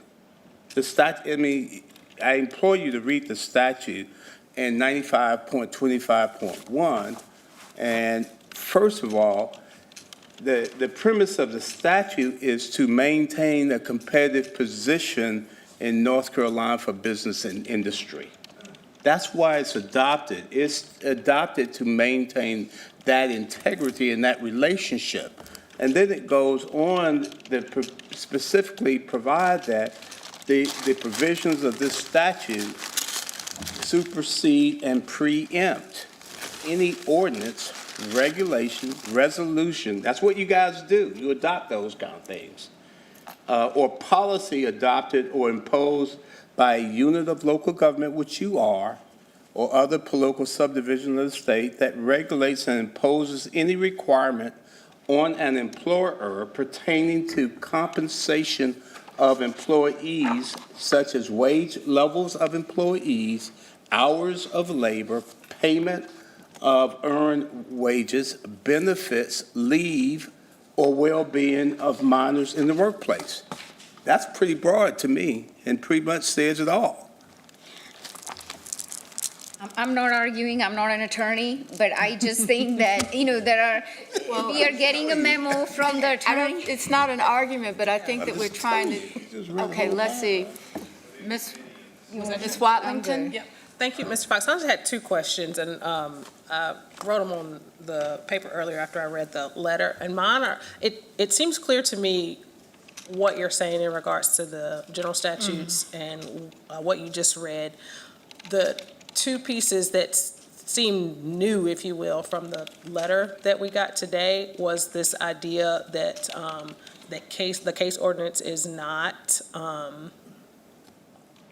it is not. Preempted. Well, but there was a reason, because it said that it was not actually trying to impose wages, but it was doing something else. So I wanted to understand that piece, and then I also, right here. I wanted to also understand, it says the case ordinance applies when the city acts as a seller in the marketplace. So this is either. So those were the 2 points that I wanted clarity on, is what does this mean in regards to the city acting as a seller? Because in my opinion, the money was going in the other direction, but those are the 2 points for me that I want to be clear about. They parcel an argument where they attempt to say that because the operation of the airport is proprietary. Sorry, I can't hear you. Offering services akin to what a private industry Mr. Fox, I'm sorry, I can't hear you. Yeah, that therefore the preemption doesn't apply. Right. Because they're saying it's not a regulated service that you're providing. But what is attempted to be achieved here, guys, is that they are wanting you to insert yourself in the employee-employer relationship as it relates to compensation, simply because that relationship exists on property that you own. Mm-hmm. And they want you to do that and insert yourselves into that arena. And remember, in North Carolina, you're prohibited from recognizing and negotiating with unions. So that's off the table, and to insert yourself into a represented employee base is also problematic for you as well. And the distinction between proprietary and regulated is not one that I find persuasive, and the cases they've cited to support that position are cases that are not North Carolina cases. They've cited, I believe, a West Virginia case and another jurisdiction, and that jurisdiction related to the National Labor Relations Board and the preemption under the NLRB Act, and that doesn't apply here either. You're in an environment where you have a clear statute and you have limited authority, and that's where you sit. We're not in West Virginia. We're not in another jurisdiction. We're not covered by the National Labor Relations Board or the Act. We're governed by the statute and the powers that are granted to us by the General Assembly. Those are my questions. Thank you. Yeah. All right, Ms. Mayfield, did you have a Thank you, question? Madam Mayor. Manager Jones, I actually have a question for you in this. Can we have it, or Mayor, I would like for us to be able to have a discussion in budget and intergovernmental relation. The way our current RFP policy works, so let's look at one of the companies at the airport. Well, there's a company that's at the airport that one of our airline partners works with. We also, as the city, have a contract with them. If our current process and policy is the lowest responsive bidder, we take out responsive. We usually just go with lowest bidder. Lowest bidder tends to have lower wages. I have seen proposals over the years that may have had a higher number, but when that breakdown of how those funds were allocated, they actually had a different pay rate for the employees. We do not have the ability, if I am understanding our interim attorney correctly, to mandate outside of City of Charlotte employees, which is why we have been able to increase their raises. But we do have an ability when we are looking at contracts and when we are approving contracts, and I would like for it to be referred to committee, for us to be able to have real discussion and look at potential policy language that will remove that lowest in order to get to responsive better based on the needs of our community and making sure that that contract and that bid is responsive to the residents that we have. So, Councilmember Mayfield, I would say that, in all due respect, it's the lowest responsible and responsive bidder. We just don't take the lowest number. It does not feel that way, and we can go back, and I'm not going to challenge that. I would like to have it referred to committee so that we can actually look at the numbers, because unfortunately, I can go in and pull up X number of proposals, and the ones where we do have the bid sheet attached, where we actually can see, it is not necessarily perceived as lowest responsive bidder. It is that lowest dollar amount. I'm just asking if we can have a real conversation around what does that look like, and to see if we have the ability to put more emphasis on responsive versus a greater emphasis being on lowest. That is a We should be creature of able to discuss statute. it. It's a creature of statute. The statute spells out. But the statute is lowest responsible. Taking into consideration responsive bidder. price, quality, performance, other factors that go into it, but that's the Exactly. limitation that we have. And there's some other things afoot that you may want to delay having a discussion on. So basically, and I want to make sure that I'm understanding as we're getting this on record, and we're also trying to adhere to the limitations we have. We are in a Dillon rule state. We are in a pro-business state. Lowest responsive bidder, if I could get away, whatever amount that I can offer someone to work, regardless of what is happening in the actual community that they live in, the only control Charlotte City Council has is directly with Charlotte employees that we hire under this manager. So we can control the salaries of the employees of Charlotte Douglas International Airport, but not any of the subcontractors within Charlotte Douglas International Airport. Yeah, but you need to applaud what you've done. You have adopted a livable wage for the employees that you do control. I mean, that's to be I was just applauded, asking for guys. clarification to make sure that I'm understanding, and I appreciate that because we did a lot of work to get there. That work started in 2012, 2013. I want to make sure that I'm understanding where we have we have authority. You're telling me, based on legislative policy, it's only on our employees. So for me to ask for the manager and the mayor to refer to committee, for us to have a discussion, that is something that we do not have the ability to do because of legislative language out of Raleigh that sets the minimum standard of wages. I'll say it a different way. You don't have the ability to do it because the statute is pretty restrictive in terms of what you can do regarding the compensation of individuals that are not your own. Okay. So the subcontractors. I do have just Okay. one question. I've spoken to the attorney about the contract and our ability to consider, for consideration. And we can talk offline, but it was my understanding that there is some flexibility from the lowest and responsive bid, because there's other Yeah, it's the lowest standards, right? responsible bidder taking into consideration the quality, performance, timing, there's some other factors that trail that that provision in the statute, which gives you a little bit of flexibility, but there's a bunch of law and procurement on how far you go and what's the breadth of that language, and you still are restricted by the body of law that's made interpretations on that from time to time. Okay, so yeah, if we could, I agree if it went to committee, because our conversation was, I think, different when we spoke. We also spoke about the ability for termination of the contract and everything. So if we could, I agree if we could send that to committee to take a deeper dive on what the options are.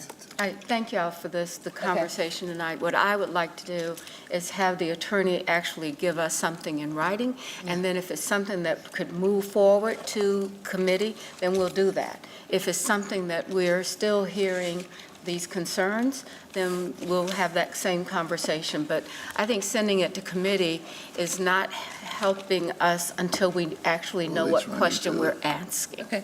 And It's know in what we're committee that we asking can to do, identify the which is question. right. I know, I underheard, that's what I'm saying, but those questions is an addition, and I think that putting Anthony on the spot to do it right away, I would want us to do it in a way that's thoughtful, and we have something documented from our attorneys. So with that, Mr. Graham? And I'm not sure if the answer is going to change, right?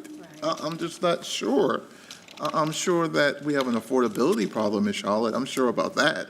Whether you work at the airport or you work anywhere in Charlotte, affordability in Charlotte, housing is cost of high, daycare, the cost of, everybody is struggling, our frontline workers, so I get it, right? But I also get the fact that we have an attorney who has, and I spoke with Mr. Fox on 2 occasions about this topic, met with Mr. Winston, read the incoming communications back and forth, and I understand the acts, but I also understand the importance of the enterprise, the airport, right? And I understand that it is not just a Charlotte thing, it's a regional thing. And before we start to answer and I'm not sure what we're trying to answer, I know specifically what they're asking, I'm not sure what we're trying to do around the dais tonight, that we really need to think about what it is that we're trying to accomplish. I hear language about lowest responsible bidder, I hear what their request is. It's all convoluted to me right now, right? So I'm not sure what the objective is. I'm certain that the response will not change. And I think, I'm not a lawyer, not going to pretend to be one, but I'm wise enough to listen to one in reference to what is being asked or where the road that some would like to go to, how it impacts the enterprise. And I think we ought to be really, really careful before we step in some quicksand that we all will regret in one form or another. Madam Mayor? Yes. If I may, I want to provide a little bit of clarity, at least from where I sit, because what I don't want is folks to walk away from here thinking that when we don't already know the answer to the end, that we're not willing to have a conversation. That was the point of this conversation for me, was to understand with the new information, what and how or if that might have changed what Mr. Fox had given us. What I heard around the dais, and it was very helpful for me to hear some of the other folks' questions and some of the other conversation, is that it doesn't sound like there's a persuasive argument to go down the road of trying to regulate wages. What I think I heard here, and to me what the objective was then to find out is, does it make sense for us to look at our procurement practices in a way that might make sure that we're prioritizing all the things that we find important, just like we do for small business participation and the like. So what I would like, or what I would expect to see, is that what comes out of the attorney's office is a response, if you will, to the new information, as well as some kind of assessment of where the boundaries might lie, that we might be able to influence our procurement processes for the outcomes we desire. Not because any one person has said this is what they want or they don't want, but to me, this is a policy question of how can we use or leverage our procurement process to drive the results that we want for the community? To me, that's the policy question that we would answer in So committee. I agree that it is a policy question. I don't think that we have had a vote that says that this is what the council wants to do. And I'm not saying we And have so either. that- I'm I simply, understand. he said he wasn't clear about what the objective was. So I'm just making it clear about where I sit as what that is. I'm not asking you to go write something. We don't need a vote for you to make I'm a not something to going, committee. I'm not going to write anything or anything I'm not like sure that. what the I'm new saying information is, that the right? information has to come Same, we've from been the told. source that has the ability to analyze what these remarks Which are. is what we're asking And for. that's what we're asking for, but that doesn't mean that it means that it's a policy item that the council will adopt. So I think we can course. continue to do that. So right now, we really do need to have a closed session, guys, no matter how tough this is. But we have, I think someone has to formulate a reason for what we're going to do. And I think that the attorney is our first step. So with that, Did we please. vote on the motion to go Already into closed voted. We session? have to do, We have a motion and a second. we have a motion and a We already second. voted. We already No, we voted. haven't voted. We haven't No, we voted haven't. on it We yet. never voted to go into closed session. Okay. Said we We did. had the motion and a We did second vote and to then go started into the whole closed session, conversation. didn't we? Thought I heard thought I all in said- Never favor, voted to and go then into Ms. closed Johnson had a comment right after the vote. But there was a motion and a That is true. second, so. There was a motion and a second, but All we right, let's never vote voted. again then. All in favor of going into closed session, please raise your hand. All right. There was a Thank you very motion and a much. second. From the General Assembly that think differently.